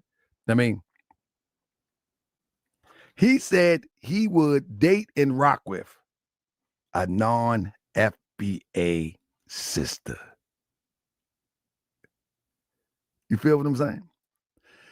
Ben's Zoke said, I think all of you are hooks and crooks, and you have the right to that opinion, to your opinion. However, make sure you bring your evidence and your proof to the table so we can examine it. That would be nice. That would be nice. Now, but hold up. Let's see if I can get this like it need to be. Somebody said they need to hear that. I think it was Cryptonomics. So let me get it back for you real quick. I'm gonna get it as decent as I can for you. Okay. Cook. All right, here we go. Hope I ain't got no drag. I ain't got no drag tonight. I'm doing good. Man, thank you. Everybody give a round of applause for Moochie Bear. Moochie Bear found out she's got a PhD. He found out about these tech people that was playing with the system, and he knocked them out the park for me. I need you to thank Moochie Bear. She's got a PhD. She has her own business. She comes from a good background, stable, loving, takes care of you. You can't do it? It would depend on the chemistry. You know what I'm saying? The chemistry's great. All right. Now, if the chemistry's good, now she's got a PhD. She has her own business. She comes from a good background, stable, loving, takes care of you. You can't do it? It would depend on the chemistry. You know what I'm saying? The chemistry's great. All right. Now, if the chemistry's good, now there might be something there. It has to be. It's all about chemistry. But you would have to go in front of your audience and say, yes, hey, listen, I know I've been saying this, but I got a non-FBA sister. I got a non-FBA. And I'm rocking with this non-FBA sister. So he just tells FBA that he would compromise. After all of the rhetoric, after all of the talk, he would compromise. This is your lineage propagator. You people are crazy. You people are crazy. Hey, you can Listen stop to this me. shit now, man. You That's can drop like the me mic, saying man. that I'm a Moorish American and say that I would marry a European if That was crazy. That was crazy, man. Yo, let me give a shout out to Tahar Bay because I told him I was gonna play the video. I don't, y'all know how I do. I don't watch nobody's videos. Only when I'm live, I play the video and I watch it. Bruh, he went to FN. He went to Yeah. FN. I saw Tahaka during the African American Day parade, you heard? Mm-hmm. Yeah, I was kicking it with him and shit. That shit was mad funny. He was like, yo, y'all brothers' research is on point. I gotta give it to you. I was like, oh, you recognize. But yo, man, I don't know, bro. I don't know. I can't talk, so I'm an agent. So you got an agent on the platform, Garfield. I'm an agent. I'm an agent.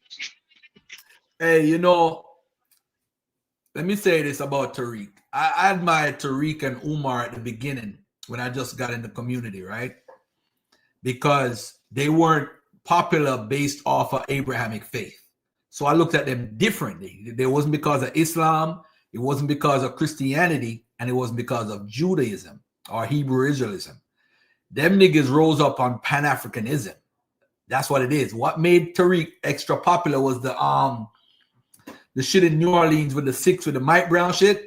That shit blew him up because he was out there marching with Michael Baisden and Al Sharpton and all of them niggas. Nah, I think it was that Hidden Color shit, bro. That did it for him, son. That was the best invention that I think him marching out people like this. Listen, I remember when the shit happened in Brooklyn with the Chinese woman, and I did a live stream from there. Black people love to see people outside in the public doing shit. Whether they physically beating up people or nothing, but they like to see that. I had 100,000 people watching my shit live, bro. And I was just videotaping me and Sarnetta just walking around campaigning against that Chinese nail salon, the one that had thrown the black people out. So we were saying the black people in there, why y'all in here after what just happened? So it was a big campaign and a lot of, so that shit in New Orleans, the whatever six, the Jenna 6, I think I know you're talking about. That shit blew him up, bro. That shit blew all of it did it because, and then you got to look at he was on TV shows prior to that. And so by the way, yeah, go ahead. He stole all of Sarnetta's stilo, bro. Because what he did was make movies, and in what he did, what Sarnetta did, but put it on a movie level. So he basically saw what Sarnetta, because remember, he's Mr. Flex, the pimp guy writing books and all that stuff. All of a sudden now he's conscious. He basically took Sarnetta's stilo and put it in movie form. And it's not like the movies were tight. They were pseudo as hell. I don't know what, if you want to cut Professor Smalls out, if I'm Professor Smalls, I'm like, please do, hurry up. Because all his shit is pseudo. But yeah, but the dude, I looked at him differently because he wasn't based off the Bible, bro. So let me ask you this. So let me ask you this. So what is Tariq an agent of? If he's an agent, and then we using this term, meaning that you're working with the government. That's what an agent means. It only means one thing. You're working with the government to stop people coming together. It don't mean that. What does it mean then? It only means that if you put the CIA, if you put the CIA and the FBI on it, you're basically saying the government. When you say he's an agent could be agent of division. He's causing confusion within the brother and the system. So it could be two different things. Because I think he's an agent of confusion. Wouldn't the mode be a better word? Say that again? Wouldn't the mode be a better word than agent? Agent is always going to be affiliated with any type of law enforcement. Right. So I get what Garfield's saying. It's like we can say like call me agent. They used to call me a raw-born agent. Yeah, they gonna call us but they kind of mean that we working, we trying to stop the truth from coming out and all this other shit, right? So would you say that this dude is working with the government to cause division amongst black people? What y'all say on this panel? What I'll I say don't is know if this. he is, but he's very suspect. What I will say is this. I'm not going to address him as an agent. I'm not going to address him as a mole. I'm going to address it for what it is. The internet is the new host role and the new trap. People use it to get economic gain. It's just what it is. And some black folks, if not most black folks, have people like several people on the internet that pull on heartstrings of black people that aren't educated as others. And what they do by pulling on those heartstrings is to direct them towards foolishness, things of that nature, whether it be lack of information, lack of knowledge, etc., to get economic gain. And the YouTube world now is used for that for these people. That's all it is. Okay, so well, what do you say? Who else is on here? Armstrong and Mika. What happened to Thunder? He left? Yeah, he dropped off. What do y'all say? Is Tariq an agent for the government to cause division amongst black people? Let's just get it out. He acting like it. I agree with what Brother Law said, so I think he's an agent. I don't know what agent, but he's an agent. What about you, Armstrong? He left? Joel, are you there? You was coming off mic every minute. Now when we want to talk to you, you're not coming off mic. He probably yeah. I don't know, bro. Like, I'm just looking at agent as a concept of something that's causing division amongst black people, and it benefits it benefits the government to not have these people come together to do shit. Yeah. So when I'm looking at shit online, if I'm looking at it, I did a video called that we the sons and daughters of the COINTELPRO program. And I was like, yo, I'm a victim of this shit. Garfield's a victim. All of us that participated in this shit is a victim of it because nothing never came out of this shit that we did. Nothing. All it did was keep division. Now I hate a nigga with a fucking costume on. Now I don't like him more, nigga. Now I'm gangbanging. That's what I was doing. Yo, bro, I'm buying $100 Garfield. We were buying, think about this shit. Before we came on the internet, when you bought books, you just read the shit, right? Being on the internet exposed me to one thing as far as like, yo, look at the sources. I'm not afraid to say I got that shit from them. I never did that. I'm not checking this shit. This is a black person that's writing. Okay, is it true? Is not true? Cool. Yo, what's up? You a more nigga? What's that shit? All right. Yo, Hebrew, what you talking about? Yo, check this out. Read the 12 tribe. What you mean by that? I don't agree with that. But yeah, you see Esau and the man of the tent, that's Jacob, and this is yeah, that makes sense. But all right, peace. And we keep it moving. We did not fucking spend time spending hundreds of dollars on a book. Only reason why we buying the book is not to read it, not to understand it. We only want the book for the source so that we can go fight your ass. Facts. So when you look at that, I'm like, damn, son, like, what are we doing with this shit? Yo, you are now playing into this whole thing that we talking about right now. And that's, I think is on division is on autopilot amongst black people. We are programmed somehow to do this shit. Now what he's doing, he getting bread from what he's doing. He's doing that. I don't know if he working for the CIA. I know that what he's doing is causing division. And it's crazy because he'll say that he don't speak for all of the FBA. And when you look at them niggas on Twitter, man, them niggas be killing Jamaicans. Touchdown, Shador, touchdown. Oh, touchdown, Shador?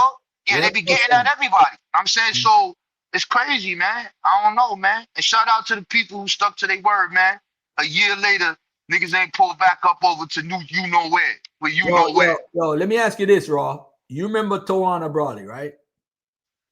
Yeah, that was crazy. All right, I'm gonna tell you something, right? I believe the Tawana Brawley story when it happened, right? I wasn't here in America at the time, right? When I came to America and I got with the NOI, I found out that Farrakhan and Al Sharpton and all of them was holding hands and marching and saying da-da-da-da. The Nation of Islam adopted her, moved her to, I think, Cleveland, gave her the name Miriam Muhammad because she's like Mary pregnant. He gave this whole story about it's like the Quran and all this stuff.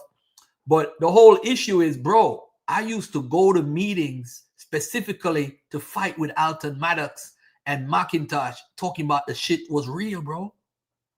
I was there. I was in them fucking meetings, bro. But you can't be held accountable for that because No, it all don't of us matter thought though. it was real. Because you just said something important. Because we are a product of the COINTELPRO. You said Garfield because the shit that they was fighting for, nothing became out of it.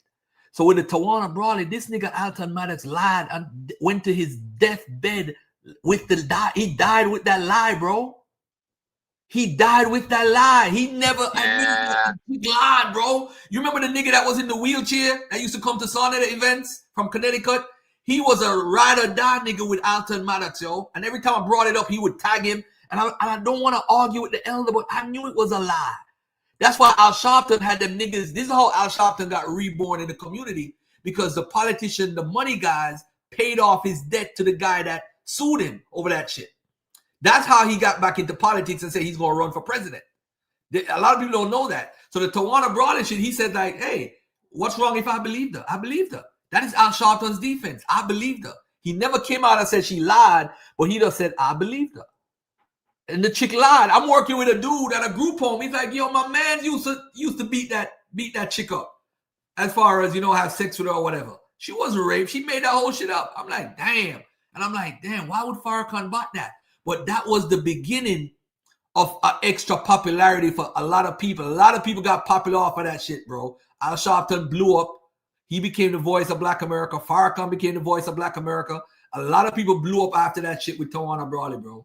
And the shit was a lie. And I think what happened is a lot of the shit in our community that we hold deeply towards is a effing lie, bro. Our belief systems, the structures, whatever, it's all a effing lie. So if it's built on a lie, how are we going to survive as a community if everything is a lie? This dude is pushing reparations when he hasn't set up a committee or raised money. He hasn't met with Al Sharpton and said, yo, how do we set up a lobbying committee to try to get the politicians on with reparations? You said don't vote Democrat, but did you meet with any Republican politicians and say this is what we want, at least in California where I live? He popped up. He popped up there though. He popped up. He popped up at the California hearing. Yes, he did. That's what I'm saying. Writing off other niggas' work. That shit is crazy, yo. So Tariq, you have the popularity, bro. I want to see you do good. Jamaicans, we're not the problem. Africans are not the problem. We are a minority within the minority. If there's 50 million black people, about 4 to 6 million possibly is African and Caribbean. That's it. That's it. The rest of it, 44 to 45 million, is people who are FBA. You are able to. Yo, man, I'm a hater. I went to see my mom this year. Them Africans is taking over parts of the Bronx. They got grocery stores. I ain't never seen an African grocery store as long as I've been in New York. I ain't never seen that shit. They got a bodega. I'm getting mad now. I'm hating. How about that? Hold on a second. Mutaza, Garfield said what? Utrice lead from the Citizen went uptown and reported that a rape kit was administered and confirmed it. Please explain. Bruh, I don't even want to get into the Tawana Brawley because me and my brother wasn't speaking for years over this shit. Because I was straight up NO. I'm like, Farrakhan said it, I'm with it. I was in a cult. So this Tawana Brawley shit, I investigated. I was on the side that the shit happened. I'm telling niggas this shit happened. And I wasn't even in the country at the time. I'm back in the shit. So when you hear about rape kit and all this type of shit, y'all don't even know that Al Sharpton interviewed a dude and he said, yo, there's some Irish people that be holding people down and raping them. Da, da, da. Next day, the nigga went in the news and announced it.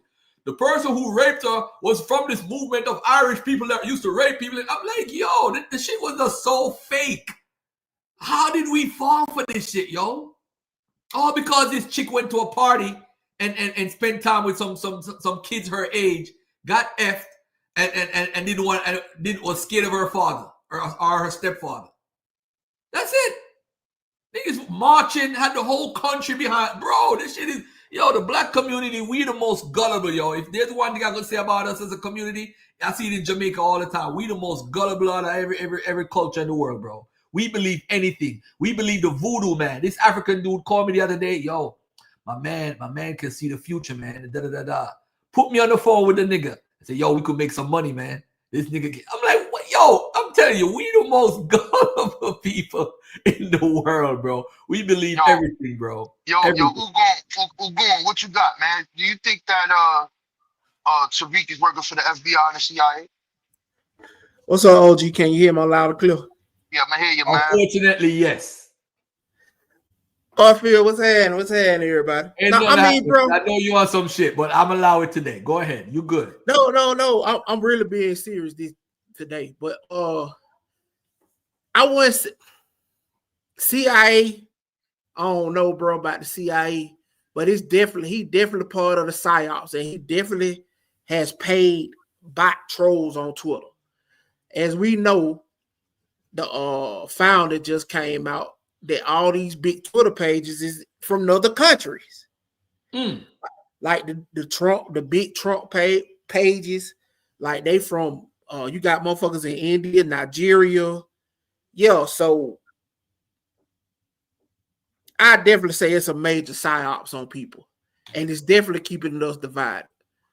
Because a Jamaican or Haitian, they ain't took no job from me. So yeah, that shit is crazy, yo. That shit is crazy. But then, Garfield, like I always say too, people from the South got a different perspective than people from the North. You get what I'm saying? So it's like different, can I say different worldview? So like up north, people might say Jamaican cats is the enemy to Black Americans, and down south, motherfucker might say Mexicans is the enemy that's taking jobs. You get what I'm saying? So Especially it depends on what field you in. That's crazy. No, so they enemies because they taking jobs? That's crazy. Yeah, that's what I'm saying. But that's how they pick people against each other. They're like, oh well, he coming to take your job. Or y'all letting all these Jamaicans, they take your job, home health. But that ain't true though. Hey, y'all the new immigrant that's gonna be taking your job. But you're right, bro. But people don't understand that if you illiterate, you get what I'm saying. You don't read. I ain't gonna use the term illiterate, but if you don't research and read, they don't know that, bro. You feel what I'm saying? They just want to be angry about something. Some ain't going their way. Huh? Who fault is that? Because Black American can do X, Y, and Z, and other people's coming in, taking jobs and whatever. No, it's nobody's fault. It when you look at it, your government is supposed to protect you, so it will be your government that has failed you, not somebody coming on a boat. They not your enemy. And like the brother say, AI is the one that's taking your job now. All of us gullible to that. You know, tribalism is something that we develop, you know, evolutionary. It's a survival technique. And so we all gullible to these made up ideologies and who we should fight against and all that. It's easy to get people on that. You know, I mean, that's just something that humans do. Best thing we can do is try to put the right information out there. I mean, that's the only way you're gonna help folks. So I just got a question. Hold on, Rob boy. Oh, I gotta show Rob on something too. How many people? Go ahead, how many bro. people have you known? I'm sorry, Garfield, because I know you big on Facebook. I know you big on Facebook. I ain't big on Facebook. But how many people we know Facebook or social media has radicalized? We talk about personal people we know. How many people we know that social media has radicalized? Not me personally. I don't know people. What you mean, other than the community, outside the community? What you talking about? No, I mean like radicalized, like people that have a radical, like just you be like, damn, just talking out the side of their head. You like, what the hell you talk about? Or just like, I know. Right, that's what I'm saying. We know a lot of them, son. You go to the barber shop, niggas talking about they aboriginals. You be in the street. That's radicalized. Half of these dudes is Hebrew. I call them internet Israelites. Right. You got fucking internet 5%ers. I'm like, yo, dog, like where you get knowledge? So who you enlightening, bro? Like, what are you talking about? You know what I'm saying? Like, you ain't even walk amongst the man. You know what I mean? So, a lot of people got radicalized with ideologies off of the internet. Then Europeans got it worse than the African American community. Yeah, we gonna get it. I'm gonna get to you a little. Hey, should we talking about that? Brother La, you there? Brother La, he ain't dead. All right, go ahead. Probably stepped away. I want to ask him about Dearborn, Michigan. What he think about them white people going over there smacking the Quran with bacon and shit. Yo, they smacking the Quran with bacon, son. Burning the Quran, son. Walking in the street talking about get these Muslims out of here. They terrorists. I couldn't believe what I was looking at. Yeah. Oh snap! Yo, so this nigga slapped the Quran with a pound. This nigga was walking in the street slapping the Quran with a pack of bacon, son. Damn. Brother Law They're gonna try to execute that joker. You better watch his back. Well, raw boy, get what those are. Those are your FWAs, your foundational white Americans. And that's what they was talking about. He went into the city council and was like, why all of these mayors over here? Your mayor is Muslim. What is this Haddam stuff? We didn't make this country for this. This is a white country. He's saying this shit, bro. Because I asked the question, raw boy. You know I be in the cut, but I asked the question, who is the elbow? The black America or the white America? Because when you talk to the white man, when you talk to the bucker, he say he is the Aborigine. There go Brother La right there. Brother La. Garfield want to show me something, but Brother La, you there? Peace, Robert. What's going on, bro? Yo, what you think about what happened in Dearborn, Michigan last week? I'm gonna plead the fifth on that because it's the internet and it's YouTube, and I don't want to get in. Nah, son, this is public, son. Everybody saw this shit, bro. This not no hidden shit.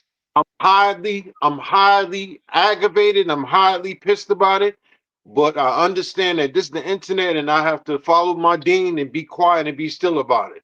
But if I was present, I think, wallahi dean, I'm gonna be quiet.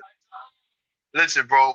He took a pack of bacon and was slapping that shit against I know, Robon. I know, Robon. It was very disturbing and very disrespectful, brother. Yo, how you gonna do it in Michigan though? In Michigan, there's a lot of Arabs in that mother effer, man.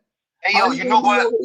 Yeah, but that city, right? This goes into this whole thing we talking about, as far as identity and all of that. That city right there, you know, from the 1800s, the Syrians were coming there. They've been there for a long time. And you look at all of these Asiatic black men, all that shit come out of this area, right?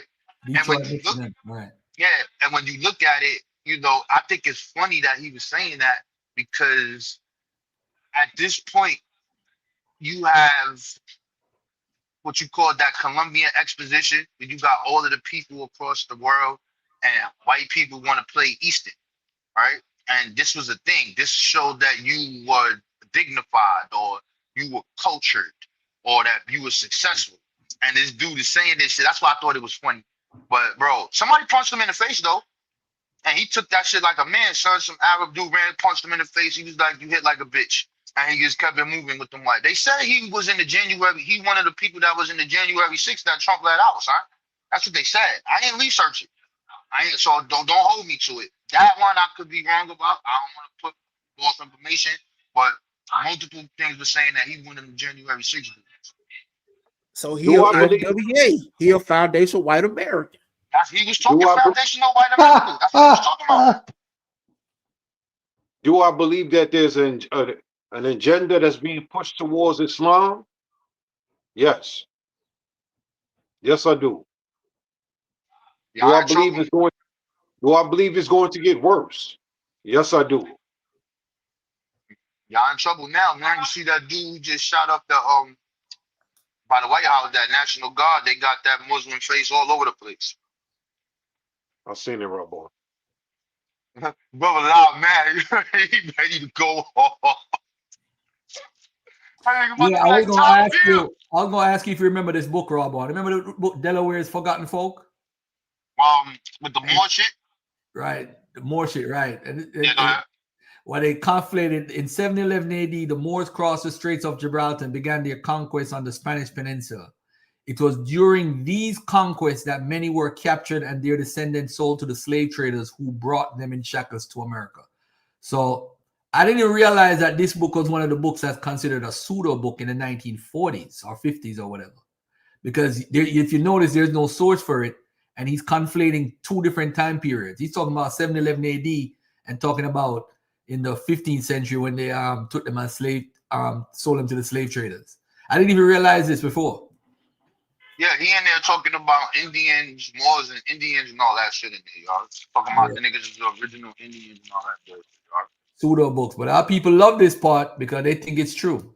That's They your love this man. book. What's your man? Who's the dude that you? I gotta give you this one. I don't like giving props, but the man that you may put the white suit on, Ishmael Bay. This nigga here, bro, he is a full-blown Aboriginal, and he be going hard, son. He be getting mad at. I'll come back, yo, son. Why you talking shit, bro? Like, yo, niggas ran you out of the Omnibus spot, son. Garfield made you put on a white suit, and you said you retired. Raw born. Hey, raw born. Where that video went, Rob? Where that video I went? need to find that video, yo. I need to find that video, yo. That nigga said sometimes, and then he blocked me. He blocked me on Facebook, and then because he made a whole post about. I said, bro, you leaving because of me, bro? Why you doing that, bro? Like, damn, that nigga used to hate me, yo. He used to hate me. Yep. And then he said, so we talking. He was like, well, I ain't never debate you. You did debate me. Where you think some of that information came? You debating the Dagger Squad. We a team. Where you think that information came from? The hell you talking about? So we beat you up. We ran you out of here. You gone. Poof. All right. Now you over here talking about Alvarez. Get out of here, son. Talking about the slave trade there. I say, yo, you a walking contradiction, bro. But that was funny. He follows NOI teachings on top of it. He was so mad that I said that shit, son. He was mad because you know these young kids, they don't know the history. You know what I'm saying? So you know me, I'm gonna come blow this shit up. I'm like, yo, dog. Niggas ran you out the community. You put a white suit on. I ain't never gonna forget that shit, son. You made a full-blown post with a white suit, son. Talking about I tap out, nigga. I ain't never seen a nigga tap out over a debate, son. The nigga left the community because he lost a debate. You trying to say the word maroon. My man Maroon, man, whatever. I know you changed your name so many times. He says in this word, maroon, more is the origin of the word. And the source that he used was this Muslim woman that I brought out and killed him. Yep. The woman that made it. What you gonna say, Ugo? No, I'm finna say Sean just showed old boy DNA last week. Who, Ishmael Bay? Yo, he like 98% African. He look like a fucking African. Yo, Sean got his DNA. He was saying he was blocked on Facebook too. You know, I ain't on Facebook. Yeah, but this is the identity crisis shit we talking about, bro. And you know, I made a post. I was trolling the I don't know if you saw it, Garfield. I was trolling the Egyptomaniacs. I saw I think somebody tagged me to a post. Yeah, that you was making. I saw Imhotep tried to enter the ring. Oh yeah. He tried to enter the ring, and he successfully bowed out.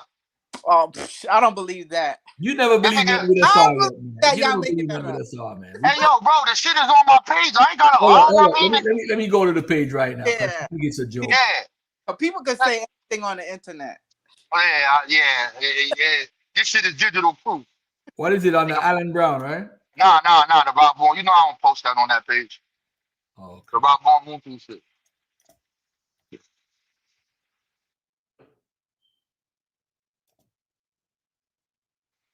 You know, Asar would let me know if that's true or not. You could go let him know whatever, nigga. Listen, the whole point is, I was talking to these niggas.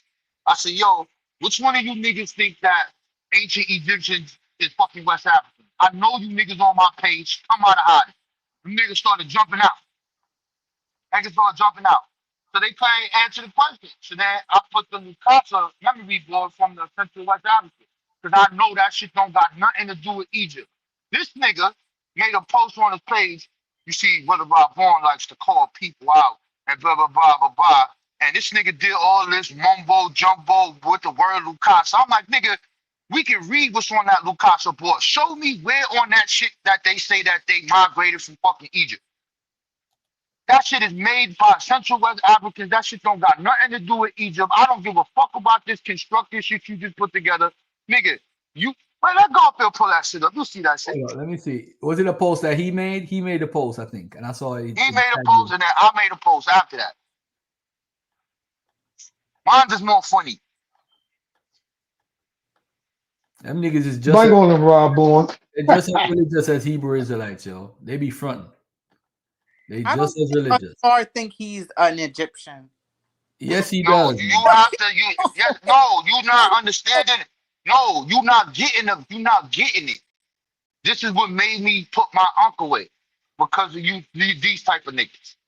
So if you say that Bantu is ancient Egyptian, that means that Bantus migrated their ass into fucking ancient Egypt.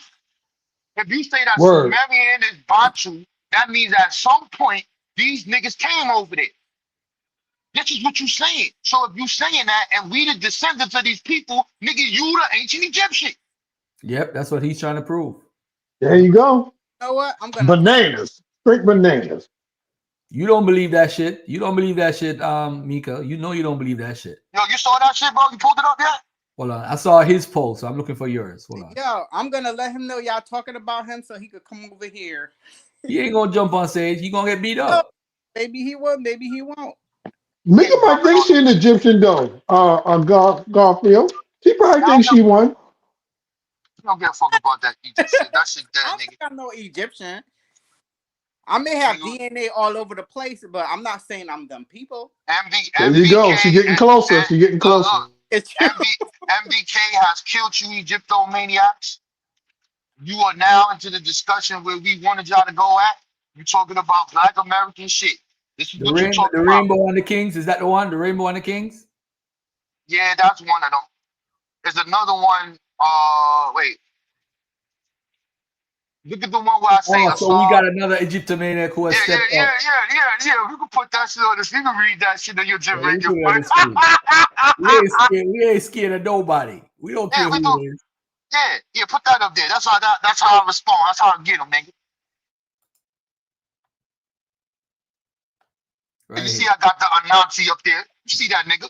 So we got another Egyptomaniac who has stepped up. How many times I've debated 7 of you at once on your own platform? Then years later, you turn around and use the same argument that you was fighting against. Remember, African myths have scientific principles in them. Laugh my effing ass off. So Mr. Asar Imhotep, who thinks Sumerian is Bantu and ancient Egyptian is Bantu, which a consensus says you and your Negro Egyptian is Cap, has stepped up. Now, since you have entered the ring, let's try answering my question. Show and prove the West Africans are ancient Egyptians.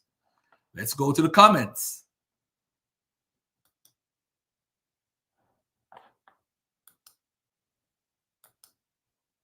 You could bring all your heavy hitters and they will collapse under the weight of evidence. I want all the smoke. No, you don't. Laugh a lot. And all I say is all day is no one comprehends. I'm the one that will resurrect y'all. It's effing boring in consciousness. Shaking my head. All right, so I don't see no more comments on here. You don't understand that shit is crazy or well. Yeah, they can't prove ancient. Hey, bro, I got a source where it has samples from the Nok period of different people in Nigeria, in Central Africa, in West Africa, whatever other areas. And they put in that article, whoever says that the Igbos are Israelites, they could throw that out. Because what they did was show some people that were buried, some bodies that they found, and said these are the same people living there today. And all of it was before Islam got there. So from 1000 BC to around 600 AD, all these samples are. And they're saying, yo, up to, they even have an article showing them back there, going back 15,000 years. The same people's been living in the same region for a very long period of time. And if y'all don't want to believe me, I'll put the article in the chat. You see, this is the problem. We want to be everything but West and Central African. That's the problem. We don't want to be West and Central Africa because it's not sexy enough. It's not sexy. I know, man. It's crazy, man. You know, I Golf here. I think part of the problem is that we just don't understand our history, so that's why we don't want to gravitate to it. No, I disagree with Garfield. I disagree with Garfield. You talking about our ancestors? Yo, man, Mika has invested herself in the past 10 years by fucking with nigga brews and Egyptomaniacs. And you still haven't learned your lesson. You have not learned your lesson yet, bro. Yeah, she been compromised. No, but it don't make no sense you calling me Western Central Africa when I never been there. I'm American. We are different. You are a person. I thought she did her DNA. I thought you did your DNA, Mika.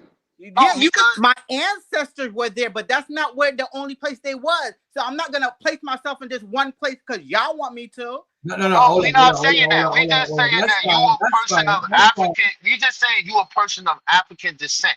Period. A lot of some Europeans are. If you do the all right, then, nigga, if you want to claim that little 10, 15% No, that's a fallacious argument. Go ahead. You could claim that 15% European in your DNA. That's fine. If you want to use that to overshadow the 80%, by all means, go ahead for it. Go for it. Go for it. You see, I'm done right now. Go listen. The African American by default DNA is Pan African. You are Pan African by fucking DNA. You got all this Western Central African shit all up in you. All these different tribes. We the only people with that shit. That's why the African American is fucking God. That's why we the gods of all African people on the planet Earth. I'm talking that shit, nigga. I'm talking that shit today. That don't make no sense. Cause you could say that for Jamaican and other people. That don't even make no sense. No, but Mika, is your female DNA marker L? Is it L? Yes, I know it's in Africa. I know L what? 0. All right. So what's the oldest sample of L0 that they found in history? I don't know. Eve. They found. Well, it's pretty old, but they did find an L that's similar to what we have here in the Western world in West Africa that goes back to around 8,000 years. Because in Africa as a whole, it is very hard to get samples that you could get actual DNA from because of the heat. So they have a sample on the paternal side. They were A relates to rawborn. And on the female side, it was L. So I think it was L0. But I think one of the things we don't discuss about when we talk about Hebrew Israelites, we're so male dominated in the conversation, we forget about the woman. The African American woman, for example, about 98% L. The L that they found in 8,000 years ago is just pretty much the same L. And in Jamaica, it's the same L. In the Britain, the same L that came over on the slave ships. And we still have that connection. The woman, the lineage don't change. That don't change at all. Ayodeji Alawade, what's up? Is this a fake profile?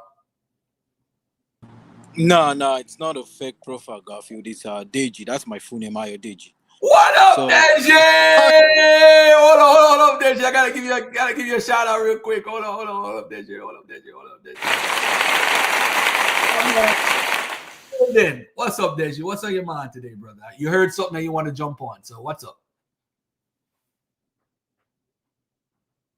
Hey, sorry, I'm slow, man. I'm not used to. It's my first time actually joining a StreamYard live stream. So I wanted you. I don't know if you were reading the chat. Could you please drop the article to the NOC?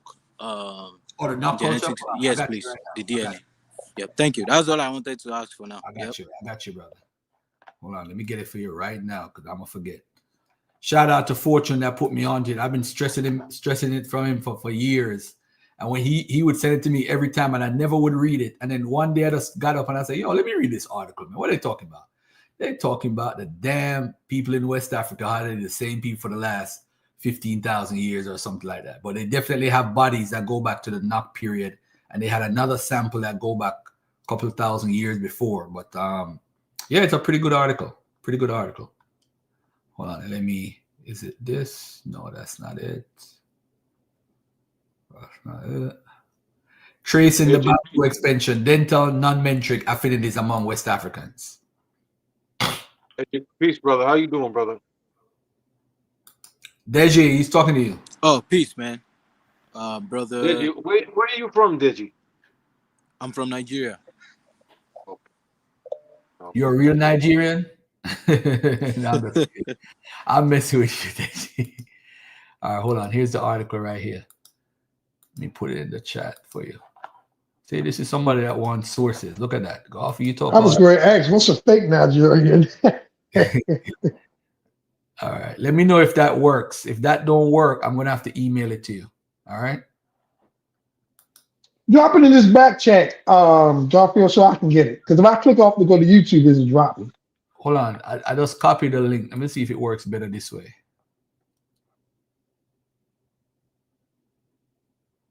So I just say copy the link and I don't know, bro. Let me put it in the back. I'm gonna get it. I'm gonna get it and read that. I like that Deji, kind of stuff. Deji, I'm gonna put it in the back chat. I got it. Thank you. I got it. I downloaded the article. If you don't get the whole thing, I put it in the back chat here so you could see it. Actually, the back chat here is a better link for you. So this article, by the way, is tracing the Bantu expansion from its source, dental non-metric affinities among West African and neighboring populations. So it's a pretty good article tracing the Bantu, It's research center in evolutionary anthropology and paleoecology, natural sciences, and psychology. So you have samples in West Africa. You have Western Sahara samples, 7,700 BC. You have samples that go from 5,000 to 500 BC, 23 of them. You got samples in Western Sahara, 20. You got Ghana samples, 50 samples from Ghana, Igbo. You have samples before Islam, Eastern Bantu, Western Bantu, and different samples. Let me see what we have here. What's the overall point that's being made in it, though? Well, I mean, what is it showing us? The people who live there now is the same people that's been living there for the last 2,000 to 3,000 years. Okay. 3,000 to 5,000 years, depending on how you look at it. Yeah. Gotcha. Yeah. But it's a pretty good article. Pretty good article. Of him with the article, I missed it. Hold on. Let me. As a matter of fact, let me do this. Let me go to ChatGPT, and I'm gonna put the article in ChatGPT, and let ChatGPT tell us about that. Yeah, that'd be good. You ought to ask, just see if it says anything about Asiatics being in there. Yeah, here we go. So ChatGPT. I'm gonna share the screen. Hold on, Deji. What's up, Deji?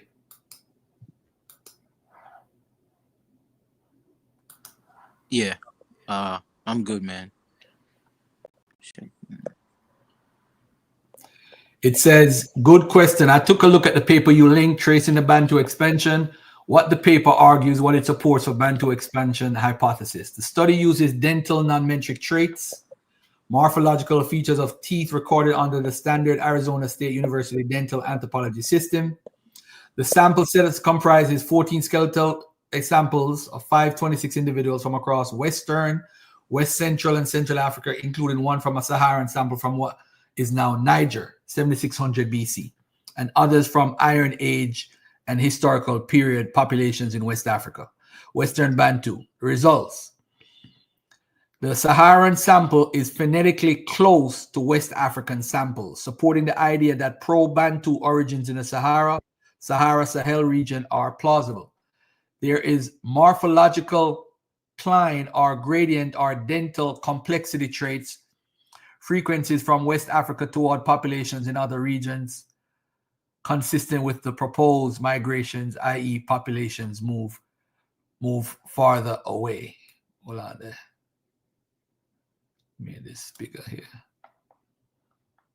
All right. The author concludes that the dental phonetic data support the standard model of a West African, Nigerian, Cameroon across Africa supports a Bantu, Give how many populations, key limitations, why this doesn't affirm, what this means for broader project, how we decide this paper in the work, how this fits amongst genetic evidence. All right, hold on. Let me see what else it says. Hold on there.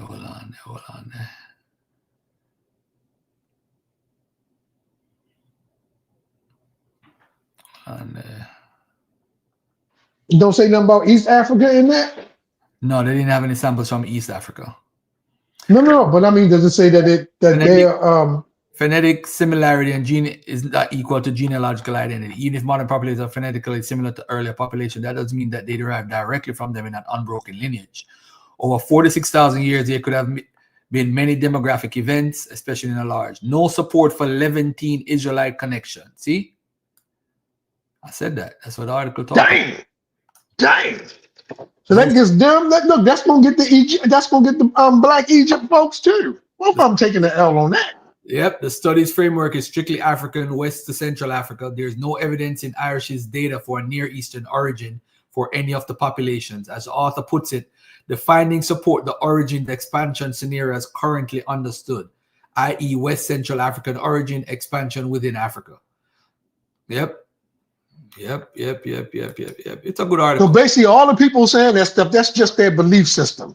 If you're a Hebrew, you're just a believer. You're just a proselyte believer. If you're a Black Egyptian from West, you from the West Coast of Africa, talking about you a Black Egyptian, you got that going. That's your religion. That's all you doing. You're doing the same thing I'm doing when I talk about Jesus Christ. It ain't no different. Hey, yo, Garfield, I got a new term, yo. What's that? Everybody in the audience, listen up. Since we want to delineate, this is the new term that we going by. This is the new term. PWAA. That's the term. Don't ask me what it means. You have no choice but to rock with it. Oh, so we can make our own what it means. Make up our own. Yeah. I'm just saying, look, listen, this is the term. Pan West African American. Say that one more time. Pan West African American. Pan West African American. That's what it is. It's not uniting all around there. No. Our biology shows it. 80% of us, or 85%, is from all these different regions in Central and West Africa. And the American part covers the Native American and European. Boom. That's it. That's what we is. So who gonna be able to use this term you just made up? Only the Pan West African Americans. Ain't we still dividing? Nah, bro. Yeah, we are. We ain't messing with them East Coast Africans and all that. We ain't don't. This ain't an all inclusive. This ain't an all inclusive here. This is not all inclusive. No. This is Pan West African American. I don't know, bro. I don't know if that one gonna catch on right there. I don't know. I'm gonna try it. You gotta open up a club. You gotta open up a club and write a book and make a soundtrack or something. Let me get out of here, man. I'm gonna get out of here. Hey, peace and love to y'all, man. All right, Garfield, man. Thanks for having me up, man. I'm out. No problem, bro. We're gonna have some fun next week. We're gonna talk about the whole thing with Priest Daniel. I'm gonna play his video and his breakdown, which was pretty clean. It was neat. Hey, yo, Garfield. Yo, everybody listen up again. Another part. Garfield is scared of these people he's talking about. You see, he like to show you old videos. I be watching, son, when we in the cut, confronting them and all that. Know what I'm saying? But Garfield don't really want smoke with Daniela. He really don't want smoke with Tazarayach. Because when they come around here, hey, brother, how you doing? When did you want to debate this dude, son? Thank you. That's why you don't pull him on the panel, son? Why?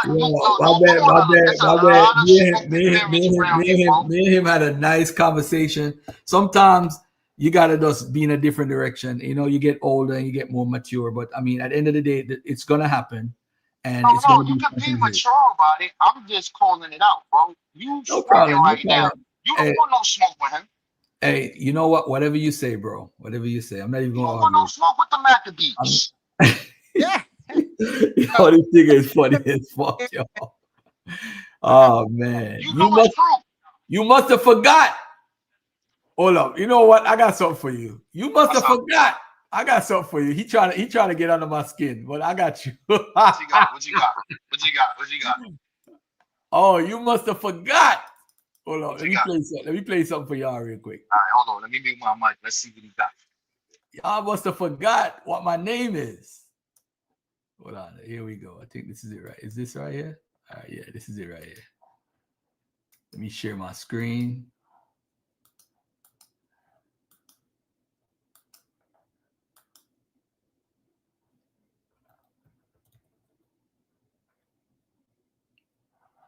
Let it roll, get bold. I just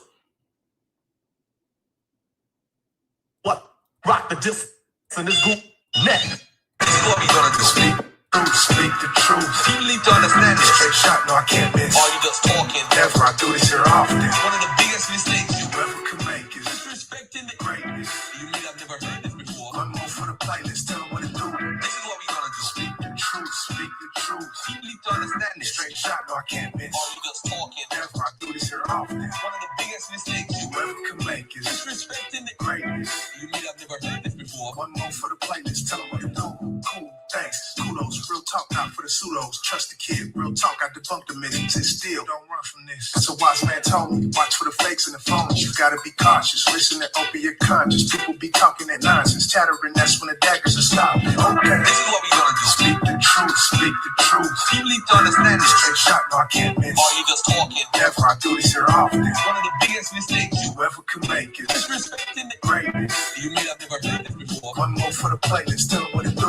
This is what we gonna do. Speak the truth, speak the truth. You need to understand this. Straight shot, no, I can't miss. Are you just talking? Never, I do this here often. One of the biggest mistakes you ever could make is disrespecting the greatness. You mean I've never heard this before? One more for the playlist, tell them what to do.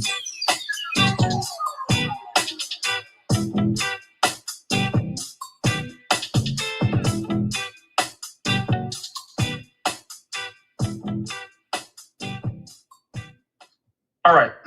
Now let's look at a couple of examples of how they destroy our art, right?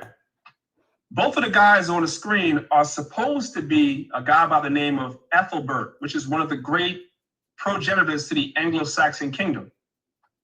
On the left-hand side, you have a picture of Ethelbert that was painted in the mid-1400s and sits at the College Chapel of Oxford University, right? This is Ethelbert, right? But on the right-hand side of the screen, you have the same guy. If you look at the writing above the thing, it's telling you that that is Ethelbert too. But he has woolly hair, a full nose, and big lips. So the question is, if Ethelbert, one of the progenitors or forerunners of the Anglo-Saxons, if he was really a white man, then why did they feel the need to change the image that was found on the coin to the image that's found on the left, which is a Renaissance image? Why did they have to change the image of somebody to white that was already white? Now, is there anybody that can't see the guy on the right is black? Everybody can see that. So they've been destroying it. And this is, by the way, in England. This is early England. So right here, you can clearly see that they've been destroying our art. This is pre-Renaissance. The Renaissance started when? Around 1453? This is pre-Renaissance. They was destroying our image as they came into power. Very, very important to understand this concept.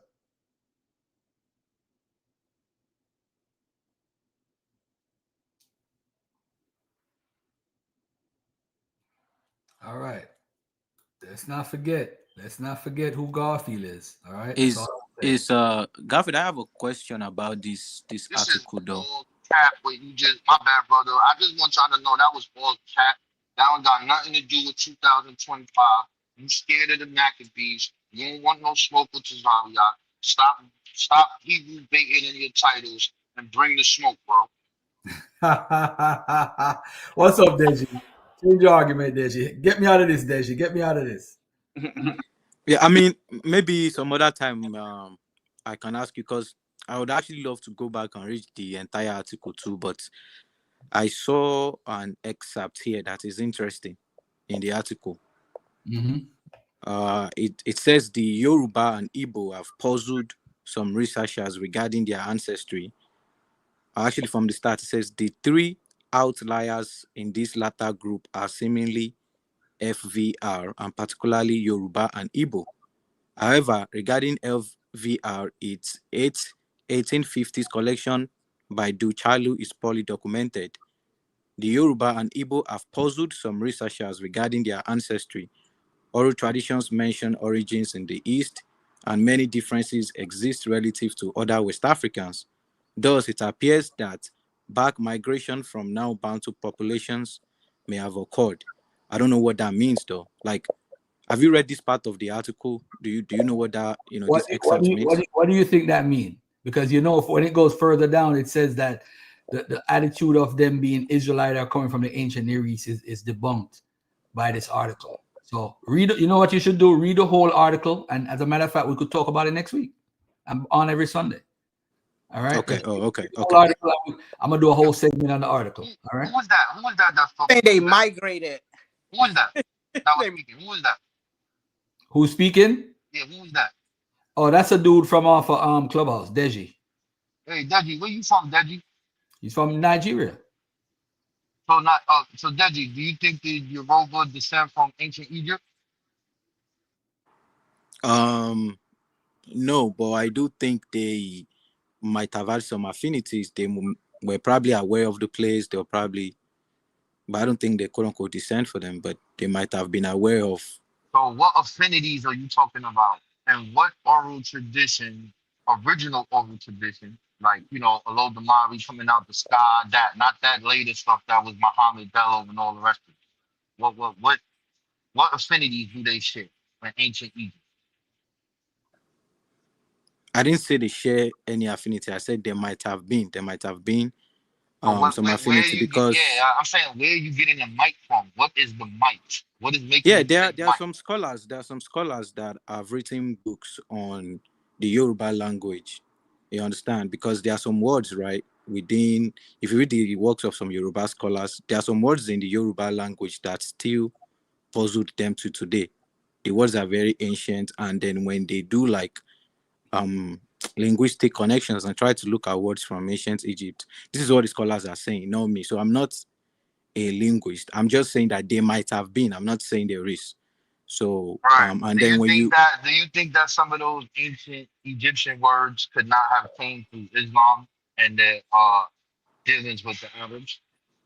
no, see, that's a very interesting perspective that I've heard before. I think I had this conversation with Faithful, and I'm very well aware of of this position, right? But the Yoruba oral traditions, the ones that have been affected by Islam, we can point it out.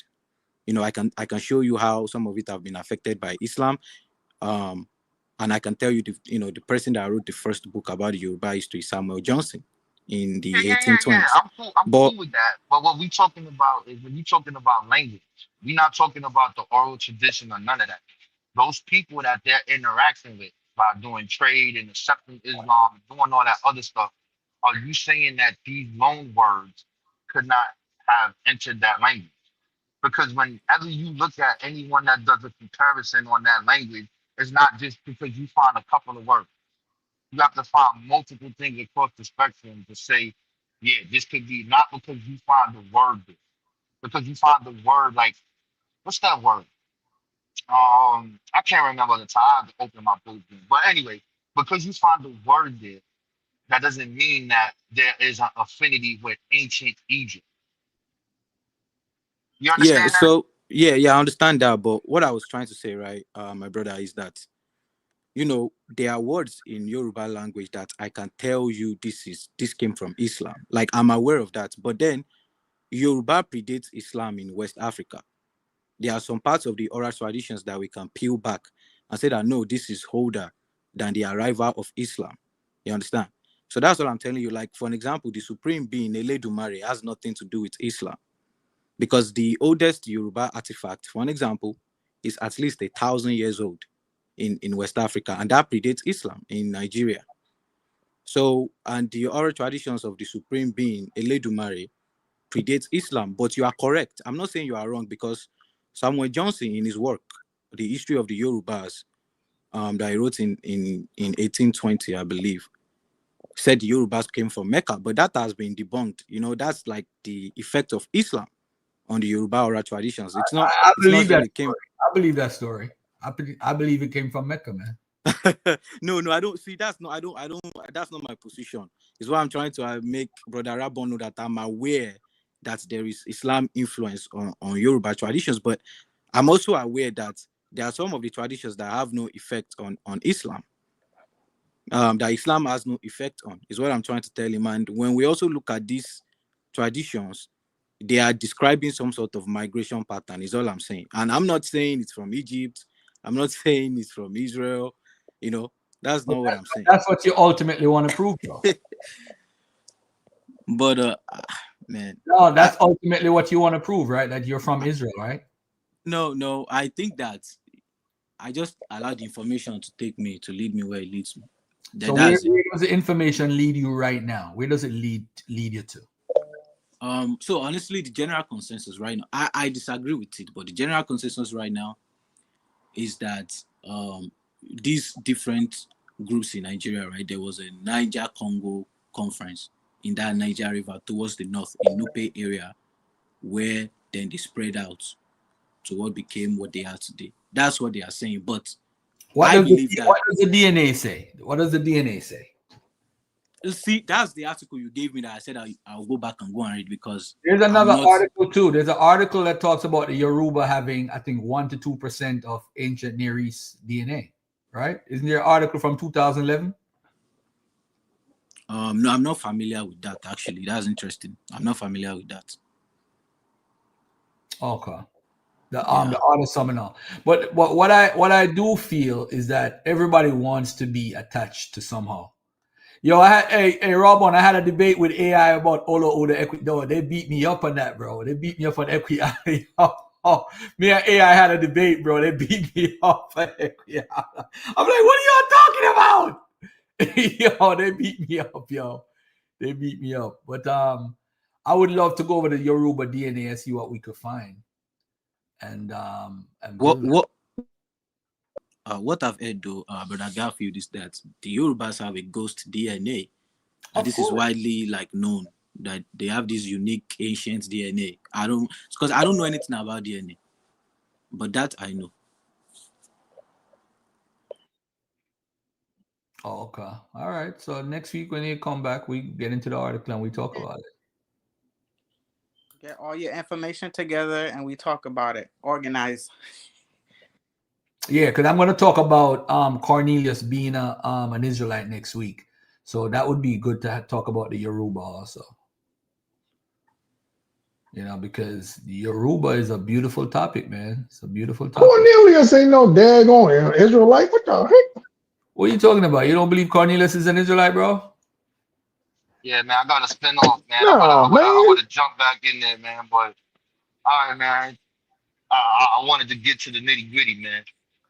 This guy thinks that the Egyptians somehow went to West Africa, bro.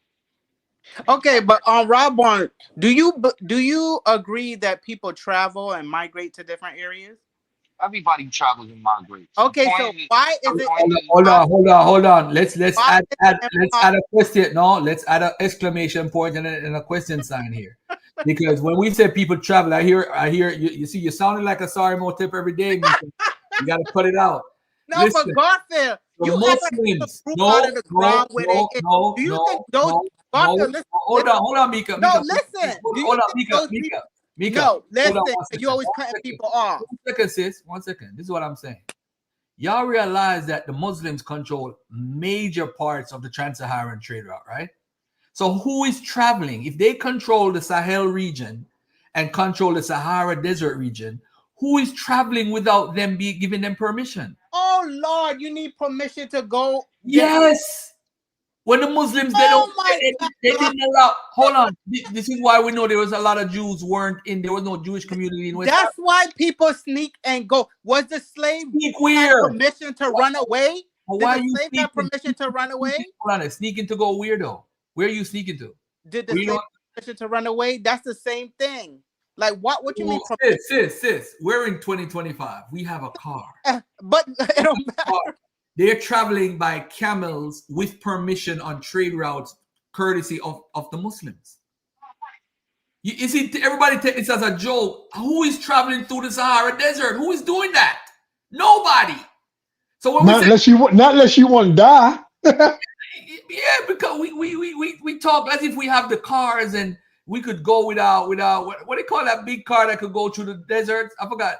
If people are missing nowadays going to the desert in modern times, imagine back then. People have tried. I mean, don't say it's impossible. Which people? Anybody? People can't walk through the desert. Which people? Which people? Do I supposed to know? People in general. But why would they do that? What's the purpose? You To don't get know what's on the other just side. like What are you every running other away from? get to the other side. All right, all right. So the Saharan desert was full of water at one point, right? So that's why they found on the walls of Morocco, they found alligators and all type of animals that could go in water, because the people are drawing the things that are around them.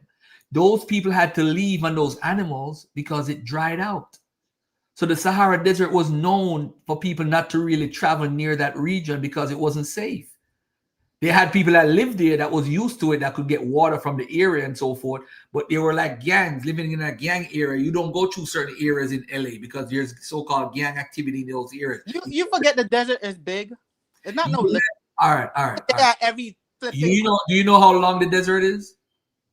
It's big. All right. So who is traveling? Tell me who's traveling. Egyptians are traveling. I can't tell you who is traveling, but you make it seem like nobody can't do it. I don't. You act like nobody can't do it. You see, that's that Hebrew Israelite inside of you. Nothing is impossible. Nothing is impossible. Yeah, she using her imagination. That's fine. You be sounding like, oh, nobody in West Africa. I'm not saying nobody, because people travel, but you have to get permission on the trade route. Now, before Islam, there wasn't really that much people. We know the Romans did an expedition, and it's documented. The Romans ended up in Niger. They had 5 expeditions, but they had to travel with elephants and different things, and it took them 3 months. That's what it took them. How long? So I'm trying to tell you, for you to travel there, you got to have the means. And then there's evidence if you travel. Because if a Jewish person lives somewhere, on their you're going to see something like a synagogue, or you're going to see some sort of material evidence of how they bury themselves. You're going to see Hebrew writings. So there's evidence who's traveling. But how do people travel out of Africa? Hold on. If Egyptians travel, we would have seen some Medjugorje. Where's the Medjugorje in West Africa? Where is it at? That's the most powerful thing of an Egyptian. Where is the writings? Who's looking for it? They're the ones communicating. Mickey in trouble. You better have material evidence, man. Listen. Who's doing the research on it? Bring your teacher. Like I said, bring your teacher, man. Yeah, you.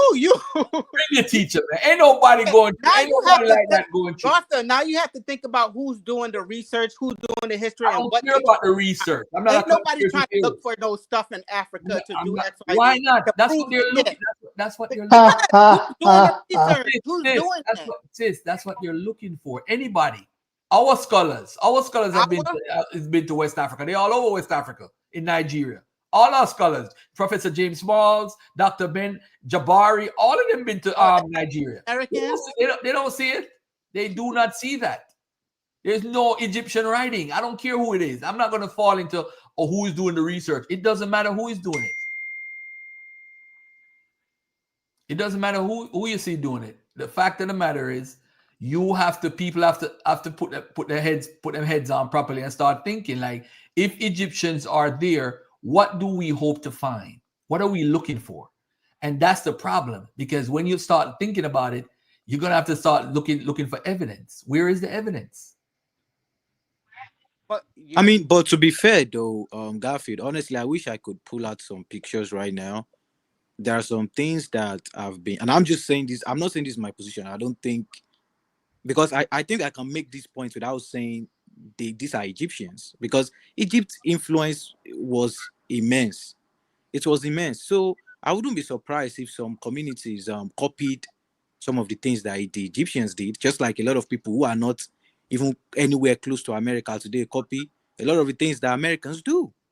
So, like, that's why, for example, in Benin, you see some artifacts that will make you scratch your head, that why does this look like this Egyptian artifacts? What is this doing? You know what I'm saying? So I'm not saying these are Egyptians, but they could have been an influence. That's what I was trying to tell earlier. Do you know what influenced the pyramids, the building? What influenced the pyramid building? You can educate me on that. I'm not sure. You know what's called mastabas? That's how they buried it. They used to bury the dead back in the pre-dynastic time period, right? So you have the mastabas. Do you know where they say the mastabas come from? The scholars, white, black, red, yellow. You know where they say come from? West Africa. They show a specific thing in Nigeria that influenced the mastabas and said this might be, they're saying this might be the root of the mastabas, because the mastabas is the root of the pyramids. And this is in West Africa. So I don't have a problem with talking about traveling, people doing whatever, because there's this thing that they have. I'm gonna give you the information right now. It's like a clay thing that they found that they used to manufacture in Africa, in Ujojo, in West Africa, in Mali. And they found it in Egypt. And they're saying, they're logically saying that the people traveled from West Africa to Egypt. You see, we don't talk about that direction. We only talk about the Egyptians coming. So people traveling is never the issue. The issue is we don't give the credit to West African when it's needed. It's like iron smelting. Iron smelting is in Nigeria before the ancient Near East. Before Sumer, Egypt, Israel, we had iron smelting, that technology in West Africa. We don't give West Africa credit. It's always the other direction. It must have come from. That's how the white man think. It has to come from Egypt or Sumer or that from the ancient Near East. Black people can't think for themselves. And that's what I have a problem with.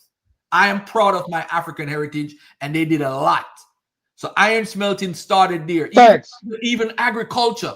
We had our own agriculture. Although agriculture started in ancient Near East, it's earlier. It's not the same agriculture that started in Africa. We started our own version of agriculture.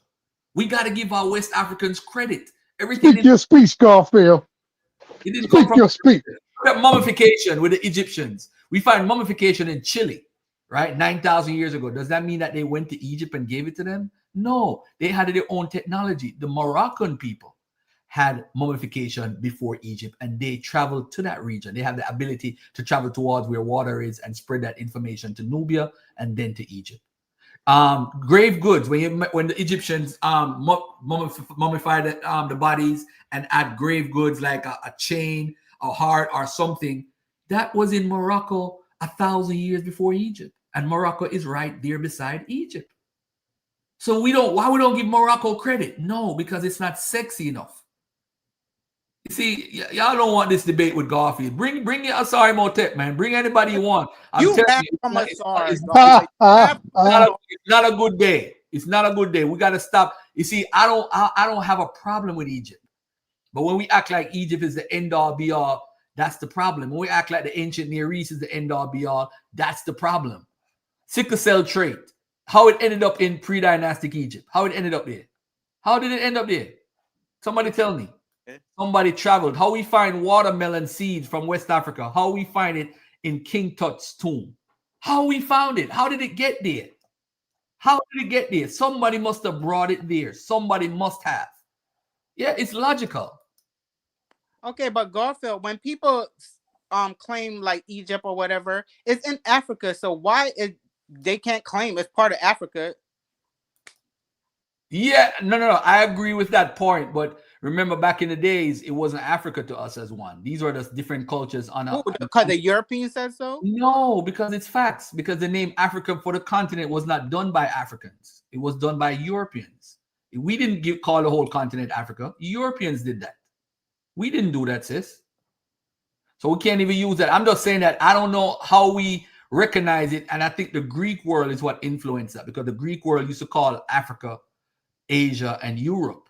That's how you got the Shem, Ham, and Japheth, because Ham now is Africa, as how the Greeks looked at it. Shem is Asia, as how the Greeks looked at it, and Europe is Japheth, as how the Europeans looked at it. Garfield, bananas. Stay cool presentation about who the Ham was, and they was usually European. They was first European first.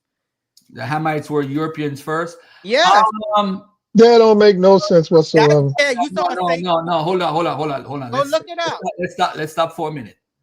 When the Bible was written in the storyline, they based Shem, Ham, and Japheth off the Greek model, right? I could prove that easily. Whether people want to believe me or not, right? Shem, Ham, and Japheth is Europe, Asia, and Africa. The same ears of the Greek world was what they talked about in the Bible. Now, they call the people in Northern Africa Ham. That's the first people that was called Ham. That was a mixture of people from Asia and Europe and Africa mixed together. Right. Not Africa, Northern Africa. You got that right. Go ahead. So now those were the first people that were called Ham. So the Ham was Egyptians, the so-called Nubians, the people in Libya, and the people in Canaan. So those 4 eras was called Ham. So to say that the Africans were called Ham first is technically correct because you're talking about Northern Africa, but the people in Canaan were also called Ham. No, hey Garfield, you got to be careful with that because them Bible folks, when they wrote that stuff, they don't know nothing about West Africa. They don't know nothing about us. They don't know about South Africa. Ain't none of that in no Bible. They don't know nothing about none of that. That's all North and Northeast Africa.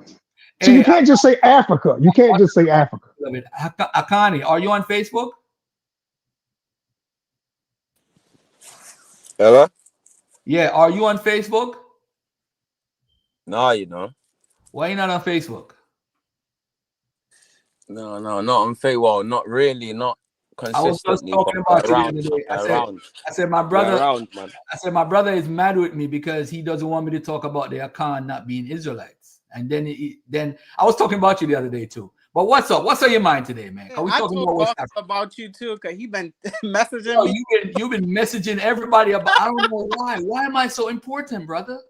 Nah, you're important still. You're important, man. Thank you. And listen, and let me say this to you. I don't have a problem with what you're saying, but you got to understand, I don't believe any Western African culture is connected to Israelites. I don't think. I don't have an issue with your stance. My issue is with the ancient Ghana. When you're talking about the Sarim, that is my whole beef with you. If you don't want to believe the Israelite narrative, you don't want me to talk about it. You don't want me to talk about it. What, the Sarim? Hold on, say that again. I didn't hear you. Basically, my issue is you saying that the Akan people didn't come from ancient Ghana Empire. Now, the Israelite narrative, I know you're not going to believe that. Stop. I never said that. But you was quoting sources from... Let's have this conversation one time. I never said that. So, I want to ask you then, do you agree that they originated from ancient Ghana Empire? Yeah, I agree to that. You want me to disagree with that so that we could have an argument? No. If it's an honest agreement, then I genuinely listen, I have a video, right? When you came on my show years ago and Asar Imhotep was on the show. Do you remember that show? Blood, I've been on your show so many times, man. Yeah, Asar Imhotep was on the show. I don't know if you remember that show. I'm gonna replay it one of these days. That was a very good show because your views have changed a lot since then. You have changed a lot. But it's all good. It's all good. It's not for bad. It's not bad. But the Akan culture, I've been studying it since 2012, bro. I'll tell you this. There's hundreds of different traditions and there's hundreds of different ways of looking at it, and I'm still learning. That's what I'll say. Even me, as much as I know, I'm still learning. And it's like, to say that we was always in modern day Ghana, it's like, what? If you know what I'm reading and learning and hearing No. it's like, Nobody's saying that. Nobody's saying that. Nobody. Because you see the cave narrative. We talk about the Wagadu people. We talk about Soninke people. And other people. So, and I go deep into it, but I'm very at surface level right now. There's a lot of... And you see the cave narrative, Garfield. It's not in full agreement with everyone in Ghana, you know. There's actually kings here that like talk strongly against coming from, like, for example, my clan, I'm from the Dog clan. One of our chiefs talks strongly against the cave narrative because that's coming from an Ashanti tradition. Do you get it? Even though I've got Ashanti heritage as well, but it's the maternal clans, if you know what I'm talking about, not tribe. Clans. 100%. So 100%. there's This is other clans. This is why Mika, Cornelius' argument is very interesting, because Cornelius' name is a clan name. And when you have a clan name, it goes back to Roman roots. So like you say, like Flavius Josephus, Flavius is a clan's name. How did Josephus get it, and why did he get it? So people got to know what it means to have a clan's name. This is why when people make these claims about the Akan and the Ashanti and all that stuff, I'm laughing because Yeah, I'm like, I laugh as well because Ashanti's a Johnny Come Lately tribe. It's really the Oyoko. these clans are different and they have so many different stories. And what that white boy did when he went there, well, he didn't go there. He actually based it off of stuff that he saw in writing because he never not Babylon to Timbuktu, Hebrews in West Africa. He never went to West Africa. He was just basing off of information from Bowditch and the guy. Yes. These are Europeans. My thing is, I want to hear what the Africans said originally, pre-colonialism.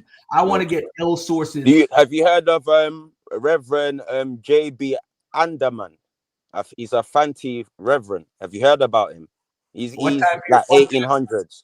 1800s? No, not off the top of my head. No. He quotes like oral tradition that our ancestors came from Central Africa. He says Central Africa, but obviously the you know, when you put the quotes, they're saying that not to mistaken it for literal Central Africa, but like the Sahara Desert, like the normal narrative. Like these narratives are getting quoted in palaces, Garfield, you know.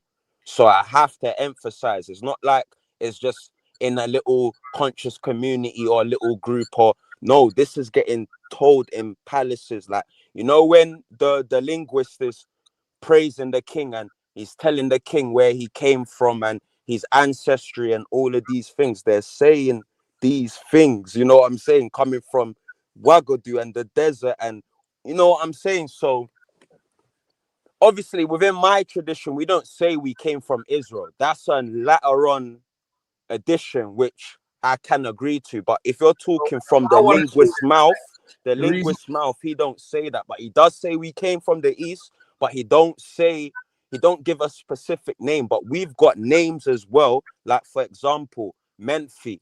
Yeah. Like, come on, Garfield. We know that can connect to Memphis. You know what I'm saying? We need to start a Facebook study group, bro. Because I want to do a source book on the Akan and show like a history of the traditions. And when we start seeing these arguments about the Israelites and Hebrews and all this stuff, I want to do a tradition that's based on all of that stuff and point it out to people where it comes from and so forth, so we could deal with it from a scholastic level and show traditions. And you know what's funny, Garfield? Yeah, a lot of Western critiques was downplaying Eva Meretz, yeah. But I was reading one of the latest youngest scholars in Ghana, yeah. So he put out all the critiques of what the scholars said.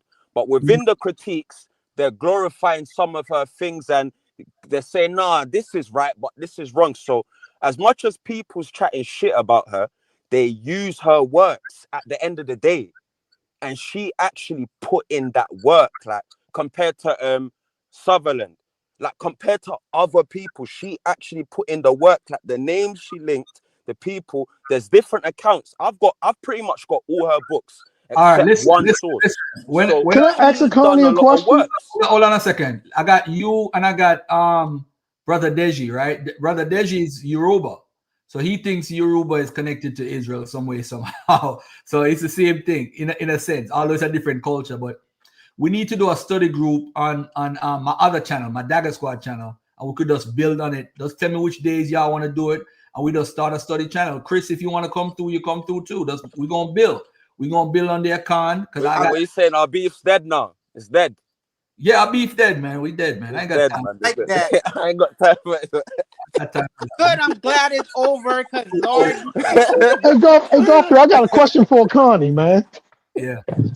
When you said come from the east, Connie, what do you mean by that? Man, we leave that for the group. What Garfield's saying, innit? We build on that, you know. But there's a lot for the Akan. There's a lot. There's so much that is like, if we didn't come from there, then they came from us. Like, it's impossible. Like, I don't think people understand the Igbo argument. You know, the Igbos are claiming that the Jews come from them, right? Bro, they have to come from us because it's like the argument that's being made. That's what the Igbos are saying. None of the people that's claiming that the Igbos are Jews is claiming that here in North America. They're claiming that these people come from them. They're the original. And it makes sense because they're older than them. Their culture is older than them. Even the Jacob and Esau story, we've got that. We've got that in the Ewe tradition as well. We've got that in the Soninke. I wouldn't doubt it. I wouldn't doubt So it. it's like it has to come from us then. I This is wouldn't doubt crazy. it. I wouldn't doubt it. You know why? Because even Christopher Ehret said it, right? He said that we migrated to the Levant and gave them henotheism or not henotheism, not monotheism. He said henotheism. Yeah, he in a face. Yeah. And even the whole thing about dividing up into 12 and all this different stuff. Yeah. Bro, Garfield, even I was reading Proverbs, bro. Nyame was created. Nyan Kupong was created. It's like, if I show this to my mum, we're getting into debates, but these are quotes from the ancestors. So even our people didn't practice monotheism like that. It was henotheism. Like we did have a one creator, but let me read something to the sister Queen Nika real quick, right? We was talking about Egypt and West Africa. Following the Ogolian period between the late 10th millennium BC and early 9th millennium BC, the creators of the Onjugu pottery, the earliest pottery in Africa, migrated along with their pottery from Onjugu, Mali, into the Central Sahara. The emergence and expansion of ceramics in the Sahara may be linked, they're not talking with an absolute, with the origin of both the roundhead and Kel Issouf rock art, which occupy rock shelters in the same regions, as well as have a common resemblance, whether or not Onjugu ceramic culture spread as far as Ber Kesiba, Egypt, which had pottery that resembled the Onjugu pottery, had implements used for grinding like at Onjugu, and was followed by subsequent ceramic cultures. The Wadi El Adar, the Saroab, and Naphtali remains to be determined. So we being a part of, yeah. Y'all playing with a slippery slope right here. Yeah, well, look at this. Look at the mastabas and the pyramids Tumuli. Preceded by assumed earlier sites in the Eastern Sahara, Tumuli with megalithic monuments developed as early as 4700 BC in the Saharan region of Niger. 4700 BC. bro, Mustaba. These megalithic monuments in the Sahara region of Niger and Eastern Sahara may have, look at the words that they're using, may have served as antecedents for the mastabas and pyramids of ancient. You see, I'm not making this up. This is what Yeah. absolutes. They're being And Garfield, yeah. Who's to say? See some sites where they would have done like proto experiments. Who's to say that they would have given everyone the knowledge to go to that direction? Like certain routes would have been hidden. Like even the Fulani, they even don't tell certain routes to other certain herdsmen because they don't want them to go there. It may lead to certain, look at domestication of crops and animals. West Africa may have been. Hey, Garfield, you just make sure you stay heavy on that May. All right, that's all I want to say. West Africa may have been a male cradle. Look at this. They're using the word cradle, like a baby cradle origin in Africa for the domestication of crops and animals between almost 6,000 BP and 3,500 BP. West Africans tamed pearl millet between 5,500 and 1,300 before present. West Africans tamed the helmeted guinea fowl between 3,200 and 2,000 before present. West Africans tamed African rice. All right. What about watermelons in King Tut's tomb? Watermelons, which may originate in West Africa, may have spread into North Africa. Seeds dated to 5,000 BP at Oan Mohagig in southern Libya. And by the way, too, that's the same era where they found the first mummy. In southwestern Libya, King Tut's burial tomb in ancient Egypt. Well, in Libya. Repeat that again. In Libya.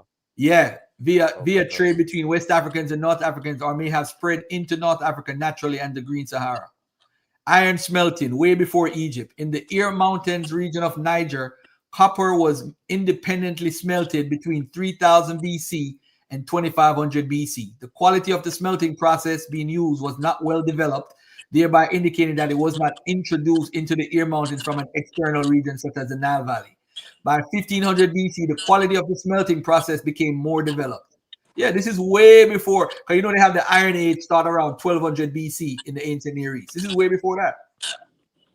Yep.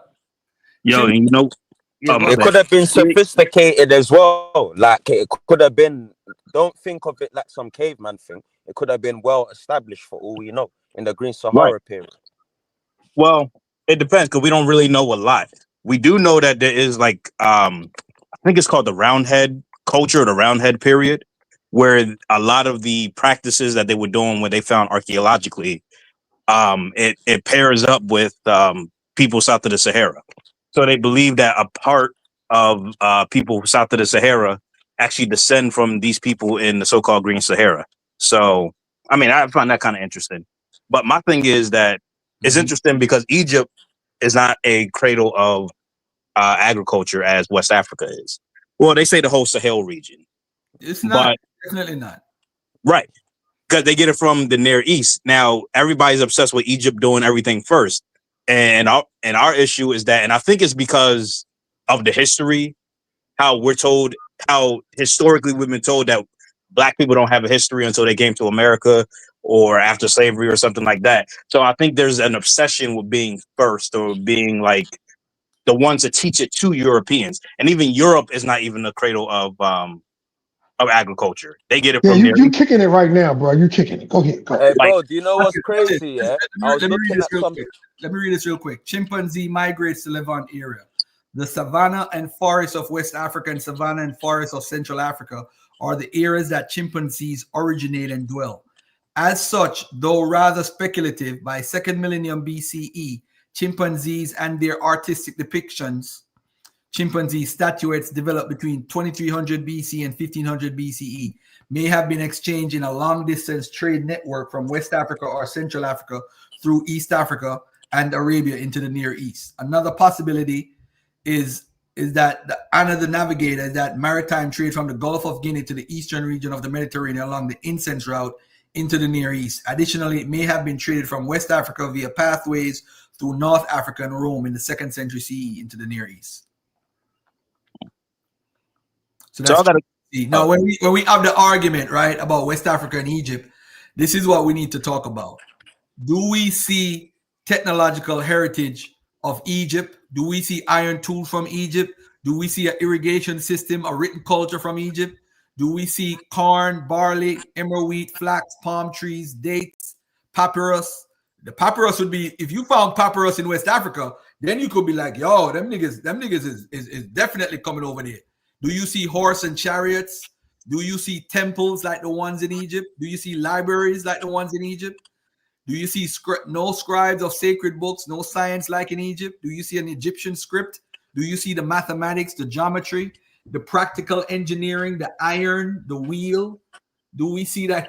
I mean, come on. I'm ready. Bring it. Don't get it twisted. And this The wheel's kills not me. indigenous to Egypt.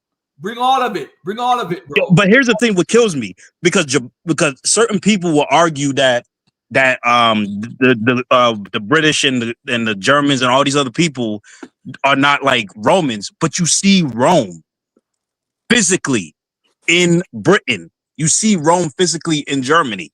You see Rome physically in Spain. We have buildings built by the Romans. When they dig in London, they always hit in Roman ruins. The Romans actually built stuff there. The Romans were there. So that's why they claim a lot of that stuff. Because certain people like to say, like, the British and the Germans and the Irish, they're not Romans. So we can do the same thing because we're not Egyptians, but we look at the greatest part of African civilization. That's one of their arguments, but we have no connection to them. What's okay? What if I was to tell you, see in 1901, the buildings in Ghana, yeah, like the traditional buildings, yeah, like the design and how it looked is so different from today that if you're not careful, you would think today's buildings was that of 1901. Like, I've got the pictures, so when we do have another show, I'll send it to you. I'll get your email address. I'll send it to you, and then you can have a look in it. And I was astonished because it's like, wow, like I've been to Ghana bare times, and that this back then is like, okay, so what was before that? And the way they dressed in 1901 is like, okay, something similar today. So it's like whatever they had going on back in the ancient times, I don't think it's pretty much changed. But whatever its links it is what it is. You know what I'm saying? So it has got its little Egyptian flavor and this flavor and that flavor. There is elements there. But if it's from us, then cool. or if it's from them, we have to investigate. I don't know, because it's somewhere is originating. It's either us or them, because we do have it as well. We do I have these disagree. things. We do have these symbols, like with the eye, you know, and the teachings of Atum dying and resurrecting. You know, we've got what's his name? Atum. One of his nicknames was called Ben. In Tree, Odomankoma would technically be Atum, and his nickname is Bono, like the creator, and it's linked to stone. And Ben in ancient Egypt, Ben is linked to the stone. So it's like, okay, it's either it's from us, or if it's from them, then we came from somewhere, or if it's from us, they came from us. I don't know, man, because I know what you're talking about with what Akan architecture, and I love Akan architecture. Like it, a lot of it is Watto and Daub, and a lot of they call it mud. I don't like that term, but it's like a heavy clay, and like the Yeah, man. buildings and the It's plaster like a is house. It's beautiful. like proper, like, wow, like, Right. if you're not careful and you're not seeing these pictures, you're gonna think like Africa wasn't like that back then. You know what I mean? With the high pitch roofs and everything, but Yeah, man. that architectural style Not is no way more cartoons, common, pictures. Like, yeah, it's like, wow. similar to like Yoruba and like Igbo styles, rather than, I would say, ancient Egyptian. They've got the symbols on the walls and that of the snakes and the eyes and the sun, and like, But you find trust that me, among man. the Yoruba and the Igbo too. But No, I hear you still. I'm just talking for my folk, and it's like, boy, Mhm. man, I don't know if Get we out of here, man. definitely had ancient connection going on. Definitely, we wasn't isolated. Y'all got me in overtime. All right. Hey, James, appreciate you coming on. Akani. Hey, go. Hey, Rob on. Any last words, bro? Joel, you were trying to say something, bro? Yeah. Small, Small was supposed to be on Dr. Ma'at show tonight. All right, I'll check it out. Yeah. All right, yeah, man. Yeah, peace to y'all. Y'all subscribe to Dr. Mayat. She's been putting in work for years, and she's definitely anti Tariq. Based off of what he. Well, no, she's not anti Tariq. Yeah, I think she called herself FBA. Yeah, she because called I herself always hear her talk about we not them, you know. Is it that? I'm like, what is it doing for y'all? I mean, how is it beneficial? Do you get an extra beef patty at the end of the day? Like, what is it doing? You know, I don't know. I think, as I said before, one of the hardest things in my opinion, is that African Americans have always run away from saying, I am an American. I hardly hear that on the YouTube streets. I hardly hear they say it, because they try their best to distance themselves from the American culture, but you are technically an American. It's just that you still, of course, you have a right to be mad about slavery. Of course, you should be. You should be pro reparations. But what are you doing to achieve the reparation? So what you have is local committees who are having city council submit this to their governments through local governments. That seems to be the best route right now, because the Congress and the Senate stuff is not going to work. It's definitely not going to work. Well, to summarize it, FBA is a scam. They scam. All right. See y'all later, man. Peace and love, man. One love, family. And subscribe if you ain't subscribed yet. Peace. Chris Isaac.